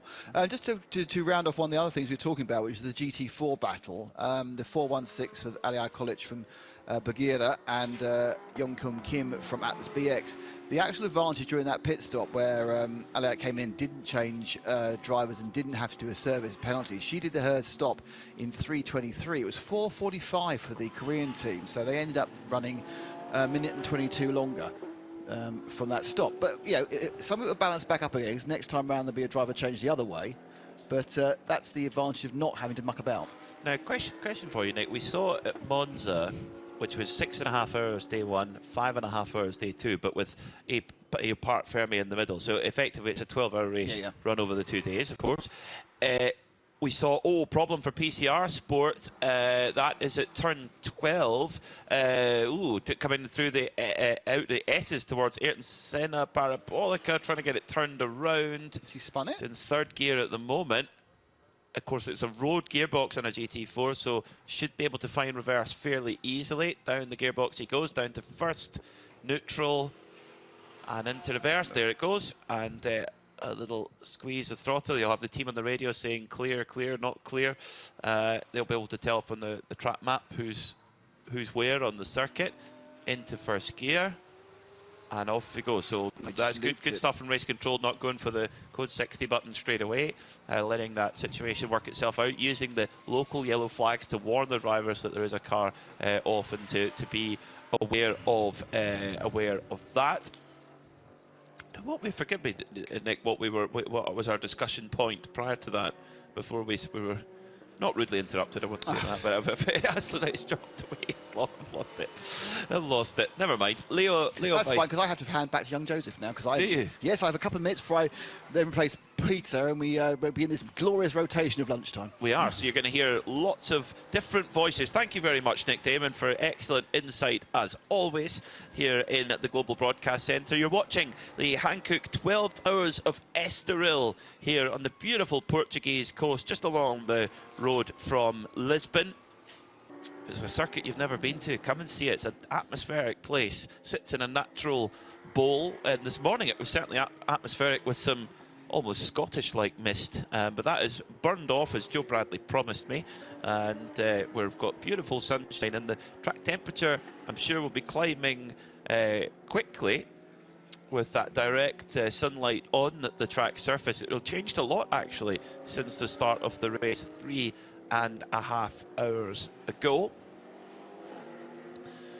So Leo Weiss for WTM by Ronaldo Racing is your leader from Kessel Racing, and CP Racing are in third. And CP Racing right now, Shane Lewis has been at the wheel for 53 minutes. Goodness, that's gone by quickly. He's 36 seconds behind the Kessel Racing Ferrari, but is lapping quicker than Marco Tallarico at the moment. So CP Racing, they are climbing their way up the order. We saw them run about as much as an hour and 18 minutes on a tank yesterday, so we should see them in the pits in about 25 minutes time, no more than that. Whereas Kessel, they're much earlier into the stint. They're 23 minutes into theirs. After 4 pit stops, CP Racing have done third. So that's your battle for second and third place. Joe Bradley, you were right. The sun has come out. I did tell you. Is it warm outside? It's very hot. Yeah, it's not just warm, it's very hot. You're going to bake. Being Scottish, of course, you start off pale blue. You've got to take about 3 hours to turn white. We've got quite well, actually. A bit of a dive bomb there from the number 8 Kessel Ferrari. Peter, I've got to sort of question what was going on there in the number 8. Marco Tallarico getting it all wrong when he was trying to overtake 2 pesky 992 class cars and almost coming into contact with them. He was down the inside of turn 1 and had to use all of the inside curbing there. And I'm just questioning what that was about. Now, we've got Mathieu Detry in the number 21 Haas RT, and it's moving slowly into now he's in the pits, coming out of the pit, so he's that tight shot there that we can't see out onto the track. He is coming out of the pits, and that car is just that car is now ahead of Fabrizio Crestani, who remains in the pits. So that car he's only 1 lap off getting off the bottom of the timing screen. So while I've been on lunch, what's happened to the 58? It's had an alternator problem. The belt on the alternator, we believe, and it's been in the pit. And do you know what, Joe? Fabrizio Crestani, stint of the day, and it's such a shame for that MP Racing crew. They were on the overall podium when that issue hit. And yeah, they're just trying to get it. They were one of the fastest. When I went for lunch, they were one of the fastest cars on the track. I would say he was the driver who was getting the biggest out of the potential of his car, and that was really, really impressive. And it's just gutting for the Gosner family as well, who are teammates with Fabrizio Crestani. So Mathieu Detry got out of the Haas RT car, and Gregory Servais got on board. They're just going to plug away, just keep going and just see where you can get. Well, they lost a lot of time, didn't they, in the pits repairing that rear hub problem, and that's dropped the car right to the back of the field. They've been at the bottom of the timing screens. They've come off the bottom of the timing screens by dint of the number 58 MP Racing Mercedes now being delayed with that, as you said, Peter, the alternator. However, it's gaining ground on a recovery drive. Only 2 laps off the next car in the field, which is the number 418, the PCR Mercedes, currently third in GT4. So a couple of laps, and then we'll see the Haas RT getting in amongst those back markers and moving up the order back towards that GT3 field. So 8 hours and 23 minutes to go here in the 12 hours of Estoril, powered by Hankook, and we'll have all the action here on the 24/8 Series YouTube and live on the Radio Show Limited network of channels. So Leo Weiss leads the way in the Wochenspiegel Team Monschau by Rinaldi Racing Ferrari from the Kessel Racing Ferrari. Shane Lewis, though, is on the hunt in the CP Racing Mercedes. He's in third right now, but he's pulling multiple seconds a lap out of the second place Ferrari of Marco Tallarico. So once again, CP Racing showing their might in their Mercedes. But Antonio Cenero, he's just set the best lap of the race for his car, a 139.2. Took 0.8 of a second out of Shane Lewis last time by. Got about a minute and 53 seconds to catch up with the CP Racing car, but the pace is strong at the moment with young Antonio Cenero, and they'd never driven here before, and is just learning all the time. More penalties, Joe Bradley. No, have you mentioned the 904? Yes, we have. Yeah, we have. Yeah, crossing the line of pit exit. You've mentioned that one. That's the latest one regarding the penalty screen. So we're up to date on that one. The 904 taking a 10-second penalty for that, which it's just been issued. So it'll be a little while before we see that one taken and served. Is the term, isn't it? Exactly so. So in the 992s, we've got a change of lead actually, but there is an owed pit stop. So Joe Nicolai, Willie Motorsport by Ebby Motors, leads by 8.3 seconds from Luke Breukers in the Red Camel Jordan's car that has done its third pit stop, whereas Sergio Nicolai has a pit stop to serve, although he's only 31 minutes into his stint, so that car can go much longer than that. So Willie Motorsport, actually, that lead at the moment is actually not that misleading. They're right there in the fight right now. Ayrton Redant in third in that class, being chased by their sister car, 904 Redant Racing, Jimmy de Broeker. Leader in 992 AM is Nicholas Sturzinger for HRT Performance. Now they had a rotten weekend in Monza with a technical issue. The rotten day yesterday with a technical issue, but this is much more like it. They started in the back of the pack and they charged through the field and up in the lead of their class right now. But they'll have to see off the challenge from the RPM racing crew of Philip Hambrecht. We've talked about time management a lot this weekend, Joe. With that temperature climbing, that's only going to get more important. Well, Charles Putman mentioned it to, I think, Snowy, wasn't it, down in the pits? As the temperature rises, the track gets slicker and it starts getting slippery. And it's kind of, you would think, as the track got hotter, the tyres would get stickier. But what the heat does is it brings out all the oil and the residue that is sort of deep within the cracks and the rivets of the tarmac, and you end up with a slippery track, and plus the tyres tend to overheat and kind of go off very, very quickly, and tyre management will become an even bigger factor on how you're going to get them to last. And to be honest, we've got the clouds breaking, the blue skies poking through, and that's going to be the cloud is going to begin to disappear completely. By the time we get to maybe the last 2 or 3 hours of this race, we're going to have clear blue skies. By the time we get towards checkered flag, of course, the sun's going to start sinking in the sky. The temperature's going to start coming down, but we're not at the highest point temperature-wise. We are climbing until coming up to 20 to 1 p.m. local time. It's going to be at its height between 3 and 4 o'clock. Before it begins to even think about cooling down. So we have got a lot of considerations. You're not just considering where to brake, where to change gear, when to turn the steering wheel. It's how hard you push and how much you use those tyres. And some of the lesser experienced AM drivers can fall very foul of that. And we'll wait to see, because the stopwatch never lies, does it? Never. And also, if you're in a 4-driver lineup, you did a stint earlier on, and maybe the 3 in between you, maybe 1 or 2 of them have done double stints. It could have been 4 or 5 hours since you've been in the car. That's right. Which is nice for a rest, but then you get in and go, is this the same race car? It can't be. That's right. Because the track conditions changed so much. Luckily, we've had dry weather all weekend, and therefore the track will be really nicely rubbered in. Also, every car is on the same tyre, Hankook tyre. So they're all using the same rubber. They're just built into different sizes for each car, so that it's the same rubber getting laid down. So the track actually will be really nicely rubbered in now, but that's hopeless if it's absolutely baking hot on the track surface. I think, though, Joe, when we get into the last hour or two, particularly that last 90 minutes to run to the flag, we could see some really hot pace, because there's a lot of players who are, in all of our classes, GT3, 992 particularly, who could make a charge towards the end. And GT4, well, they were really closely matched, Bagheera and Atlas BX with their Mercedes, but Elia Koloc just stretched the gap a little bit, but a longer pit stop for Atlas BX has knocked them off the scent a little bit. There's now the front of the GT4 field 1 minute and 13 seconds. Well, another CP Racing quote, this one from the other Charles in the team. Charles Espinlab said, we really start racing with an hour to go. Mm-hmm. And you know what, endurance racing is very much like that.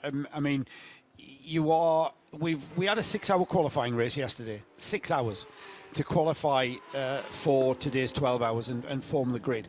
However, it wasn't just about qualifying for today's race yesterday. There was half points awarded, half championship points, so it was effectively a 6-hour race.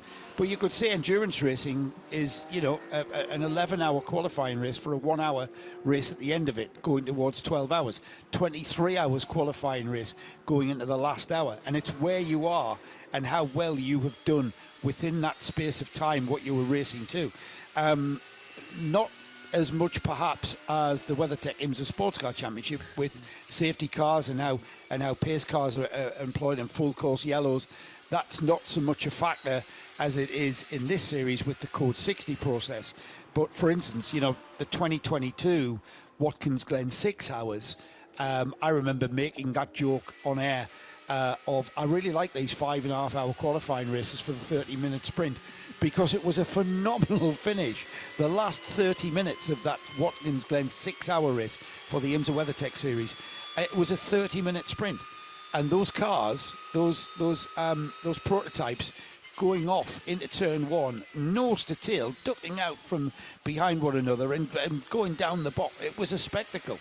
Now, we're not going to see that manipulation here. I'm not saying that it was manipulated, but it's just the way the safety car manipulates the race. The drivers are ready for it. The teams are ready for well, it. Yes, they know that's going to happen. They know potentially that can happen. And if you do get that happening in that series of racing, you know that it could come down to that. It's a little bit different here. You've got to manipulate your car through the race with regards to how you manage the car, how you manage the gearbox, how you manage the brakes, how you manage, more importantly here, in these weather conditions and the configuration of the track, how you manage the tyres. And it's all about managing those tyres through each and every stint and putting yourself in that position to actually, you know, sprint race that final hour if that's what it needs. And the Code 60s are quite actually a pure way of doing things, in my opinion, because they freeze the field exactly at the gaps they were. Well, you don't lose out so much, do you? No, it's not at all. It's much fairer. You can. Yes, they can still fall at times when you could really use one and times when you could really do without one. Yes, of course. So there is still an element of fortune, but you know, fortune favours the brave and all that, and all those cliches. You can. That's why a lot of the teams have top level strategists. Red Campbell Jordans, they've got our very own Paul Truswell. So his job is to keep on top of those things. Now, in the last couple of hours, Joe, the traffic back and forth to race control, which we get a grandstand view of from our commentary box, has yes, been relatively... and I can almost guess who's going to be on the penalty list, because we've seen their team manager make their way to the race control, and number 8, Kessel Racing Ferrari, they've got a penalty. Well, I think that's probably happened at turn 1. Where it has, yeah, turn 1. It's just popped up. 10-second penalty issued to the number 8. That's the Kessel Racing Ferrari. And whose team managers just walked by. Was it last Tallarico? That time, yes, Marco Tallarico's at the wheel at the moment. Yeah. No, was it Tallarico who incurred the penalty? Yes. Yes. I did catch it, and I did mention it, that it was a very, very messy way of overtaking some 992 class cars going into turn 1. And, you know, is that born out of frustration? We've mentioned how quick those 992 cars are. And we've mentioned how slippery they are on the straights, and how, if they're well driven, can be in the corners as well. And the number 8 Ferrari knew how quick those two 992 class cars were in front of him, and didn't want to be delayed. So it was a kind of a bit of I'm not going to say desperate, but it was certainly absolutely on the edge, and he had to put the car right across the inside curbing there to get past those cars. And the officials didn't like it, Peter. The officials didn't like it, and a 10-second penalty for that car next time in the pits. That's going to hurt, because they're now only 25 seconds ahead of Shane Lewis and CP Racing, who's Shane Lewis lap by lap is pulling multiple seconds a lap out of Marco Tallarico. He's an hour and 7 minutes into the stint, is Shane Lewis. So he's got about 10 minutes left on the tank of fuel he's got. Thereabouts, it's depending on what the burn rate has been. In 992, Joe, Luke Broikers is charging towards the front of the field as Sergio Nicolai is is leading the class at the moment by 6.4 seconds, but Breukers has been pulling him in the last few laps, excuse me. The gap is last time by stayed fairly steady, but in the last few laps before that, Luke Breukers has been closing the gap down in that red Camel Jordan's car, and we've seen it a few times already. We saw it particularly at the start of the race. A very well driven 992 Porsche Cup car is a menace for a GT3 car to get by. Yeah, absolutely is. And you know, we've just mentioned there the number 8 Ferrari, you know, struggling to get by, and then that desperate move, and that's what sometimes it's going to take. We'll keep an eye on that gap. 6.4 seconds last time by is the first and second class battle in 992, and Sergio Nicolai and Luke Breukers going at it hammer and tongs.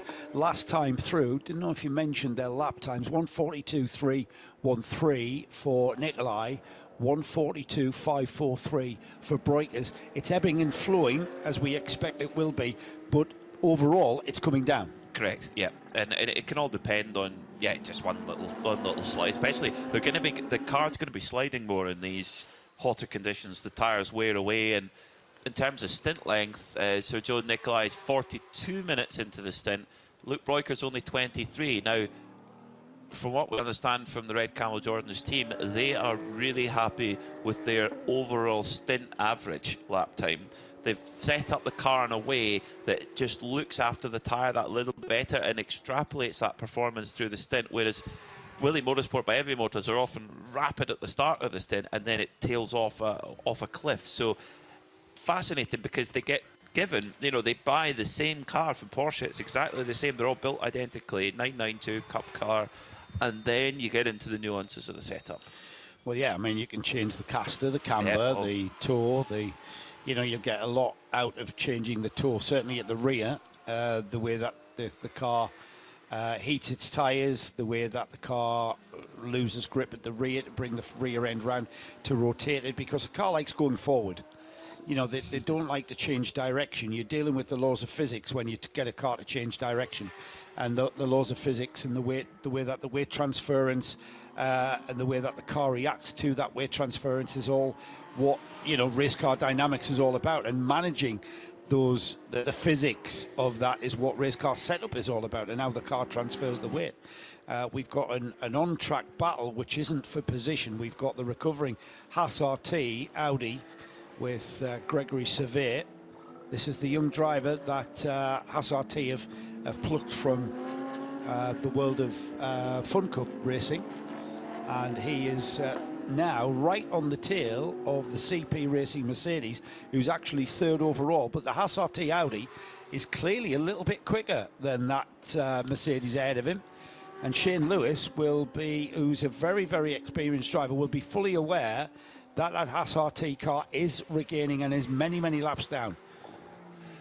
Their lap times last time by were separated by hundreds, not tenths of a second. So it's a good marker there for Gregory Servet to be following behind Shane Lewis. Alaya Koloc has put in a absolutely superb stint. She's an hour and 53 minutes in. She's been in that car. She's certainly earned her earned a good lunch after that stint, that's for certain. Although she does need to get out that car in the next 6.5 minutes, otherwise she will exceed her maximum drive time. After you can have a 2-hour maximum drive time before you need to take a minimum of 1 hour of rest. Whatever drive time you've done on your last stint, you must take half of that as a rest. But Shane Lewis is continuing to close that gap in to the Kessel Racing Ferrari. And of course, remember, at the next stop, Kessel Racing have a 10-second penalty to serve, or at a future stop, I should say more accurately, but likely they'll serve it at their next stop. Coming back to Red Camel Jordans, when we talked about the setup, Joe, a really interesting comment from Rick Breukers after his opening stint. He said they're running quite a bit more downforce than everybody else. So, okay, they give it away a bit on the straight, but there's a lot of long rolling corners here at Estoril, which will really help them. He says, you know, it helps them save the tyre a bit better, which I thought was interesting.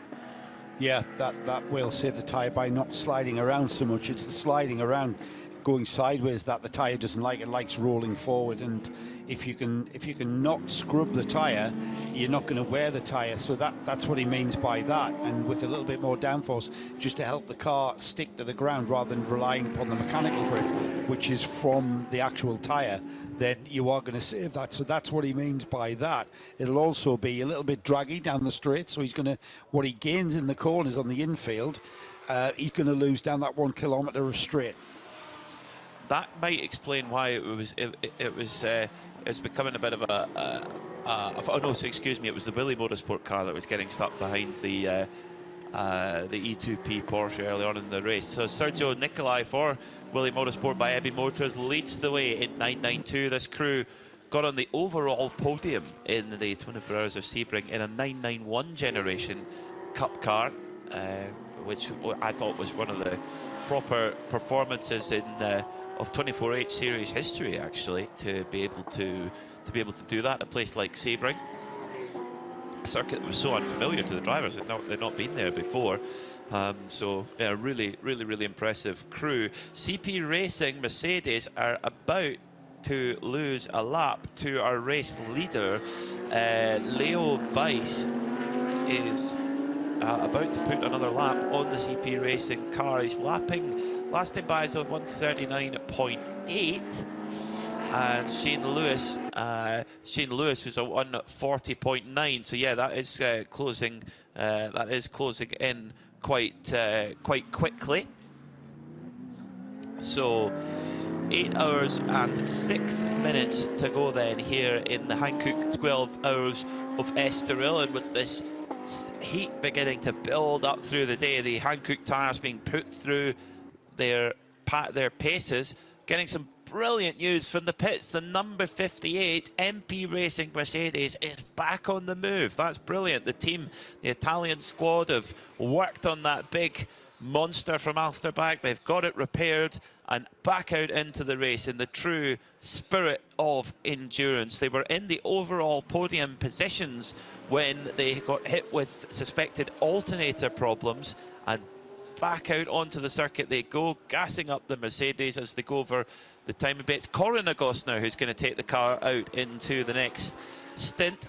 So after a brilliant job from Fabrizio Cristani to get the car up into the podium, such a shame for that crew, but Corona's back out on circuit, and that's great news, Joe. Yeah, absolutely fantastic. Karina Gosner now taking that car back out, and it really is unfortunate. I mean, we've had unfortunate occurrences, mechanical occurrences happening to the number 21. This little mechanical occurrence update is for Gaz Berry, who's just got out of bed. In fairness to him, he has been on night shift. He joined us yesterday for the qualifying race. So Gaz, this is what's happened. Haas RT in that Audi, who were certainly at the forefront and in contention for the race win at the front of the field. They had a rear hub that failed, and they lost a lot of laps in the pits. They're on 112 laps in comparison to 130 laps from the leader. A similar thing happened to the number 58, the MP Racing Mercedes. That car in with alternator problems after running in the top 3 and being one of the fastest cars, if not the fastest car at the time. And Fabrizio Cristani absolutely was wringing that car's neck when that problem occurred. That car into the pits, that car now laps down. 87 laps completed for that car, and it's back out, as Peter was describing, back out and into this race. And both of those cars now at the back of the field, 18th and 19th, many laps down, but a recovery drive. We'll see if they can get back on terms with the GT3 field and get back on it. Peter Snowden is down in the pits, and it's getting busy down there. Snowy. Yeah, as ever, just like buses, isn't it? When you're waiting for one, nothing happens, and then 3 turn up at once. We've got the Bagheera Mercedes in, the CP Racing Mercedes behind the GT4 and GT3 versions of the Mercedes there. The CP1 is parked at a very slightly jaunty angle in its pit stop there, which didn't have any major effects on there. Shane Lewis is just leapt out of that one. Charles Espinal, of course, with his tabard on, doing his bit. He just said to me, they'd like to get me involved in the driver changes. And I said, why are you in particular? He said, I don't know. He said, I'll just do as I'm told. There you go. You can tell that that's an alien You can tell that's an alien concept to Snowy there. So that, what, doing as he's told? I do as I'm told. What? No, that's He's a racing driver. They're not allowed to think. We're only jesting. The last thing you want as a race engineer is having your drivers thinking for themselves. Well, hopefully we'll get a chat with Shane Lewis in just a minute. Peter Snowden, I'm sure, is just giving him a second to get the helmet and hands off and get toweled off because it's hot in these race cars. That was a long stint for Shane, nearly an hour and 20 minutes at the wheel of that booming Mercedes. Yeah, we've got 2.5 minutes to our next hourly update, which will be at the 4-hour mark. So it's kind of like a 2-hourly update, actually, not rather than an hour. We'll be having a full rundown and a bit of a summary of the first 4 hours of this Hankook 12 hours of Estoril. And while we wait for Shane Lewis to towel himself off and be greeted by Peter Snowden, we'll get back to that recovering number 8, Marco Tallarico. While we do that, let's head back down to the pits. We've got Shane Lewis with Peter Snowden. Shane, sorry, just go straight there. Just about to go an update there. An hour and 20 in the car, and I can tell from the look on your face that's like sitting in a sauna. Yeah, so sun came out, obviously. You know, this morning we had that cloud cover, the marine layer, whatever you want to call it. And I'm like, oh, yeah, this won't be a problem. So they even asked me if I'd double. I said no problem. The bottom of my feet and the skin that's missing might say something extra. But it's rather warm in there, even with the really great drink bottle system that AMG has. It still gets hot. I mean, after a while, you're just sucking in hot water. So it was warm. I won't joke. I remember that feeling well. It's an aid, isn't it? It's not keeping you cool. You're saying about your feet. What's the issue there? Well, it just, the pedal box gets really, really hot. There is one duct that comes in, and we have a choice to put it towards your feet or towards your body. All the drivers pick toward their body just to cool us down. But, yeah, the pedal box gets extremely hot. See, 2 reasons to get a 296 Ferrari. It's quicker, and the engine's behind you. Pedal box to stay cool. Yeah, I should probably stay quiet on the Ferrari. We'll just leave it there. Ferrari is like, GT3 plus. I don't know where they're. I mean, listen, all respect to them. They're doing a great job driving it, and it's super fast. But it is a step above the rest right now. Yeah, LMP GT3. Yeah, exactly. There you go. Now, Charles Espinal showing you a photograph over the shoulder now. You can see that we're looking at. Sorry, if you just tap that again. There's got some sideburns there. It's definitely Elvis. Yeah. Now, we do need to later on today get the tape measure out, and we're going to measure these now. At some point today at this event. Okay. Nick Daban, don't jump on this one. All right. And we're going to compare them to Peter Mackay's, and then we're going to have a bit of a sideburn off at Barcelona in September. Barcelona Burnside. I think I'll go for it. Good man. Shane Lewis, thank you ever. Shane Lewis is the best sport in the paddock, I think. We've rattled him all weekend about the sideburns. Brilliant stuff. Yeah. Only from respect, because I'm a big sideburn fan. Let's take a run through the standings as they are right now. After 133 laps of running and just over 4 hours, WTM by Rinaldi Racing continue to just run at the front like a steam train. Leo Weiss at the wheel right now. The second Ferrari in second position overall. Kessel Racing with Marco Tallarico at the wheel. Then up on the overall podium right now is E2P Racing, the Spanish squad with their Porsche, young Antonio Cenero driving at this stage. Then in fourth is Elliot Earhart, who's put a big shift in so far in this race, doing the majority of the driving for the number 1 Sherisport PHX crew. We just heard from Shane Lewis there in the CP Racing squad, car number 85. That will be Joe Foster who will be taking that car out. That's the first time we've seen Joe in competitive action so far this weekend. We've seen him dotting around the paddock. Great to see Joe out there on circuit for CP Racing. Then your leader in 992, but only by 5 seconds now. The gap is coming down. Willie Motorsport by Ebby Motors lead the way with Sergio Nicolai driving, and then Luke Breukers is in the red Campbell Jordan's car trying to catch the Italian-Romanian squad as fast as possible. Then in third, in the very tight 992 battle, is the number 903, the championship leader, Red Ant Racing, with Ayrton Redant at the wheel right now. In ninth, it's the sister Red Ant car, number 904, that's the blue one, Jimmy De Bruyker, right at this stage. Then in 10th, rounding out the overall top 10, is the 967 HRT performance car, driven by Nicholas Sturzinger. Remember, they started right in the back of the field. Brilliant stuff for that crew. RPM Racing, they sit in 11th overall, and second in the 992 and category behind Redan Racing. Behind HRT Performance.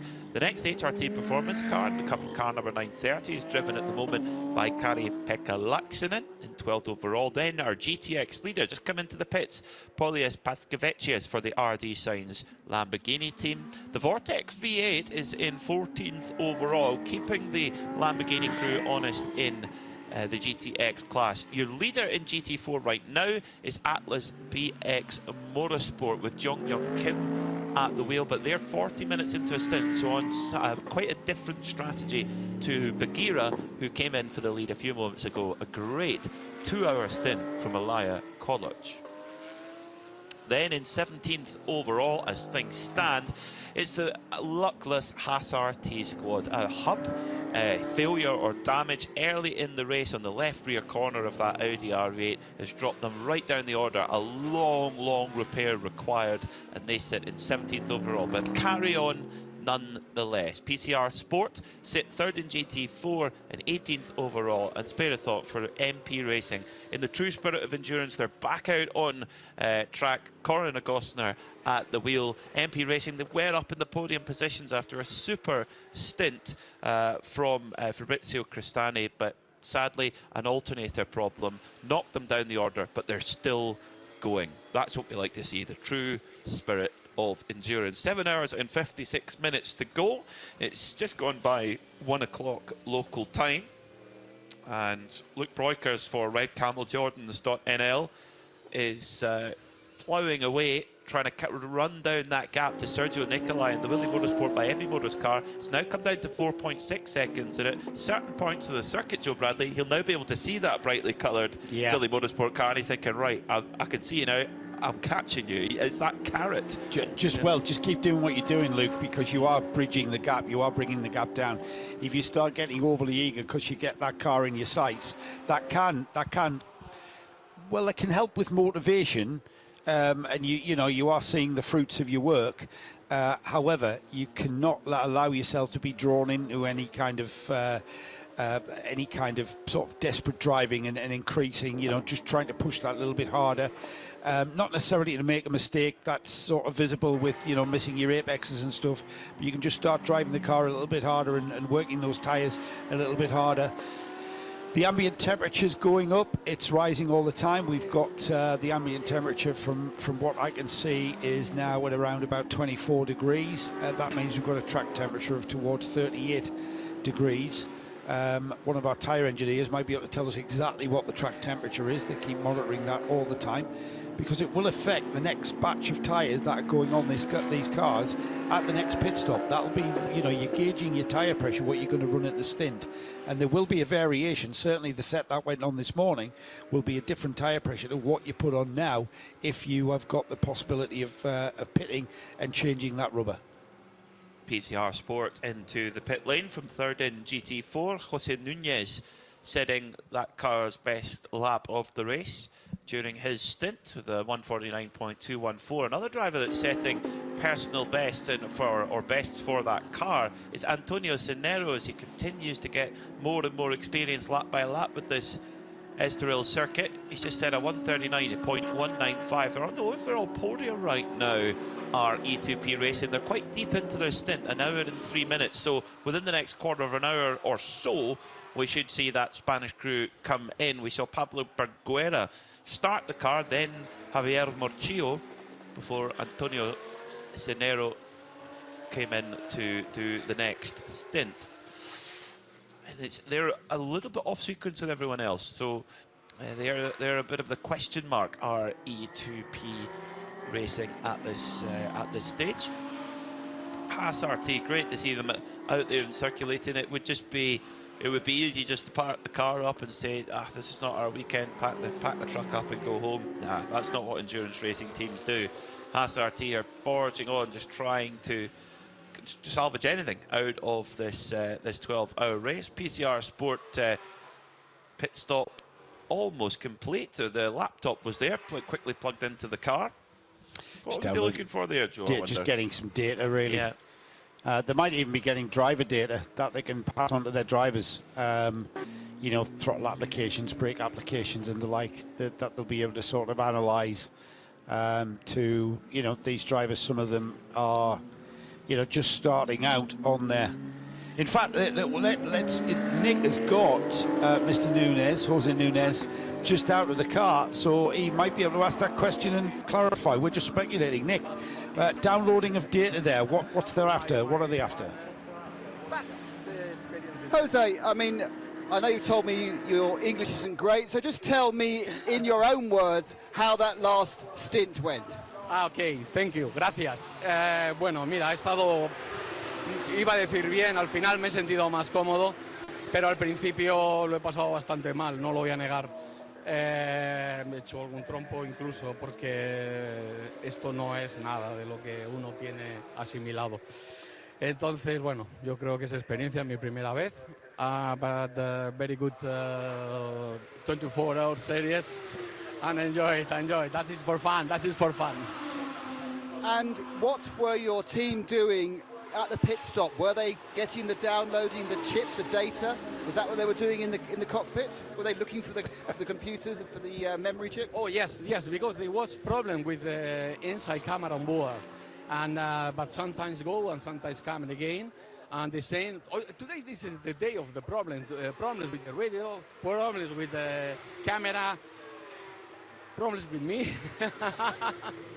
But the team is amazing. You can't believe me. This is a family. This is the family, complete family, and I love it. I love them. Jose, thank you for talking to us. Thank you very much. Muchas gracias, Senor Nunez, who gave us some great insight there, and you picked up on some of his Spanish there, and he was great. His English was great to understand. His English was superb. I didn't think we were ever going to get the Nick to be able to get across, but Jose, muchas gracias, muy bien, on that interview there, and some insight as to what that car has encountered. What did you pick up on that Spanish? Yeah, I mean, they're saying that, you know, the experience and the track time is the first thing. That's the first priority for them. He felt very comfortable in the car, although the grip's not good. Muy mal, very bad, actually. So I picked up on the muy mal. Muy mal, yeah. So forgive me for a full translation, but we got the kind of general gist of it. Between our conversational Spanish, we did pick up on a couple of things there. Oh no, a spin for the MP Racing crew. The number 58. Now the Corin Agostino's got the car in reverse, and I think that was our race leader, Wolkenspiegel Team Monster car that sped past at quite high speed, it must be said, with the yellow flags out, and nearly clipped the back of that Mercedes, but that's at the Parabolica interior, by the way, that left-hand hairpin in the good infield. Spot, Joe. But the car's got back going again. Corin has got the Mercedes going. Meanwhile, Nick Damon is down in the Bagheera pits. Yes, it's not Bagheera, it's Bagheera. I finally got that right. With call it. Well, I would call it an Iron Man 2 hour, but obviously it has to be an Iron Woman 2 hour stint. I mean, how was that? It was just finished a double stint. It was pretty good. Felt a little bit long, so I'm a little bit tired at the moment, but I think I was just trying to bring consistent times, so I'm pretty happy with where we are. Why did your team decide for you to do a double? Your main rivals are all doing singles. You've got 3 drivers. Why did you decide to do that double? Well, I'm not going to say the strategy in front of everybody, so we're going to have to wait and see, and hopefully it pays off. Now, you've driven all sorts of cars in all sorts of trucks as well. I mean, how does an hour in one of these cars compare to the other cars and vehicles you've driven? Well, for sure it's not easy going back and forth from different cars, but I'm used to racing a long time, so here in the circuits, it's for sure a challenge, but we're enjoying it so far, and yeah, still 8 hours to go. So physically, which of all the cars you've driven is the most difficult? I probably have to say the hardest thing I ever did was a Dakar rally, because that's 2 weeks, and it's in the middle of nowhere, and that one was very physically demanding, but here's a close second. So 2 hours here is a walk in the park compared to running across the desert. Well, both had its ups and downs, so still a bit tired now, but you know, feeling good, and we will see how it goes. Great stuff. Thank you. Thank you. Brilliant stuff there from Elia Clutch. Yeah, and, she loves her racing. Always smiling, and I love she could be on the World Poker Tour. I mean, if she doesn't feel like racing anymore, every time we ask her any kind of way we ask her about the strategy, she either just says, "No, I'm not telling you," or has a perfect way of deflecting to someone else. She's a master. You know, just consider that. Elia wasn't being awkward. She is in a massive battle with the other GT4 protagonists. Atlas BX, that pit stop from the 416, the Bagheera car, has allowed the Atlas BX into the lead of that class. Now that Atlas car is due in. It's got quite a while. He's going to be in the lead of that GT4 class for another 20 minutes, 30 minutes even, because they've only been out there 50 minutes, would be my estimation. But they keep swapping the lead of GT4, don't they, between their respective pit stop phases. Yeah, so that's why they can't allow any kind of insight as to what their strategy is.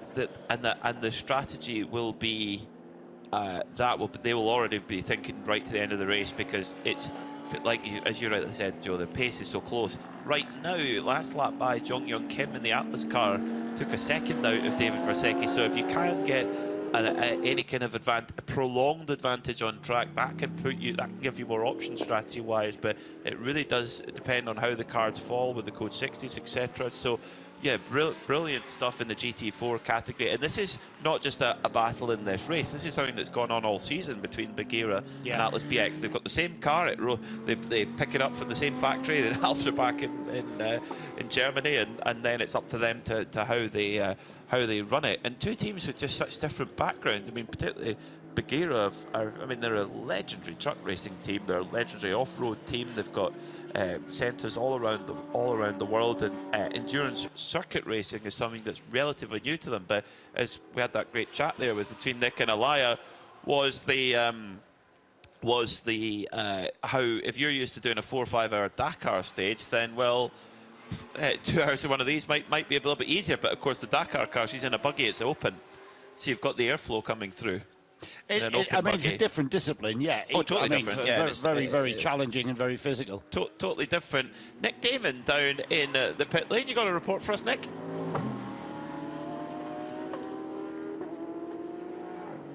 No, I thought we did. I thought we'd heard from Nick there. Apologies, folks. We'll hear from Nick Damon in just a moment with some more interesting info, I'm sure, of it. So, Wochenspiegel, Team Monschau are leading at the moment from E2P Racing Porsche, Joe. Into the pits has come the number 8 Kessel Racing Ferrari, and I'm pretty sure we've just seen that car into the pits a short while ago. Surely it wasn't over an hour ago that we saw Marco Tallarico bring that number 8 in. It's been in the pits. It's now come out. I don't know what that was all about, but I'm pretty sure that's an out of schedule pit stop for that number 8 Kessel car. It wasn't. It was in the pits just a short while ago. Now, you know what, Peter, what can happen with these long races is that you can sit here and you can watch the cars going in and out the pits, and then you see the car come back in the pits and you think, oh, that car's in early, and then you think, oh, hang on a minute, no, it hasn't been in for an hour and 10 minutes. Where did that hour and 10 minutes go? I know Nick's down there, and Nick will be able to clarify whether or not I'm just imagining things, or whether indeed that Marco Fretzer driven Kessel car, in fact, they've had a change of driver. So Marco Fretzer now at the wheel of the number 8. As it's gone out of the pits, it's updated. So Marco Fretzer, having taken over that car from Marco Tallarico, the two Marcos sharing the car at the moment, and back in the race. And back in the race in 4th place, just ahead of the CP Racing entry, with Joe Foster at the wheel of that now. And Marco Fretzer, one of the faster drivers in the car, he's the semi-pro driver in the car. He's driven here at Estoril before, all the way back in 2008 in GT Open. Raced in Formula Renault single seaters before making the transition to GT racing. He's won races in class in this championship in the past in a Porsche Cup car. So we could well see the pace begin to climb again for Kessel Racing Ferrari. We know the machine is is a proper weapon this weekend. The package is right there, so we could well see that the Kessel car come to the fore. Elliot Earhart is he's front loading a lot of his driving time. We've been racing for 4 hours and 18 minutes. Michael Doppelmayr did about an hour and 10 minutes of that, and Elliot Earhart's done pretty much all the rest. Pierre Caffer was in for about tops a quarter of an hour. When the Code 60 came out, he jumped in and jumped out, and Michael Doppelmayr got in. They got Doppelmayr's drive time out of the way, the majority of which was under Code 60. He's done his bit, he's done his contribution, and now he hands it over to the pros. 992 still being led. Gap has been at just over 4 seconds now for a few laps, as Sergio Nicolai in the Villi Motorsports car continues to lead 992. Luc Breukers is in second place, just about to come across the line now, just coming out the final turn. And Sergio Nicolai crosses the line. Let's see what the gap is to Luc Breukers. And it is, oh, that's gone out considerably. I'm not sure what's gone on there. It's gone out from 4 seconds to 1 minute and 4 seconds. So, not sure what. Which car? The 992 battle. It was 4 seconds. I know that's 5 seconds difference. Oh, sorry. Them. Yes, it is 5. Down in the pits, Nick Damon with E2P Racing. Yeah, the number 90 car has come in. Getting out is Antonio Saniero. Not quite sure who got in. I missed that moment. We've also got the 930 in the pits as well, the HRT Performance car. That's just done a full service as well. This is the car, of course, is Porsche. The 90 car came in second. They just dropped it off the air jacks. The door swung open, which was slightly confusing. Tyres being done. There he goes. That's the car away. And they are back out. And I assume they'll rotate down to fourth, guys, or will they just go down to third? For the pit stop. Well deserved too. Was that for you, Nick? Was that for that pit stop report? I like to think so, because as we know, it's all about me. Yeah, I know you. You thought immediately. Did you do a little bow? Well, a little encore? I am currently signing autographs. Yeah, doesn't surprise me. Thank you, Nick. And I think there was just overall applause all round. Now, incident involving car number 58, that's the MP Racing car, and number 418, PCR Sport Mercedes, 2 green and black Mercedes, 1 in GT3 trim, 1 in GT4. An incident at turn 1 has been noted by race control. Turn 1 is not where we saw Karina Gosner spinning that car, is it? Nope. So that's a separate incident there, unfortunately. So we'll keep a close eye on the steward screen and see if there's any update there. So Antonio Cinero brought the E2P Racing Porsche into the pits after setting a good few personal best times in that crew. To answer Nick's question on will they cycle through their drivers, so the car was started by Pablo Berguera, and then was taken on by team owner Javier Morchillo. Then Antonio Cinero got on board after that. So with the driver change, it will either be Pablo Berguera or Javier Morchillo. Nick has more down, though, at that very garage.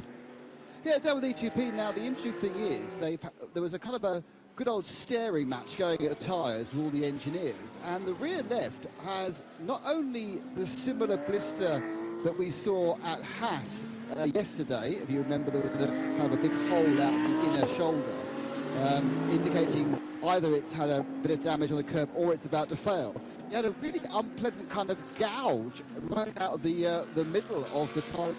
See if I can grab a quick word with Antonio, see if he's can say that anything is happening. He's having a quick chat with his engineer at the moment. Antonio, very quickly, how was the car towards the end of that session? Because we've just looked at the rear tyres and they look quite bad. Yeah, they were not that bad. The car was a little bit smooth backwards, and that's it. It was a very, very tough stint, but here we are.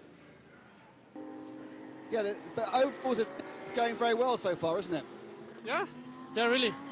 I'm so tired I cannot even talk about. But yeah, we are working so well.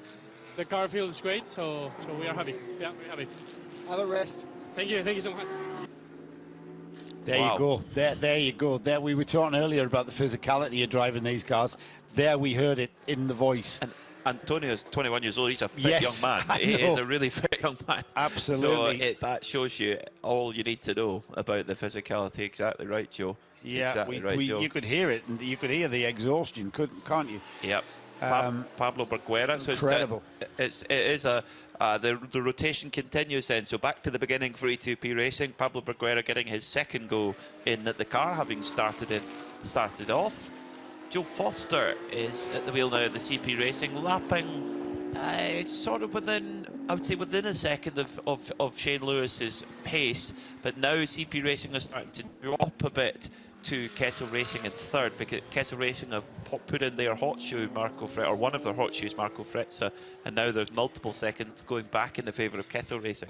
I've still got. We need Nick to clarify with the Kessel team whether that number 8 pit stopped early to hand over to Marco Frezza. In so doing, it served the penalty that it took. It was overtaking another car on the outside of the track. Took a 10-second time penalty. That's now been served at that last pit stop, and I'm just wondering whether or not I've been distracted there and missed something in the number 8 Ferrari. I want to know if how long it had done. It could have been driver fatigue, because the I can't remember which of the Ferrari drivers said it's very hot in the car. Yes, it's one of the modern GT3 cars. It might well have AC, it might not. So it could have been heating the car, and I think, right, okay, come in and before you lose more time, put one of the fresh fast drivers in and then come back up the order. So it's part of that balance. There's plenty, even if you haven't got your full hour done, we've still got 7.5 hours left on the clock, so there's plenty of time to get the rest of the minimum drive time complete. And Kessel Racing have 5 drivers: LMDV, Alessandro Contreras, Marco Tallarico, Marco Frezza, and David Faminelli. So they do have options. Yeah, and their options are that, I mean, you've got to do a minimum drive time, which is 30 minutes for an AM car. An hour. An hour. It was 12 hours. yeah. For a 12 hour race, it's an hour. It's a 1 hour. So, you know, they've got a lot of drivers to cycle through. So they are not necessarily going to be fuel limited to their driver stints. They are going to be, if they are giving everyone a share of that car and do a minimum drive time, then they are going to pit out of sequence to what I would consider is an optimized competitive run, where you are stretching that fuel window, but then still considering, for instance, the leading car, the 22 Wochenspiegel car, that has cycled through, and the way that car used its drivers yesterday, Georg Weiss never took the wheel of the car. Yep. Because to have cycled him into that 6-hour process would have meant pitting outside of that competitive stretching of fuel windows, etc. And they may have put Georg in if they'd had an opportunity under maybe a longer Code 60. They may have had plans to do that later in the race with the Code 60. However, that didn't transpire because we only had one Code 60 in the first hour, and that was for 33 minutes. So, everybody, including us, Peter, were expecting a lot more than just one Code 60 period in that 6-hour qualification race that took place yesterday. So, we don't know what's going on behind every pit garage. No. We don't know what's going on with regards to how the teams are applying their drivers. For instance, Michael Doppelmayr is more than happy to do his minimum drive time and then take no further part. He's not going to press to do. I want to do another 2 stints. He does what he needs to do. He makes his contribution, and then he leaves it to the pros like Elie Earhart and Pierre Caffer. So 7 hours and 33 minutes to go, and we've got another pit report from Nick Damon. Yeah, it's a pit report that poses as many questions as it answers, to be honest. I've just turned round and there was the 701 Vortex coming down the pit lane very slowly, but going into fuel, so obviously not decided to do the let's rev the thing. But he'd actually been in the pits for a few minutes, so he's at a 2 or 3 minute or 4 minute stop, I think. there's lots of cleaning up on the floor. It's only been in the pits about 7 minutes in total. So there's obviously been a minor issue that they've sorted out in the 701. I think they changed drivers as well. I think Gilles Courtois got out, looking at how hot he is. That's temperature-wise. I'm not making any statements on his silver foxness. And therefore, as I can see, Lionel Amarouche, that means that Philippe Bonnell's got in. But yeah, they've had a 3 or 4 minutes stop for some reason, according to the timing and scoring. Good spot there, Nick. And issues for Vortex. Always a team that can address any kind of adversity. Doesn't matter what they threw at the team. I mean, that was the car. We just mentioned that yesterday's 6-hour qualifying session had that 30-minute code 60. That was caused by the 701, the Vortex going off, heavy impact into the tyre barrier, massive amount of repair work had gone on, angle grinders. Not sure we saw any oxyacetylene welders or any MIG welders coming into the fore, but a massive rebuild job on the rear end of that Vortex, and the team just got on with it. Absolutely just got on with it and fixed it. As it leaves the pit lane after that, whatever the issue was, I'm sure Nick will practice his French and find out from the Vortex team exactly what the issue was and how they've gone about it. It's still got the Nick mentioned earlier about how the left-hand exhaust pipe was a little bit bent. That's a hangover from yesterday, from the incident when they went backwards into the barriers at Parabolic Interior. Yeah. So that might. I mean, I haven't seen the car, but it might be just where the mount has been twisted, so that exhaust is pointing a bit down over. That'll be sort of when it gets back to the workshop, where it's managing to continue on. Continuing on is the 22 Glockenspiegel Team Monschau Ferrari, 150 laps completed. It's got a 2-lap lead over the car in second place, which is the number 1 Elia Earhart Scherer Sport Audi. Third place is the other Ferrari 296 in the field. We heard what Shane Lewis said about that Ferrari. It's lifted the bar, I think is the quote, if I'm not uncertain, I'm not sure. Lifted the bar in so many ways with the GT3 regs. It's within the GT3 regs, I'm not saying that. It's just an evolution of design, isn't it? The way that car has been designed and built and engineered for racing, in the way that performance-wise it's evolved and lifted the bar. The way that it's been designed to come apart and be put back together, that's lifted the bar. So that's going to speed up any process that you have with, again, facing adversity. If you have damage, if you have any issues with the car, the way that it comes apart, and even just the front of the car and the rear modular sort of sections of the car, and the way that can be addressed in any kind of repair work, yeah, we're going to see that come into effect. So hopefully not this afternoon, but if needs be, that car's been designed to deal with that. So 7.5 hours to go in this Hankook 12 hours of Estoril, and we'll have flag-to-flag coverage here on the Radio Show Limited network of channels and on the 24H Series YouTube.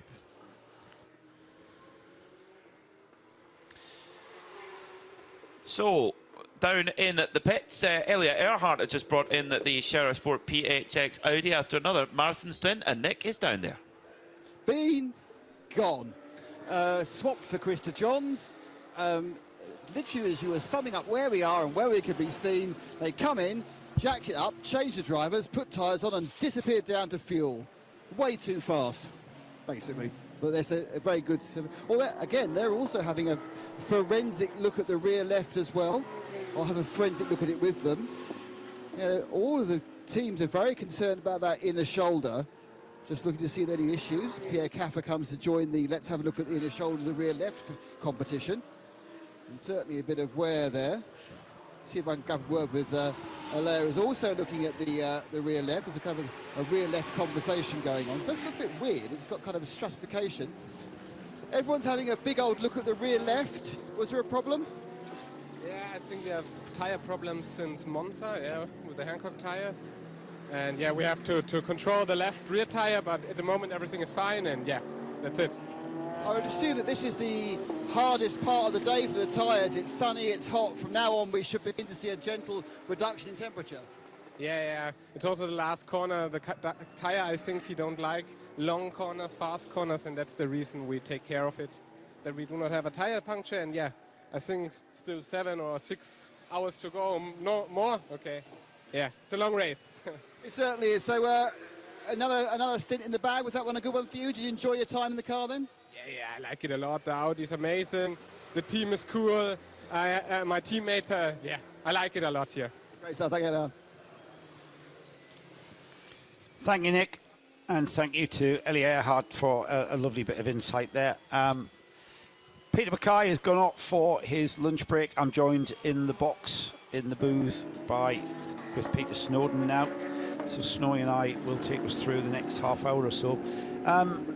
What's your thoughts on this race, Snowy? You've raced here at Estoril, haven't you? Was it FIA GT1s that you were raced here with? A very long time. First of all, I'm actually enjoying this commentary hot desking. I think it's great. What do you mean? We'll go from the pits to the booth. It's like being... Oh, you like that? I like this. It's like racing two different classes of cars in the same race, which I have done. And you and Hindy commentated on it. Did we? 10 years ago, yes. Aston Martin Centenary race at Brands Hatch on the Grand Prix circuit. Oh, you've done that loads of times at Amok races, yeah. No, as in the Centenary event, as in 100 years of Aston Martin. You and Hindy commentated on that for us, and I started to race in a DB4 lightweight, and went into a GT4 car. Aston, there you go, both. Oh, they're very different. Yeah, you could say. A bit like one was left-hand drive, one was right-hand drive. A bit like your role here, down in the pits or in the That's booth. exactly my point. Sitting in the air-conditioned splendour of the box above the pits. Yes. But thoughts so far. I mean, it reminds me of a few years ago when ProDrive first built the 550 Ferraris. Then became the 575s very quickly, and they became ultra dominant in what I was racing in at the time, to FIA GT, as you just mentioned, the GT1 cars. And we realised at the first round, it was only a short 3-hour race there, just a sprint one, when Ferrari 550 crossed the line by some margin. History seems to be repeating itself. There was a phrase used by our team principal at the time when he described it as Ferrari o'clock. And it kind of fits now, doesn't it? If you look at what you mean, Ferrari o'clock in the sort of the concept of the they're just dominating everything. They've got across time, the year, everything. not Ferrari o'clock in the race, but here comes the new iteration, the new development, the evolution. I mean, we see that all the time in sports car racing, because FIA GT1s were that ball game, that bar was raised massively by Porsche. Well, it was at one point, yes, but just before that, of course, you had the dominance of the Lister Storms, a British-built car. That's right. Then you had the Orica-built Vipers. Oh, is there a thread there? Orica? 296s. Yes. Who builds that? Yeah, oh, Orica. Yes. It's how it happens. It's cyclical, as you say, and then suddenly it got to the really, really big stuff. But it's Ferraris at the moment, they're just looking fantastic in this, and that's why I've tried to get, when I've been down the pit lane, I'm sure Nick's done exactly the same. We've tried to chat to some of the drivers from both Rinaldi and Kessel about this car. Obviously, they're not going to say too much, because they're obviously going to keep a little bit in reserve. They're not going to say, yeah, it's easy, are they? But they're not far off. Pretty much said that. What did he? He said it's a joy to drive. Absolute joy to drive. But then, leader in the pit. What's a joy to drive is not necessarily a comfortable race car. It's the fast race cars are loose race car. Let's head back down to the pit lane where Nick's got something. Somebody in refueling, did you say, Nick? Yeah, the leaders come into the pits, the WGM Ferrari. Now, I was looking at something else, as often I do, and I turned around and there it was. I don't remember hearing wheel guns, so I think this is just fuel-only stop for the Wochenspiegel car.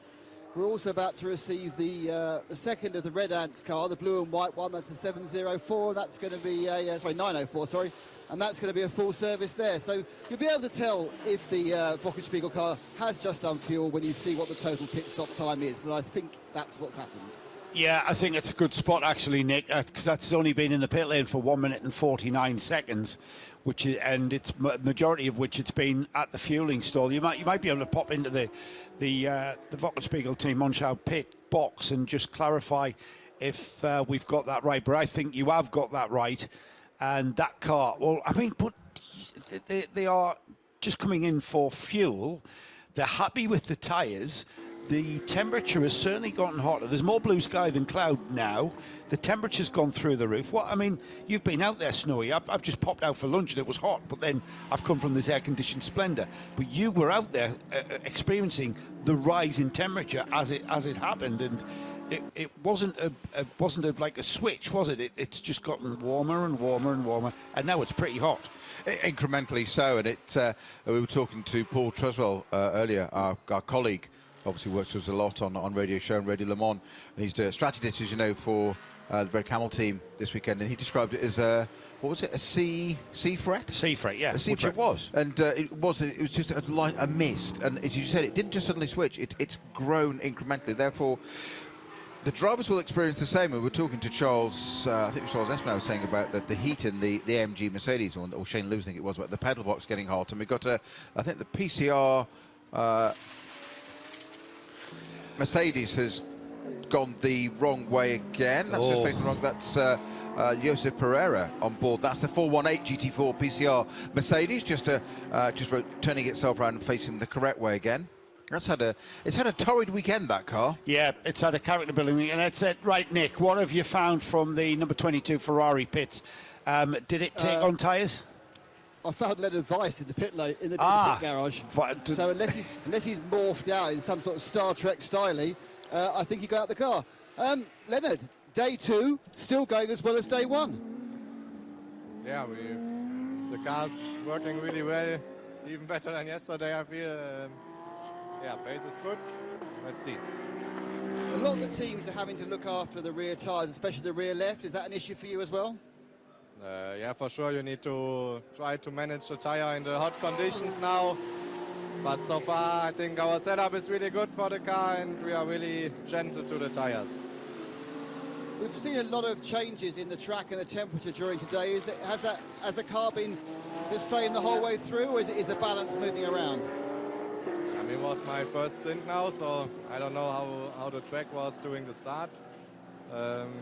Yeah, but for now, I think it was really consistent. So in the last hour, I think it didn't really change a lot. Great stuff, thank you. Advice out of the WTM by Rinaldi Racing Ferrari, who did manage to sneak in, do a stop and a driver change and change tyres just where I was looking at a timing screen in a completely different garage. Joe, just a little comment there from Leo Weiss. Don't want to overread into things and speculate or specutate, as we called it, but things can get a little bit lost in translation, English not being his mother tongue. But he just said, yes, the car is working better today than tomorrow. Better today than yesterday, I fear. As in, it's that good, as in everybody else needs to fear how good that 296 is. Yes, yes, maybe a little bit lost in translation there. I'm being too profound, aren't I? He's got nothing to be afraid of. He's leading the race by 2 laps. Yep. What's he got to be afraid of?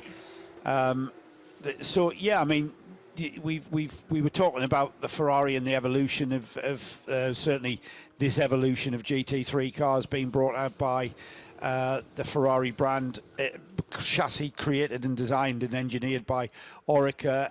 It's lifted the bar. The other manufacturers that are going to have to raise their bar to get on terms with it. We kind of suspect that Audi might be winding down their customer GT programs. Well, they've got other fish to fry, haven't they? With going to Formula One. Into Formula One, it's going to take all that a lot of energies and resources into that, not just money-wise. So they've done the sports car thing, but we always find this, don't we, with whatever sector of racing it is. It's cyclical, isn't it? You have an engine manufacturer or a chassis, a team that's dominant, and a partnership. So you Williams Honda, you Williams Renault, and it switches around, and it has a use. And of course, the whole reason for most of these manufacturers getting involved in racing is the old adage, win on Sunday, sell on Monday. It's to sell product. It's to advertise their brand. Yeah, Ferrari's having a great year, aren't they, as a brand? Well, certainly in endurance racing. You go to that 499 that won Le Mans. If you think about it, they only pressed the green light on building that car 11 months ago. Yeah, that's right. I mean, I know there's some speculation as to the personnel that Ferrari are not allowed to lay off under Italian law. That the Formula One cost cap, those minds and bodies have been put to work on a sports car program. Very successfully. Very successfully, yes, indeed. The Formula One program continues. The British Grand Prix this weekend at Silverstone, back in England. But yeah, I mean, Ferrari as a brand are having a very good time in sports car racing. Recent winners of the Nürburgring 24 Hours.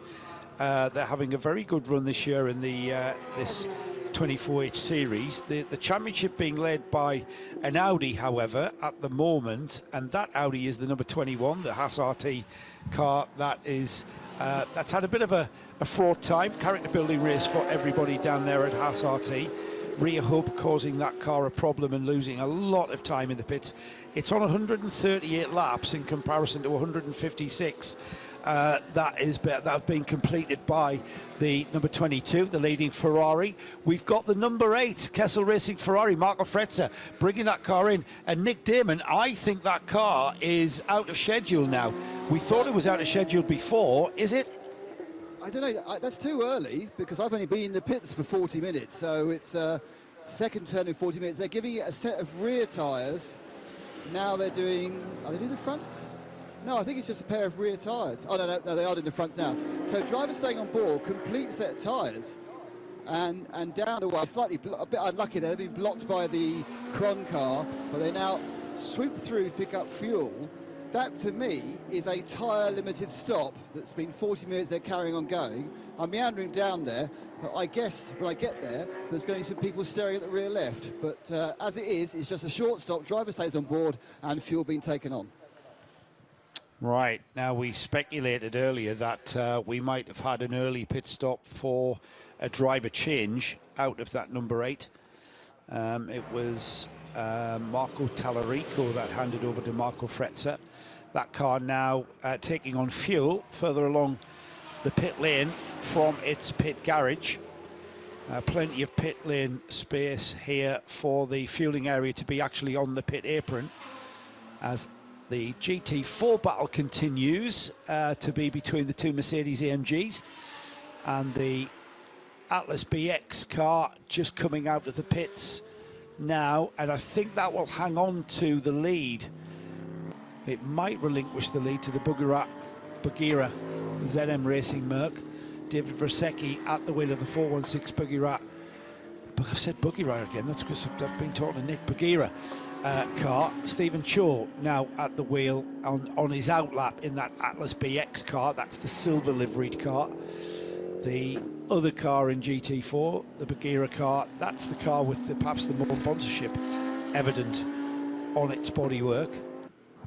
So that GT4 battle is going to go down to the wire, I think, and it's only going to take a very small trip up and those cars coming together. Now, I can't really tell what the track position is there of that number 416 Snowy. It's into the final turn, so it has closed the gap to what we now have them on the same lap. They were laps apart, but now that we've had the Atlas BX car come through and take its pit stop, we get an idea of just what the gap is, and indeed it's taken the lead. So we are flip-flopping the GT4 lead through the pit stop phases, which is always going to be a situation where both of those teams, the Bagheera and the Atlas BX team, they're going to be back timing in the next 7 hours 14 minutes to try and get themselves in the lead going into that final pit stop. That's not an easy task, is it, ever, with you know, the amount of time we've got, 7 hours and 14, still a lot of race. Do you just sort of take the attitude of, let's just keep, you know, it's very hard to manipulate situations this far out. You kind of just got to keep on going and keep on doing what you're doing, because, all right, if we were throwing the checkered flag in 14 minutes, the Bagheera car is going to take the win. If we were taking the flag in 45 minutes, the Atlas BX car is going to win. And that's what these two teams will be looking at. It's finding that balance, isn't it, of you've got to stay focused, but not get complacent. And we're here to race, but endurance racing is so different, and you've got to look at the length of the race, as you've said there. Two of these GT4s going side by side at the moment, GT4 Mercedes that is, and you've got to look at the long game, as you say, at the end of it. If you say it's 40 minutes away, or even if this was a 6-hour race, we've got an hour and 14 minutes to go, you have a very different view on it. In an hour and 14 minutes time, we're going to approach halfway. That's all. Well, it's what you did yesterday, and again, and then you're going to do it again. Yeah, so there is plenty of time to manipulate your tactics using the pit stops. I'll be amazed if we don't have any more Code 60s in 7 hours and over 7 hours of racing left. The other thing I wanted to talk to you about is we mentioned your was it your interview where I forget now the driver who was 21-year-old driver who clearly by his voice was quite exhausted. I think it was Nick actually. Whilst you were on your lunch break. You've raced here at Estoril. Now these corners are constant radius corners. They might be, they're through 180 degrees, so you're turning a lot. That means you've got, the G-force on your body is prolonged in some of the corners, perhaps none more so than anywhere else in the world in that final turn. I'm trying to think of where else has got a final turn like that. Turn 13 here, the parabolic right and centre, which is it goes Dijon maybe. Yeah, I was going to say Dijon very similar. And Barcelona, Catalonia, at the end of the lap there is back to now before it had the pre-chicanes. Yes, before it had the chicanes. That's double fast, double right, double apex, right-hander, really fast. But that final turn goes on and on and on. Yeah. So what sort of physicality were you subjected to when you raced here? Neck. That's neck, is it? That's the big one. Holding onto the car, not too bad at all. It's just your neck with the amount of grip you got, and we got far less aero in those days, more mechanical grip than these cars have got. Oh, really? Yeah. So I mean, they're pretty basic. I mean, the rear wing was a T-tray. It was great for the mechanics and to put your lunch out on it. That's what it was really. It was, I exaggerate for clarity, but everything's evolved so much. You look at the way the carbons come in now. We've got lovely sculptured anti-dive planes and splitters and diffusers. It was still fairly rudimentary in GT1 days 20 years ago. Even back, I mean, the early 2000s. It was cutting edge of the time, but yes. as is everything. 20 years before that, it was as another step backwards, or it was another step forward for 20 years ago. But they were much simpler. So diffusers were pretty well, just a tapered bit and some fences and stop the air coming out the sides. We hadn't really got into the sculpture stuff, and it wasn't really until you saw that until about, I think, really the GT3 car platform changed that a lot. You look at some of those, certainly the Aston Martin DBR9s. You've got even the DBR-S9, the GT3 car, and then you've got DBR9s, the GT1s. You look at, but I mean, all right. The aerodynamics were fundamental in comparison to today, 20 years later, but you were still driving an aero car. Yeah, so what I'm saying is even in those 3 years, I'm going back 2003, 2004, by 2007, it had gone from being very, very basic to literally much more sculpting of parts. It wasn't just, we had on Porsche 997s, even in 07, in GT3 European, it was still basically a Porsche Cup car. It had a rubber slitter on the front. Yeah. BMS turned up with Astons, and we looked at it and just went, it's like Star Trek. There's a spaceship's landed. Let's head down to the pits. Nick, what you got? Got the Reg Hamill Jordan, the 909 machine in for an absolute full service. Ivo Breukers getting in. So he's going to try and burn off his hour as safely as possible. They are also doing a little bit of a check on that pesky old rear left. I think it was Luke who was in the car because he had the blue helmet he got out. So that was a very swift full service, and I'm sure completely under the auspices of Paul Truswell. And they are just using Tesco. Yep, that's a complete service. Yeah, so tyres, driver Luke Breukers handing over to his father, Ivo Breukers. Car off and out onto the pit, further along the pit apron. Have you got anything more for us, Nick? I will turn the microphone off. I'm very sorry. Right, okay. Well, you turned it off and turned it back on. That was easy. I'm easily confused. Thanks to Nick keeping us up to date. So we'll the leading 992 class will fall back towards the second car. It's moved ahead because the second place 992 class car, the Vili Motorsports Porsche of Sabino de Castro, the 955. Nick is shouting again. Are you feeling lonely, Nick? Do you want to talk to me? I'm just making sure you could hear me because I have got something for you. It's Luke Breukers. But despite being a young man, Luke, you look absolutely very tired. It's quite warm in the car. When I went in, I felt like the sun was going brighter and harder. Was really a bit high pressure. So it was a lot of sliding, very difficult conditions, but also fun. Yeah, I mean, there's a lot of issues with the rear tyres on the cars. So you have to be very careful with them. Yeah, maybe I went too quick on the first few laps. Next time I have to sacrifice a bit less. So we will see. Great stuff. Thank you, Luke. Now, it is quite nice to see as that's the second young man who's looked very, very tired indeed. Luke, in fact, his suit has got all those sort of white lines from where the salt has come through and been dried as he's been sweating. So it's nice to see young men working for a living. And you say nice to see because that gives older guys like us hope, Nick. Us older guys gives us hope to be able to hang on to the physicalities of driving a race car. Never lose your dreams, Snowy. Never lose your dream. Defy the laws of aging. Oh, well, yes, it's all a mental state, mate, I tell you, until the body disagrees. Dave Alcock has just tweeted in. I remember GT1, the cars evolved from the dominance of the Ferrari 575 to the Mercedes CLK GTR, the Porsche GT1. A similar evolution occurred in Can-Am when Porsche brought in the 91710, which went on to be the 91730. So, taken from what Dave is saying there, it's cyclical, isn't it?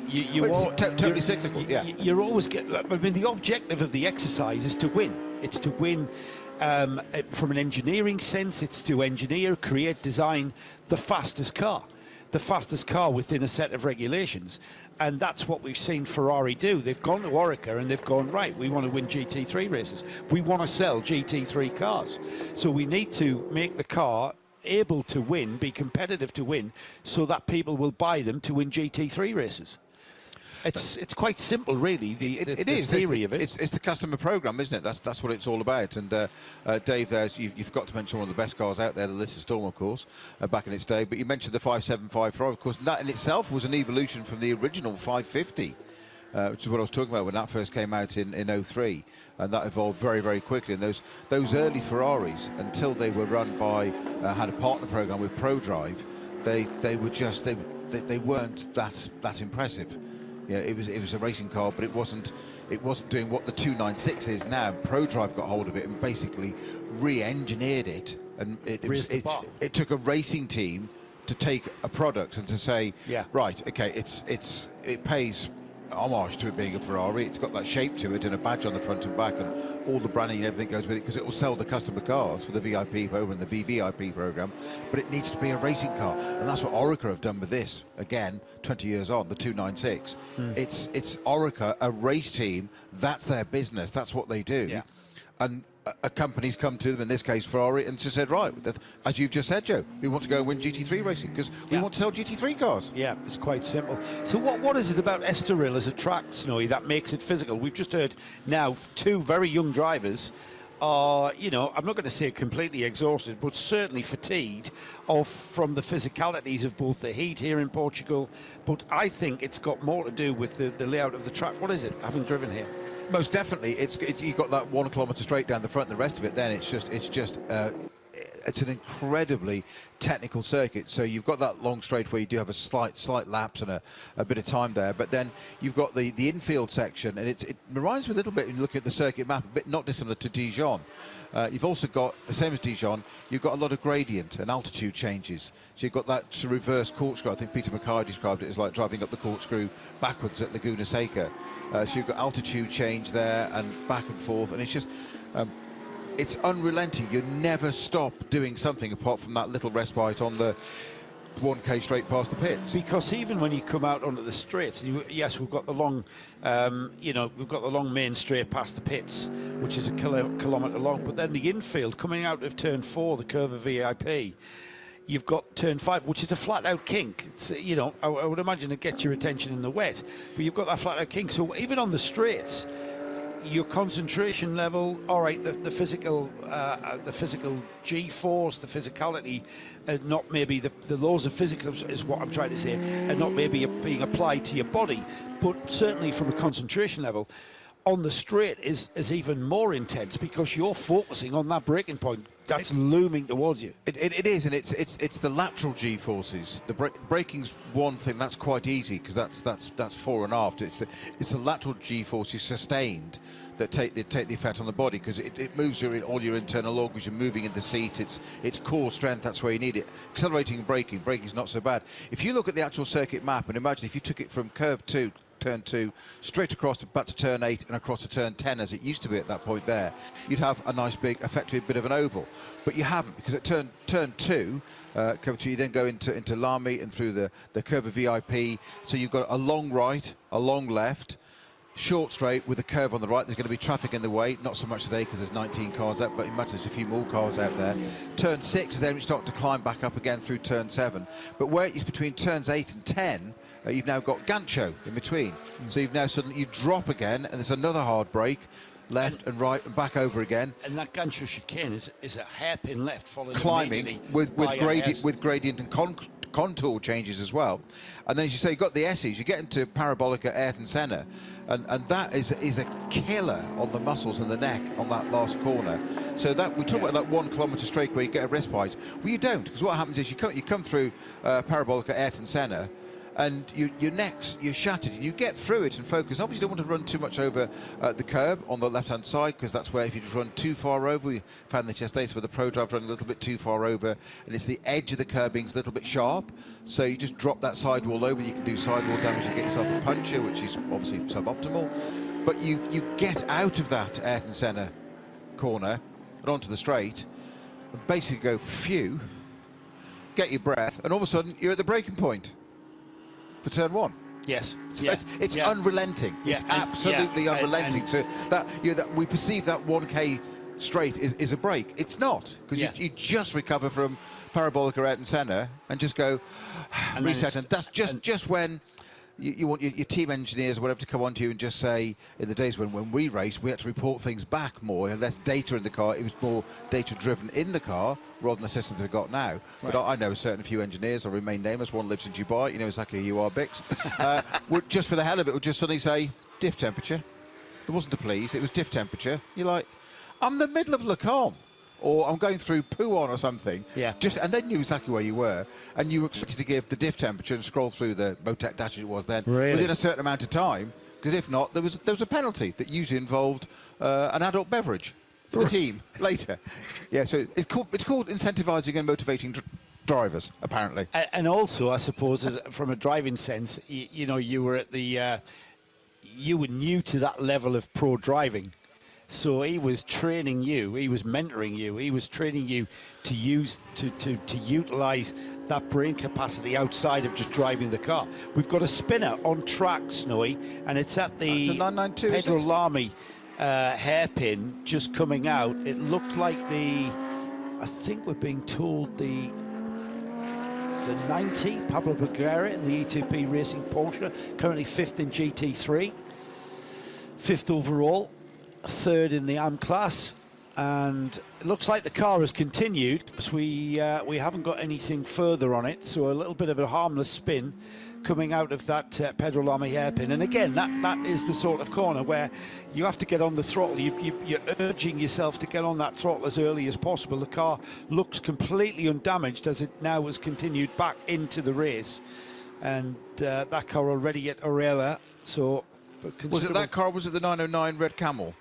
Oh, it wasn't the 909. No, it was the 90. That's fine. Yeah, it was definitely the bluey purple roof with the maroony red sort of wings and sides to the car, and it's just out of the Gancho chicane.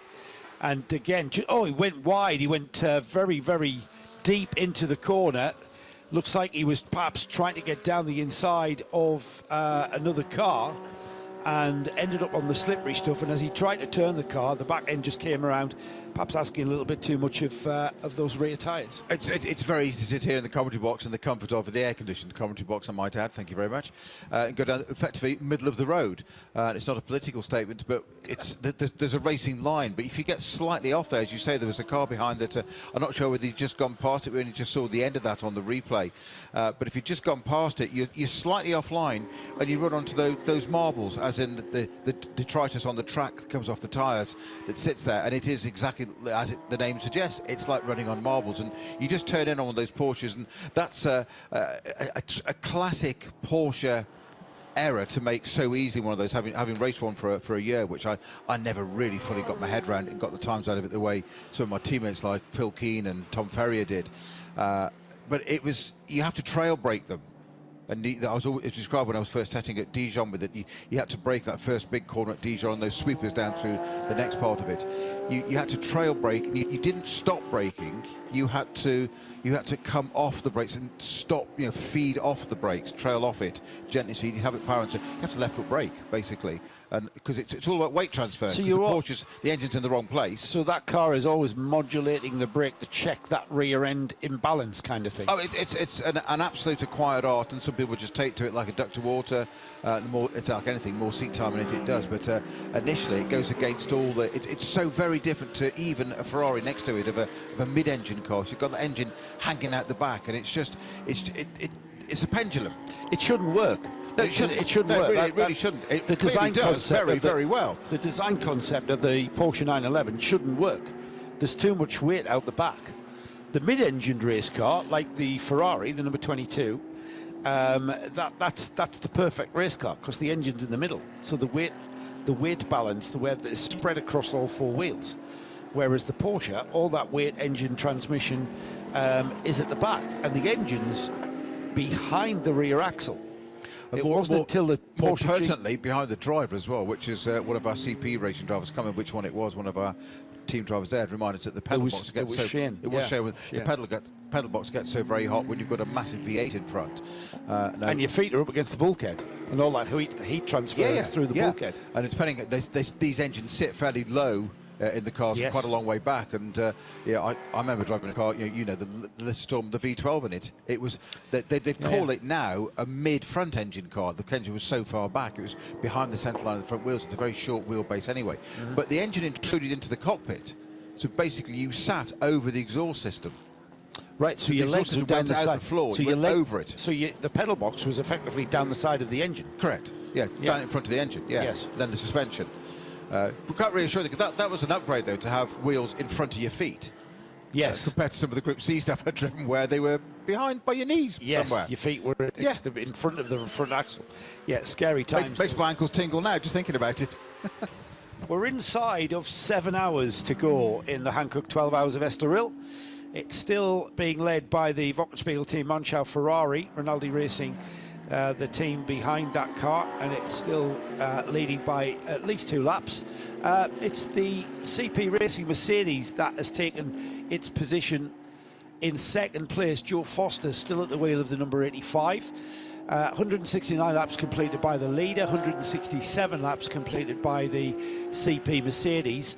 The number 1, Krista Johns, driven number 1 Audi, the Shira Sport Audi, 28 seconds behind the CP car.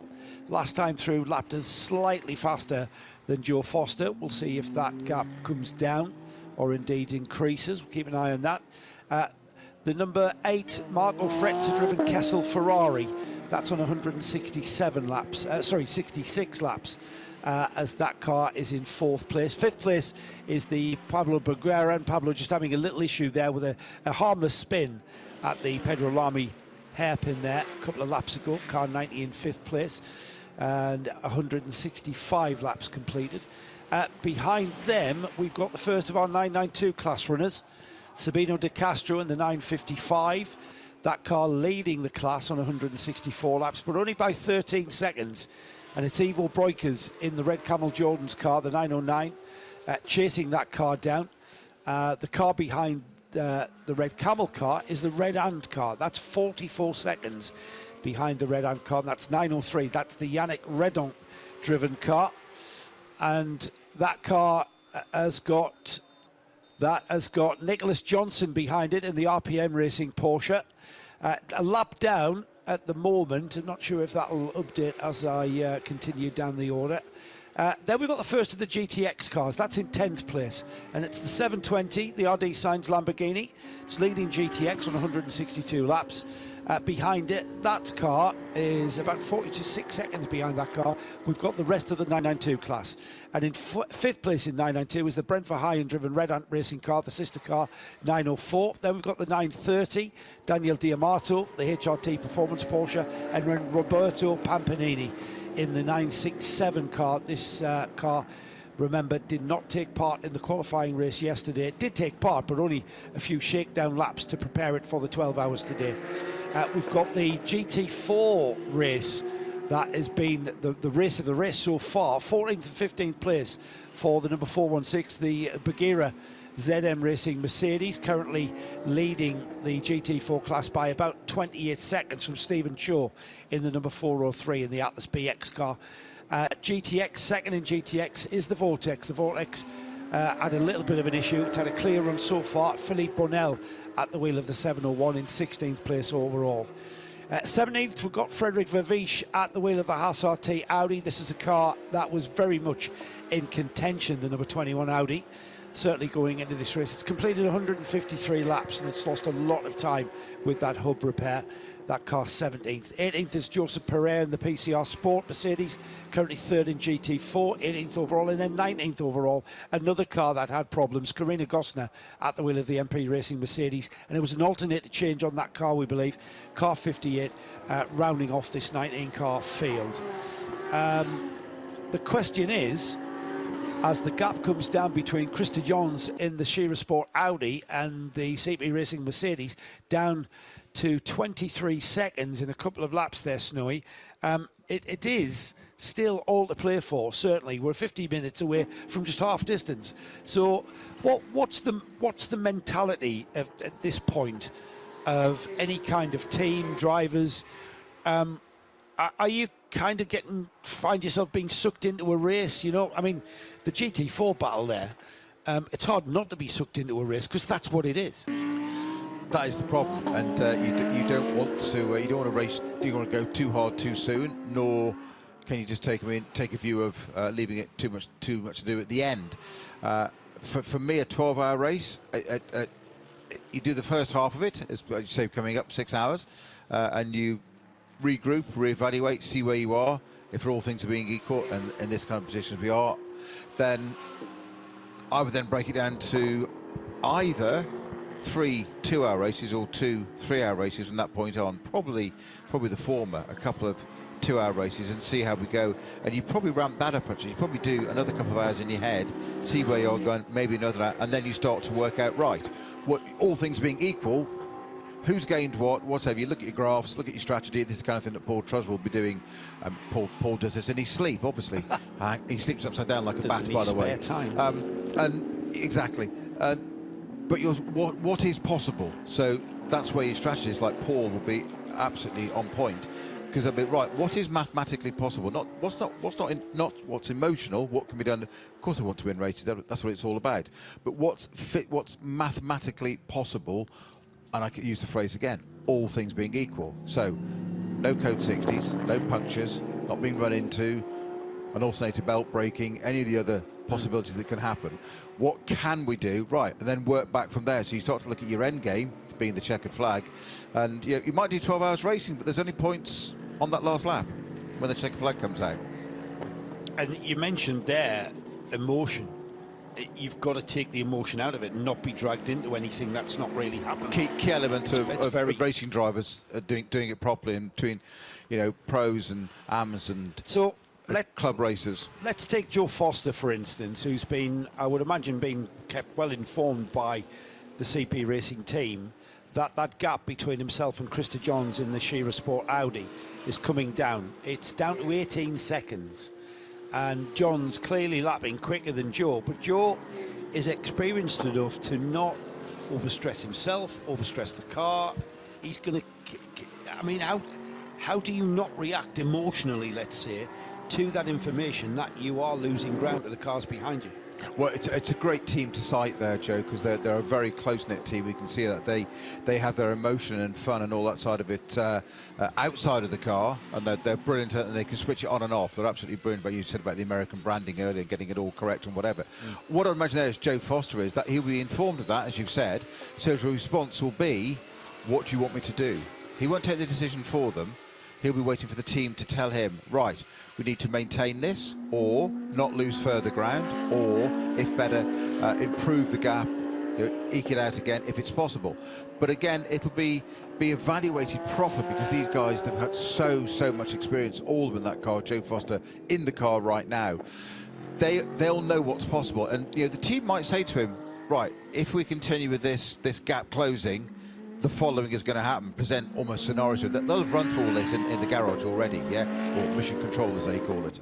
And it's all very well saying to Joe, right, what we need to do is stop the gap going, and he just go, tyres are done, can't do that. Yes. There is no point in overdriving, because that you just negate the whole result. Yeah. So it's like, okay, so can't do it. So that's when they'll go back to him and say, right, in an ideal world, we want you to do this. The driver has the final answer, because he's got the car underneath him. He's the only person that's got he or she got the car underneath them, and they will just say, no Potter, I've got no margin, got this much left, it's this or this, right. So therefore, with that information, they can say, right, you blend the two together and say, this is still the outcome, how do we achieve that the best way? It's an algorithm, basically. Yeah, well, I mean, Joe's not going to need the team to tell him how close that Audi is soon, because the gap's down to 13 seconds, so it's going to be, it's going to be a couple of laps, and then Joe's going to see that car looming large in his mirrors, and it's easy to see because it's black with that luminous yellowy green striping. Yeah, you're not going to miss it, that sort of wasp coming up behind you, are you? And that's where all the planning and everything goes out the window when a racing driver has that in the mirror, because something happens instinctively and they see that car behind, and all of a sudden you've been sitting there saying, no, I can't go any quicker, it's really hot, I'm tired, it's a technical circuit, the tyres are shot and whatever, and then that car looms up in the mirror, and all of a sudden they dig deep and find something else. Find another 2 or 3 tenths. I've said that to young karters who go out in the last session and go a second quicker, and you go, where's that been all day? Yeah. Why? You know, the kart's the same. Yeah, I can imagine Joe, all the guys in the CPU thinking, Dan, where did that come from? Down if I know. Don't even attempt an American accent, please. That's quite... I did it for humour. For humour. Yeah, well, it wasn't very humorous, Snowy, honestly. Well, let the audience decide. Well, the gap is coming down, as I say. They're in second place, that CP Mercedes. Joe has been in the car for 1 hour and 13 minutes, so he is getting towards the end of his stint. So that indicates also that tyre life on that car is getting towards the end of its life as well. In comparison to that, Christopher Johns is 39 minutes, well, might as well call that 40 minutes actually, on his set of tyres. So he has got a healthier set of boots to chase down that Joe Foster CP car. 11 seconds is the gap, and that is continually coming down. Last lap through, 1:41.6 for Joe Foster, 1:39 dead for Krista Johns. And Johns now, let's head down to the pits though for now. Nick Damon's just shouted up. Nick? I've shouted up for a while, but you were just down in your own world. I didn't hear it. You know I am here to serve. You can imagine. Don't forget, I've got Seb, so you only need the one. So you can turn down the other. Okay, yes. The other microphone. There you go. I also told you that, but no one.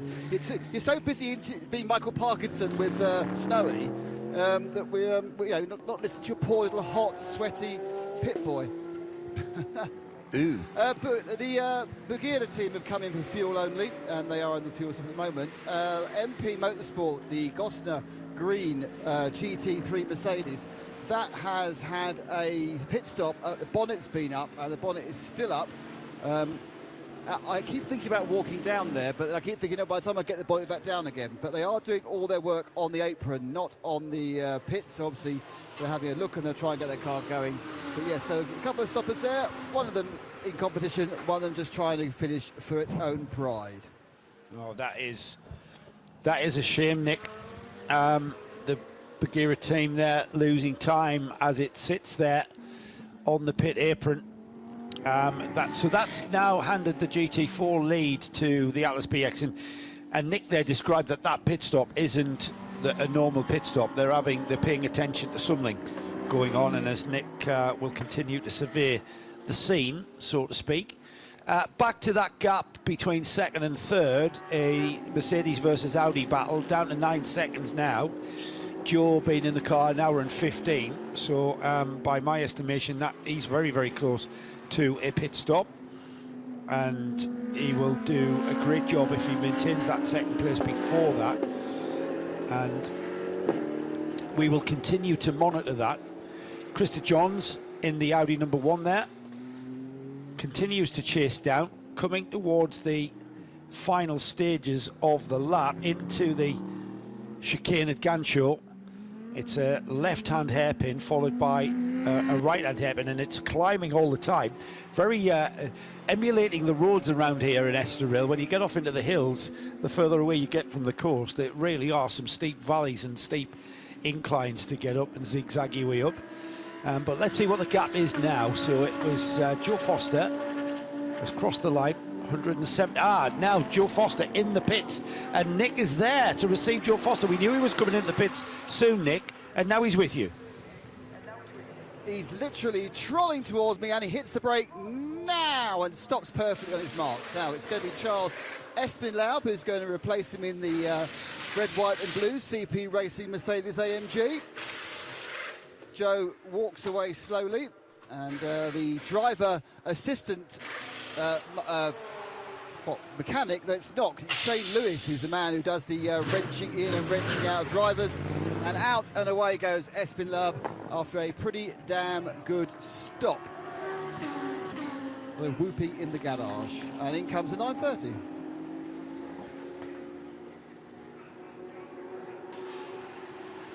Thank you, Nick. So CP Racing did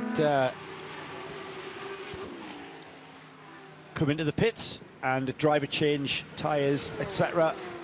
I think that car's just moved off the fueling area as well, so it'll be on its outlap very soon. We'll see that car resume. So that little battle for second and third has gone the way now of the number 1 Audi, who was gaining. The number 1 Audi there has got on the track, it's got the number 21 Audi SRT entry following it round. However, that's not a battle for position. The black and yellow car is in second place overall. The SRT team, the 21, that's the blue and red team. That's lost many laps and way down the order, but regaining. Let's head back down the pits where I would imagine a very sweaty Joe Foster is with you, Nick. Well, you would think that. He's looking for his Joe. I'm going to give you some good news, Joe. I've interviewed 2 21-year-olds who both looked way more tired than you after an hour in the car. I admit it's quite hot. And it's interesting, I've never been to Estoril before, and as you know, for somebody as old as me, it's rare to find a circuit I haven't been to. So I confess I'm having a good time. It's quite a technical circuit. Honestly, it doesn't suit our heavy, long wheelbase car. But at this point, I'm having a great time. The CP Racing guys always, as you know, make the best of whatever the AMG can do. And it's quite, right now we're in the heat of the day. So my job was simple, just make the tires last as long as the fuel. Now you're one of the, well, you're sort of my age really. You've had a few months off the ears because of a job change. Yes. So how do you keep that race fitness, you know, when you're over 40-ish? I confess I've become re-addicted to karting from my youth. And so the last 5 months have been quite intense for me at the kart track in a KZ, which honestly is way more abusive than one of these. So I got to be honest, this doesn't seem so bad compared to the KZ in the heat of the day in near Road Atlanta. You remember how hot Road Atlanta is in the summer. So I've been karting in the summer. This is great to know, because Joe and I, Joe Bradley, we're also doing a lot of karting in the UK as well, covering karting coverage. So if you want to invite us over to cover some of your Road Atlanta racing, I'm happy to do that. Oh, you guys are welcome to come over. It's actually quite a good time. And I admit, you know, it goes back to my youth. And the only thing at risk is me. It's a team of one, and I enjoy prepping and building the karts, and I enjoy being at the circuit. So it reminds me of why I got into this stupid business.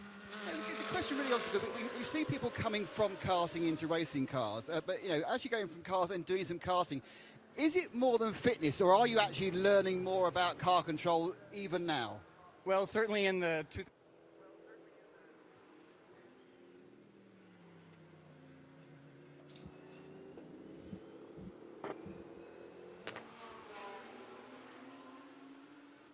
I think we may have lost Nick there, which is a shame, because that was a really poignant point to talk to Joe about the correlation between kart racing and car racing. We'll go back to that. I think Nick can still hear us. We'll go back to that because I'm one interested. And Nick is indeed back. Let's finish that question, Nick, because it was quite an interesting point. Yep. With youngsters coming Just from so you karting. know, we get no warning We have no warning about microphone going flat, no beeps. So yes, we're saying that, you know, as a karter, you start karting and then normally go into cars. But what are you learning now as a car racer going back to karts? You know, it's interesting, obviously, the karts, and by the way, that was an amazing Special Forces reload you just did on your mic. That was fantastic. It's not your first rodeo. You know, the handling is different. How you make speed in the kart is different than how you make speed in a car with a differential. But I will say that the commonalities of a GT3 car are that it still has more power than grip. So you're always thinking about forward momentum and forward bite, and it's very easy to overdrive the go-kart, just as it's very easy to overdrive the GT3 car or a GT4 car or anything. The key thing, of course, is that doing, what is it, 90 miles an hour in a kart, 3 inches off the ground, seems faster than anything ever. You know, it's for a guy with my budget, it's the closest thing I'll ever get to F1 for sure. Great stuff. Thank you, Mitch. Thank you.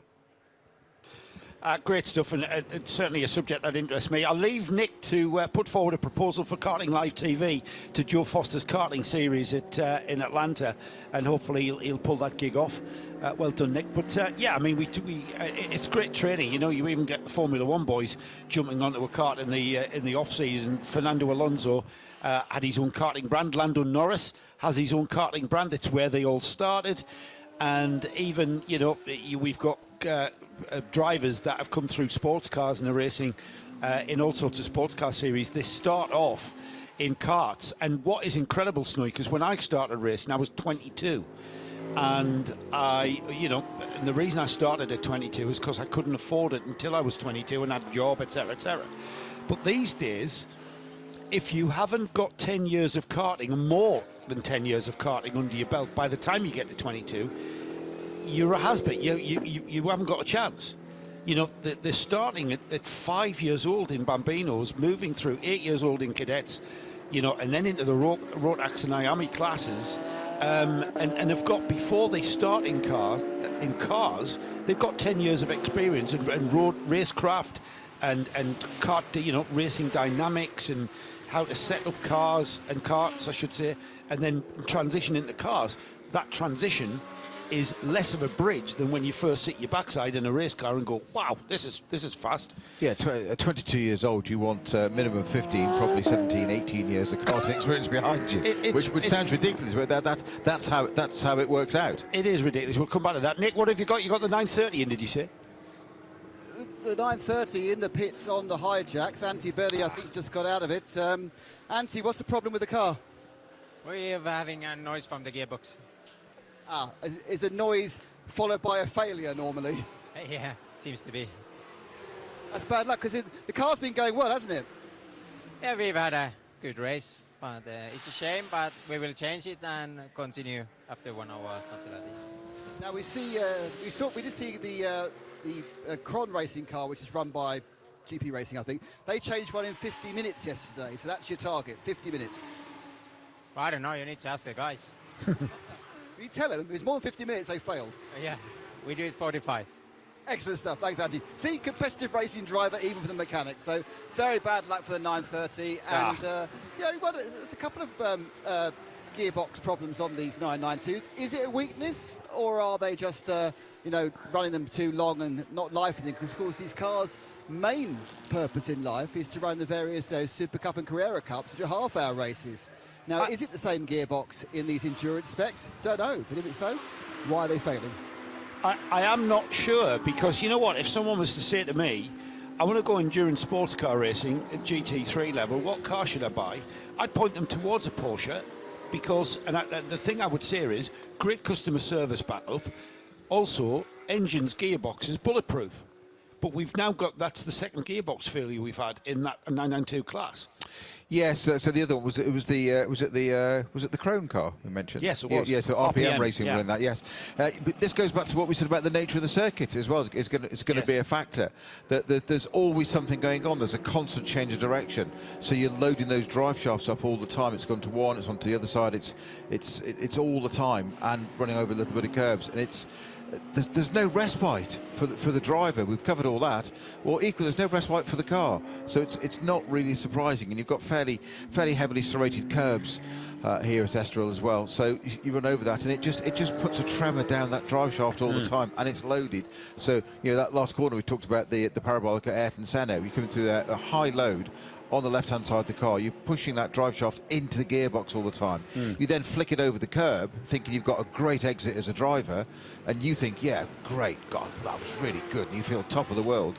Your technicians are in the pit just going like, done it again, hasn't he? He's done it again. Yes. Get another drive shaft out the back of the truck. Here we go. I exaggerate, but you get my point. But don't you, as a racing driver, you've got to have an element of mechanical sympathy, but you can't have complete mechanical sympathy, or else you wouldn't be redlining it in every gear. You wouldn't be hammering it over the curbs. You've got to manage that abuse, really. Especially over longer distances. That old phrase, teamwork makes the dream work, and that's where, as you work together better as a team, you have an understanding, you work with your engineers of what that car, what that product does, which is why we say that. And it is a product, and it's a Porsche are selling a product, Ferrari are selling a product. So when these teams have this knowledge base and get used to a particular product and its evolutions, development, its little iterations, and its idiosyncrasies, and then they change the product. We mentioned it with the 296 going to Frickadelli when they won the 24-hour back in May. They've been Porsche for years. And then suddenly drive with the Ferrari.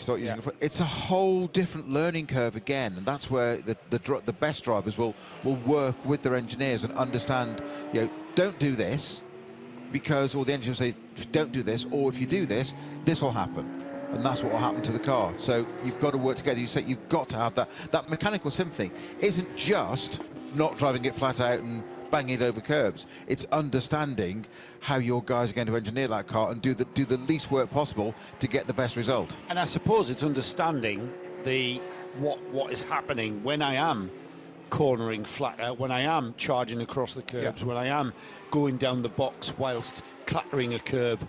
It's understanding that and having we've seen it on super slow-mos, haven't we? You see a car, we see a car go over a curb at real speed, and we don't really bat an eye because that's what drivers do. Like, oh, it looks a bit impressive. Wow. Then you do a super slow-mo of it, and then the real one for me was seeing a car on what they call a shaker rig, where they take the wheels off and put posts on where the suspension is, and then run a simulation of the car going around the track, and what it does, the physicality of standing next to it, because you're inside it, you're used to your environment. And then you stand outside and watch it and just think, wow, that's a lap of wherever. Really? Okay, poor car. How does it ever survive? Yeah, I know it is. Snowy, thanks for your stint in the box. I know you're going to have a stint later on. You're going to have to go off and get rubbed down with whatever you get rubbed down with. And as I say that, put them back on. But you are going to be taking over. Oh, he's back. Yes, thanks, Snowy. You go off and be prepared, get prepared, get your sunscreen on before you go down in the pits and take over from Nick. While Peter Mackay takes his position back after his pit stop for lunch, the 967, that car is into the pits and is in from 11th place overall, 6th in the 992 class. And that's the car that had the problems yesterday, didn't take part completely in our qualifying race. So started at the back this morning. It's made his way up to 11th overall, 6th in class, like I say. But that car yesterday used the 6-hour qualifying race as a bit of a shakedown, really, and rectified the problems they had, and brought that car out this morning completely fresh. New drive shafts, etc., and everything else that the team felt needed. Pampanini is the driver that's just handed the car over. I'll be able to confirm which of the drivers in that 967 HRT performance team has now taken over the car. They've completed 175 laps. They're off. They're a lap down from the car in front of them in the class, which is the Brent Verheyen Red Ant car number 904, 10th overall.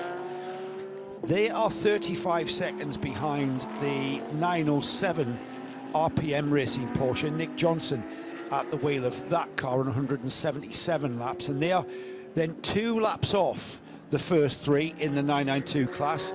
The class being led by Sabrino De Castro in the Villi Motorsports car, 31 seconds up on Ivo Boykers in the Red Camel car, who's got a further 20 plus seconds on Yannick Redon in the Red Ant Racing Porsche. 992, as ever, all to play for on the run to the half-distance mark, which is less than half an hour away. Peter Mackay I mean, this point yesterday, we'd be coming to the conclusion of our 6-hour qualifying race. As we speculated yesterday, here we are, just heading towards half distance with still everything to play for, and anything, again, sitting on the edge of potential of what can happen. I personally think that the first 6 or 5.5 hours, we're not far away from 6 hours here, has followed a very similar pattern to the 6-hour qualifying race or sprint race that we saw yesterday. The next phase is an unknown now for the teams. The 24H series has never come here to Estoril, and many of the drivers in this field have never driven here before. So that goes down to, you know, mechanics, to the cars, the way they're set up, etc. Hankook tyre, how does it behave? 6.5 hours to go. We're now on the cusp of that unknown quantity. One thing that some of the drivers have commented to me during the break is the heat in the cars. And a lot of teams who normally would do doubles through the middle of the race, double stints through the middle of the race, they're going back to a policy of single stints because, excuse me, because there's such a heat in the car. I mean, some drivers are actually having skin burnt off their toes because the pedal is getting so hot. We heard. I mean, what's the ambient out there? I'm looking, and I'm being told 26 degrees. Yeah, it's not crazy, but the in terms of the actual ambient number, it's not a number that's going to impress you or anything like that. But it's that there is a fair breeze here, and it's not a cool breeze. It's like being blown in the face with a hairdryer. So it's not coming off the Atlantic like it was yesterday. Well, wherever it's coming from, it's not that refreshing. So, and I think a lot of it comes down to the cars. You know, if you've driven a convertible car before, when it's at a traffic light or it's at low speed in say a village or something like that, and it's a very hot day, automatically you feel so much warmer. When you're at very high, when you're at the national speed limit, you've got the wind flowing through and it cools you down. Race cars no different. There are a lot of kind of hidden little bits of the circuit around the back part of the circuit where you're going actually quite slowly for a race car, and there's not any kind of wind getting through. So actually, for those little bits where you're actually doing the most work, it's stifling. And Charles Putman said, he says, there is no rest here. You're forever working the wheel. You're up and down the gearbox. You brake on power, off power. This is a complex circuit. Yeah, while you were at lunch, I was having a bit of an in-depth conversation with Snowy, who's actually raced here. He raced FIA GT1s here, and he said exactly that. He said, not even the straight past the pits, which is a kilometre long, your body, having gone through the parabolic air and centre, that long right-hander, that never-ending right-hander, by the time you come out of that, your body your neck's hurting. By the time you are just recovering from that, going into turn one, and it all starts again. So, yeah, I mean, great challenge, great addition to the 24H Series calendar. Estoril new for this year. It's a track, another track with history. It's got a very rich history in not just endurance racing. I think perhaps the main history is in Formula One and MotoGP. Yeah. With some great stats and great little anecdotes. Renowned for the first Formula One race win of Ayrton Senna, 1985. There was iconic pictures of just how wet it was. It was torrential rain. Senna coming through really adverse conditions and really showing his skill as a wet weather meister. And you know, that's just one little anecdote. We've got plenty more that we can chat about in a moment. But for now, let's head down to the pit lane, and Nick Damon's got something for us. Yeah, we're about to get another flurry of pit stops. The first one's in a E2P. The car that left the pits under the tutelage of Pablo Burguera doing very, very well. Unfortunately, Pablo faced the wrong way at some point and lost about 35 seconds. He's come in, and replacing him is Javier Morchillo. It's quite a slow stop, but the slowest part appears to be the driver change, because they've done all the wheels and the tyres and cleaned the windscreen, and they're kind of loping off. That's a low stress pit stop. That's kind of like some quite slow walking as they then go down to the pits. Now we've got the Haas racing team coming in a second. Now I don't know if you've seen it, but I've been given a task by the 24-hour series on Twitter Have you seen it? No, Nick. There has been a Twitter task given to you. I have CSI Twitter. They have a sticker, which I will try and locate, which I will show, and then I have to ask what the sticker means of Sandrine. But I'm hoping we can get a picture of the sticker first, otherwise it's kind of decontexted. Yes. So are you going to get that when the car comes in, Nick? It's coming in very, very soon. They are ready to go. He's just come to tray is suited and booted. He's just come out the final turn, Nick, and he's going past the pits. Is that the? Yes, it is, isn't it? Well, that's not fair, is it? No. So he's ignoring you, mate. Everyone's been very well. He's ignoring his entire team. The other problem is I don't actually know where on the car this sticker is. So it's going to be a location, a point to Seb, and I hope it works all right. So Seb's up for it, aren't you, Seb? Give me a thumbs up, Seb. Yes. He's not sure. I don't think he's listening to me, actually. I don't think he's hearing us. I think he's obviously hearing a different feed entirely from the Cologne. Right, and the people in charge there. Nick, we will come back to you. I'm not you. going to run for a minute and 40 as he comes round again. But yeah. We will come back to you when the microphone open, though. Well, when Fred Vervish appears on pit road, we'll blast down to you. We're just talking about some anecdotal facts of the from the history here at the Estoril circuit. We've got that first win for Ayrton Senna in Formula 1. With hands out the cockpit, double fist pump in the air. Yeah. Guess who else won his first Grand Prix here? Gary McCoy in MotoGP. No, I meant Formula 1. Oh, Grand right, Prix, sorry. Proper racing. Well, actually, MotoGP. Joe Bradley. MotoGP. Oh, we're going to fall out. It's got a Scottish connection as well. Okay. So you really should know this. I should do. David Coulthard. Yes. Yeah, well done, Nick. Well, let's keep Nick faded up because we want to. I know there's a bit of a delay. That was a draw, Nick. Yeah, Coulthard. Back in what year? What year, Nick? 97. 95. 95. Ah. Were you there, Nicholas? It was a year before your involvement, wasn't it? No, but I am the F1 correspondent, so I need to know something. Fred Vervish. Oh, dear, 96. 96 was my second race here for Formula 1 TV, Form TV, and I realise I remember nothing of the great privilege I had has been wiped from my brain by age. Well, in 1996, Jacques Villeneuve drove around the outside of Michael Schumacher at the final corner. He did, and I was apparently here. Yes. So before Nick's Remember time... the championship went down to the final race in Japan? Yes. Did it? I thought it was at Jerez. Yep. No, there's 97. 97 was Jerez, 96. 96. Hill had a 9-point lead, so it was theoretically open for the last race in Suzuka, but he won it, and Jack didn't finish, so he actually won by 19 points. So you don't realise how close it was. Yeah, you do remember that bit. Right, before Nick's time, 1992, this was where Riccardo Patrese hit the back of Berger's McLaren as he came into the pits, and he just missed the bridge by inches. Remember that one, Peter? No. No, but before your time.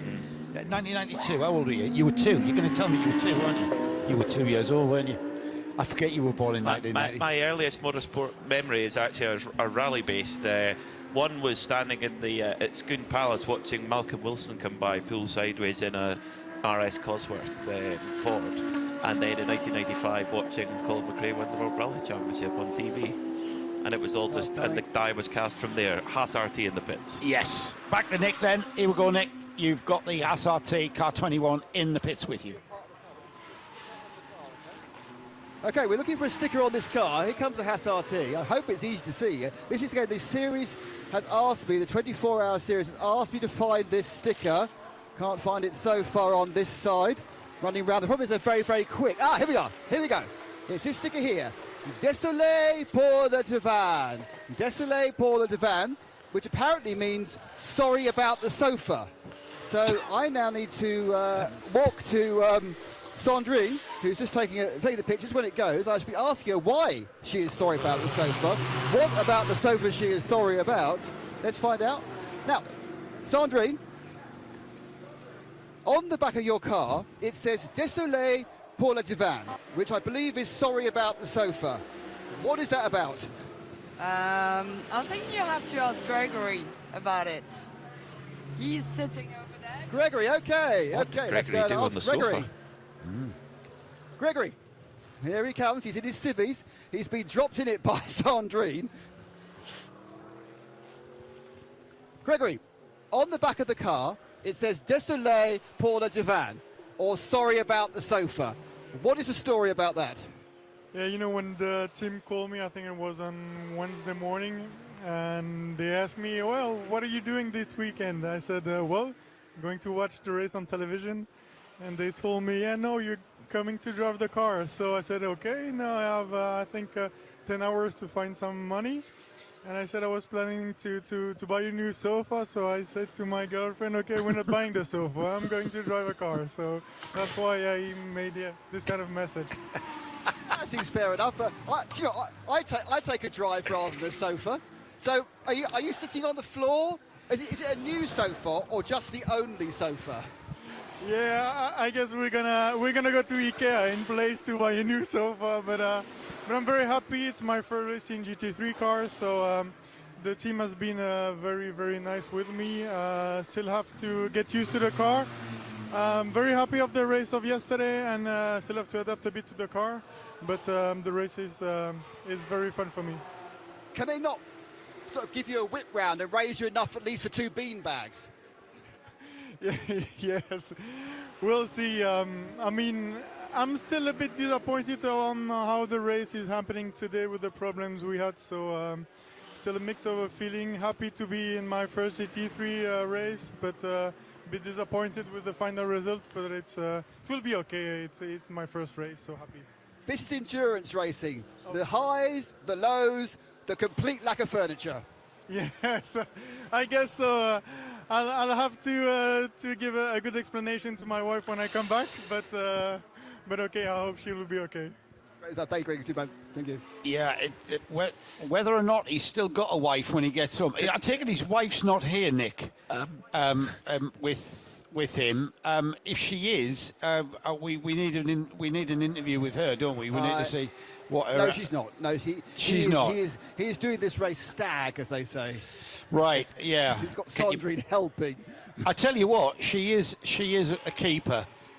If she was like fully behind him using the sofa money to pay for a drive. Can he be on the naughty step if they don't have a sofa? Well, yes, there's still a naughty step, man. I live in a bungalow, but I haven't got a naughty step, but there's a kind of a metaphorical naughty step. The front, yeah. The naughty step isn't the naughty sofa, Peter. That's another thing entirely. Yes. Although Gregory Servais said there, he did say girlfriend and wife, and he did I say think he meant the same person. I hope so. Has he promised 2 women a sofa? Well, he might have been buying his girlfriend a sofa, and he hopes that his wife is still there. Move on. Yeah, moving quickly on. He is French, after all. I think he's Belgian. Oh, he's Belgian, is he? Yeah. All right, okay. Sheriff Porter in the pits. Right. Car number 1, the Audi. Christopher Jons brought that car in and been in there for a couple of minutes now. They're in 2nd position, so they may well drop this position to the number 8 Kessel Racing Ferrari, driven by Marco Frezza at this point. CP Racing, they put Charles Espinlau back on board, so they've done their full cycle of drivers. Apparently, Charles Putman, team owner, he's like, let me at it, and I want to do more. But they've decided in the CP Racing crew go for single stints only with the through the heat of the day. I think that's a smart call. Charles Espinlau was unflappable in that opening stint. You know, he had Eli Earhart right behind him the whole way, but just didn't panic. And it's interesting how he says, if someone's really on me in the early stages, I'll just wave them through. It's a waste of time fighting with them. It's so smart. Well, it takes a lot of discipline to do that, though. And it's everybody knows that that's probably quite a good strategy. But in the heat of battle, if you see someone in your mirror going, no, I'm not letting him by. No. Again, it's something that I had a conversation about with Snowy, and we used the term emotion. And, you know, to be dragged into the emotion of a race is exactly what was explained to us by Charles Espinlau very, very early, wasn't it? About if knowing what tyres the other car's on. And Joe Foster found himself in that situation, getting towards the very end of his stint with a very tired set of Hankook tyres. He had the number 1, the number 1 Audi, burning lap time to get on terms with him. And he knew that he didn't need to push to reduce that gap, to reduce the rate of reduction in that gap.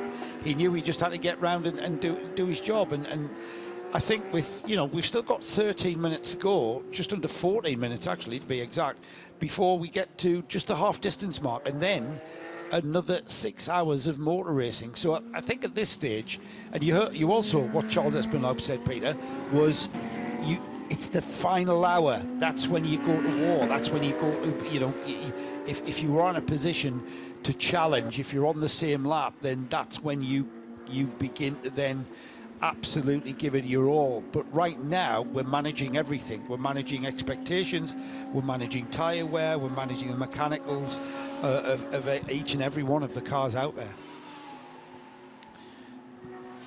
So the number 930 HRT performance car of Daniel De Amato just completing a pit stop, filling up with fuel, as is the this is the number.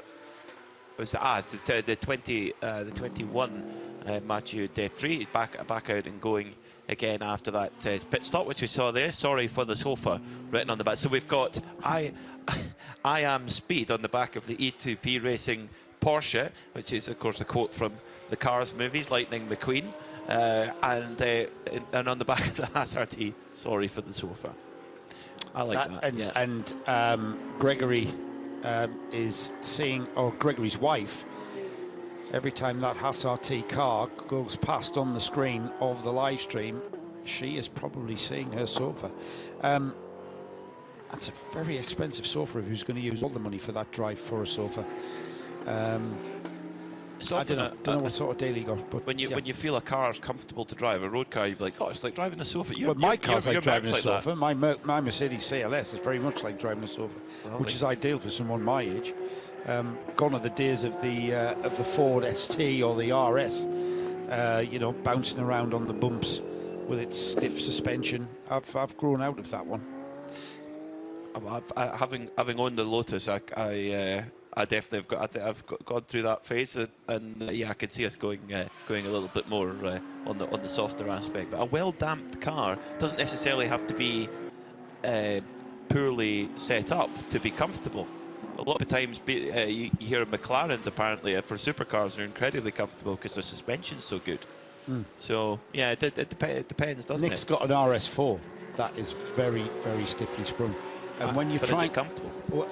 Well, it's fairly comfortable, and he has these magnificent massage seats that you can set to different settings. And when you've been sat on a still all day at a karting event or wherever, and then you're driving, long distance, like we drove to Devon a couple of weeks ago, and then from Devon up to Milton Keynes, and my back was aching off sitting on that still, and the massage seats. However, what really came to the fore, the stiffness of the suspension on the Audi RS4, was when I was trying to send a text, and my finger on my phone, and my finger was bouncing around the phone, and couldn't quite. Took us ages to send like a 2-line text because the finger was bouncing around the phone. And we're on Devon roads, which are quite medieval in design. But yes, that's a very stiffly sprung sports saloon. So RS4, brilliant performance on a racetrack. You can carry your Labrador in the back, but not so good if a passenger wants to send a text message. Okay, so 6 hours 10 minutes to go here. We're almost at the halfway point of the race here in this 12 hours of ESTORIL, powered by Hankook. Fockenspiegel Team Monza by Rinaldi Racing. They have, there might have been ever so slight change in a pit cycle, but from pole position on both days, 6-hour race yesterday, 12-hour race today, they've led every lap from pole position. That's the sign of a job well done. Kessel Racing, they're keeping the pressure on. They're in second. It appears like the Ferrari 296 has got the field licked at this circuit in this setup, and therefore Kessel Racing, they're the only people, it would appear, who can stop Fockenspiegel. And all they can do right now, Joe, there's a couple of laps, 3 laps as it is right now. All they can do is keep the pressure on and try and force Fockenspiegel into a mistake. That's all they can do, really. Yeah, they really have. I mean, the pace of that car that's currently in the lead, we are approaching half distance, and if we've already had 12 hours of racing. Peter, if you think about it, we had a 6-hour qualifying race yesterday where that car was pretty dominant. We've had 6 hours of this 12-hour race. The Hankook 12 hours of Estoril is only at half distance. This car is so dominant. If they continue to have this run where they encounter nothing other than clean runs between their stints, then you know they've got this, dare I say it, at 6 hours in the bag. The only thing that's going to beat the Wochenspiegel team, Monschau team, is adversity, an incident. And you know what, with that amount of time, like I say, endurance racing, the long distance races are always we're sat on the edge of potential. And talking of the edge of potential, great battle developing for that second place in 992. We've got the Villy Motorsports by EB Motors car leading 992, but look at that, nose to tail on the timing screens. Ivo Breuk is now coming under immense amount of pressure from Yannick Redon, and I think Redon's actually made the move.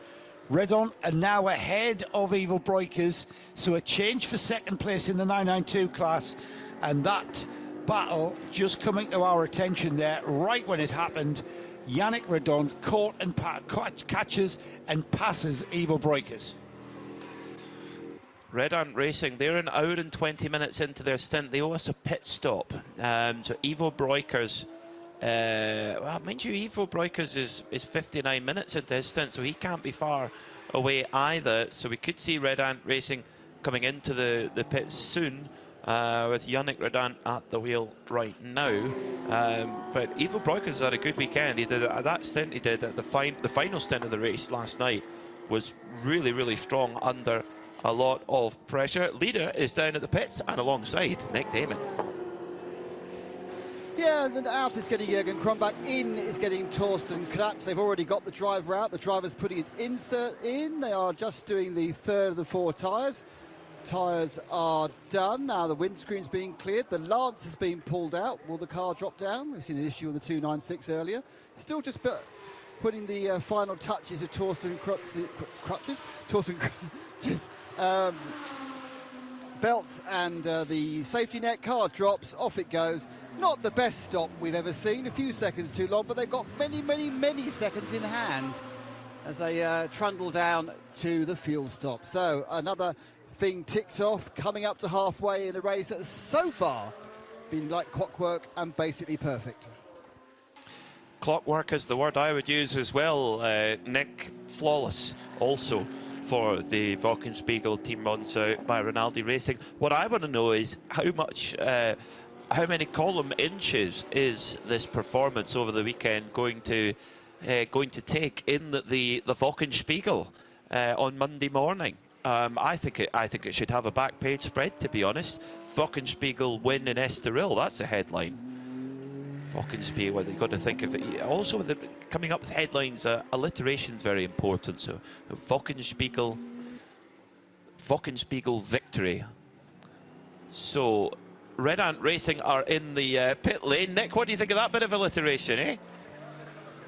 I think it's fantastic. I think you've missed your vocation as a tabloid sub-editor. You could be in there writing, you know, as long as you get as many pictures of large-breasted women as possible, we'll be fine. In comes Red Ant Racing. In fact, even that little kind of conversation, show how quick it was. That small conversation was enough for their driver change and tyres. Out got Yannick Redon, in got Kobe de Brucker. And they have trundled down to fuel already. So this is a very quick stop, and they were with the Red Camels team due in soon. This is a real battle of the ages, this one. Thank you, Nick. Yes, it is. The Red Ant team, we thought they were near the end of the stint and came into the very next lap. So Yannick Redon, after getting that move done on Ivo Breukers, he's had to give the position right back again. Although Breukers shouldn't be long till he's in either. He's been in the car for an hour and 2 minutes, so maybe another 20 minutes at the wheel for Ivo, and that will be his drive time complete. Yes, it will. So they've got. In fact, actually, he doesn't have a minimum because the team did not have a pro driver in there. Yes, they're Rick and Luke are semi-pro, so they actually that's not an issue. But I tell you what, Ivo Breukers, he'll be glad of his open face helmet today. Just get a little bit more airflow. Yeah, I suppose. Through. Yeah. It's just better all round. It'll help. It'll be minuscule amount of comfort that he'll get from that. 4 minutes to half distance. The Wochenspiegel team Monschau car is in the fueling area. It's completed right on 199 laps, right on the half distance.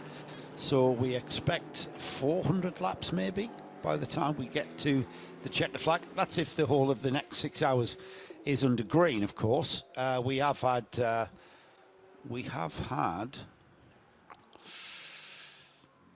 total time under code 60 just under 9 minutes.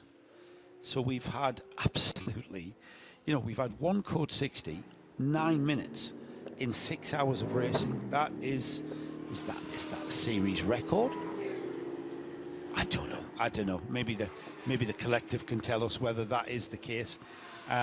We've had certainly the Ferrari that leads has led from lap 57. So it took over the lead on lap 57. It shared the lead. Certainly it led from lap 1 to 48. It went in the pits, and then when the other teams sort of ahead of it after the pit stop cycled through their pit stops, it retook the lead on lap 57. It's never been headed since. So, I use the term dominant, and I think that is the very definition of dominant. There's no other word for it, really. And it's very rare to see a car and team dominate in such a fashion. I mean, they're going about this. We have seen cars dominate in a sense, in a similar fashion. The Herbert Motorsport Porsche is a car and team that comes to mind, and certainly knows how to go about its racing in the 24H series. That team not here with their cars. We don't really know the reason why they haven't entered, but I know they were a big part of the Spa 24 Hours that took place last weekend, part of the GT World Endurance Series. So maybe it's that. Maybe it's just the logistics of getting cars and team personnel out here to Estoril on a week after such a big event. I would think so. The car will need a complete rebuild, I would imagine, a total work through. Whether they've got several cars, I'm not sure whether. Yes, I'm not sure whether they would have used the same cars. I think they've only got one 992. Really? Because there's it's just come out this year. Yeah. And they've got a very. There's a long waiting list for those cars, as well as the Ferrari 296 GT3. It was painted in exactly the same colours in Monza as it then was in Spa for the 24 hours, with it's in matte black but with the gold pinstriping. It looks like JPS colours. It's it looks very, very, very, very cool indeed. So as we come towards the top of the hour, we'll be coming towards the halfway point of the Hankook 12 Hours of Estoril. As PCR Sports, the Spanish crew, we have heard from Jose Nunez a little while ago with Nick, and the PCR Sport Mercedes is in the car. So the number 403 Atlas BX Motorsport car, Stephen Cho, has brought that car in to the pits. But as we come to the top of this racing hour, we hit the halfway point of this Hankook 12 Hours of Estoril. Wochenspiegel Team Monschau by Rinaldi Racing are your leaders, with Torsten Kratz at the wheel. They lead by just over 5 minutes from the Kessel Racing Ferrari, driven by Marco Fretza. Then it's Pierre Kaffer, the hot shoe, in the number 1 Sport PHX Audi. In fourth, it's Charles Espenlaub in his second stint in the car for CP Racing Mercedes.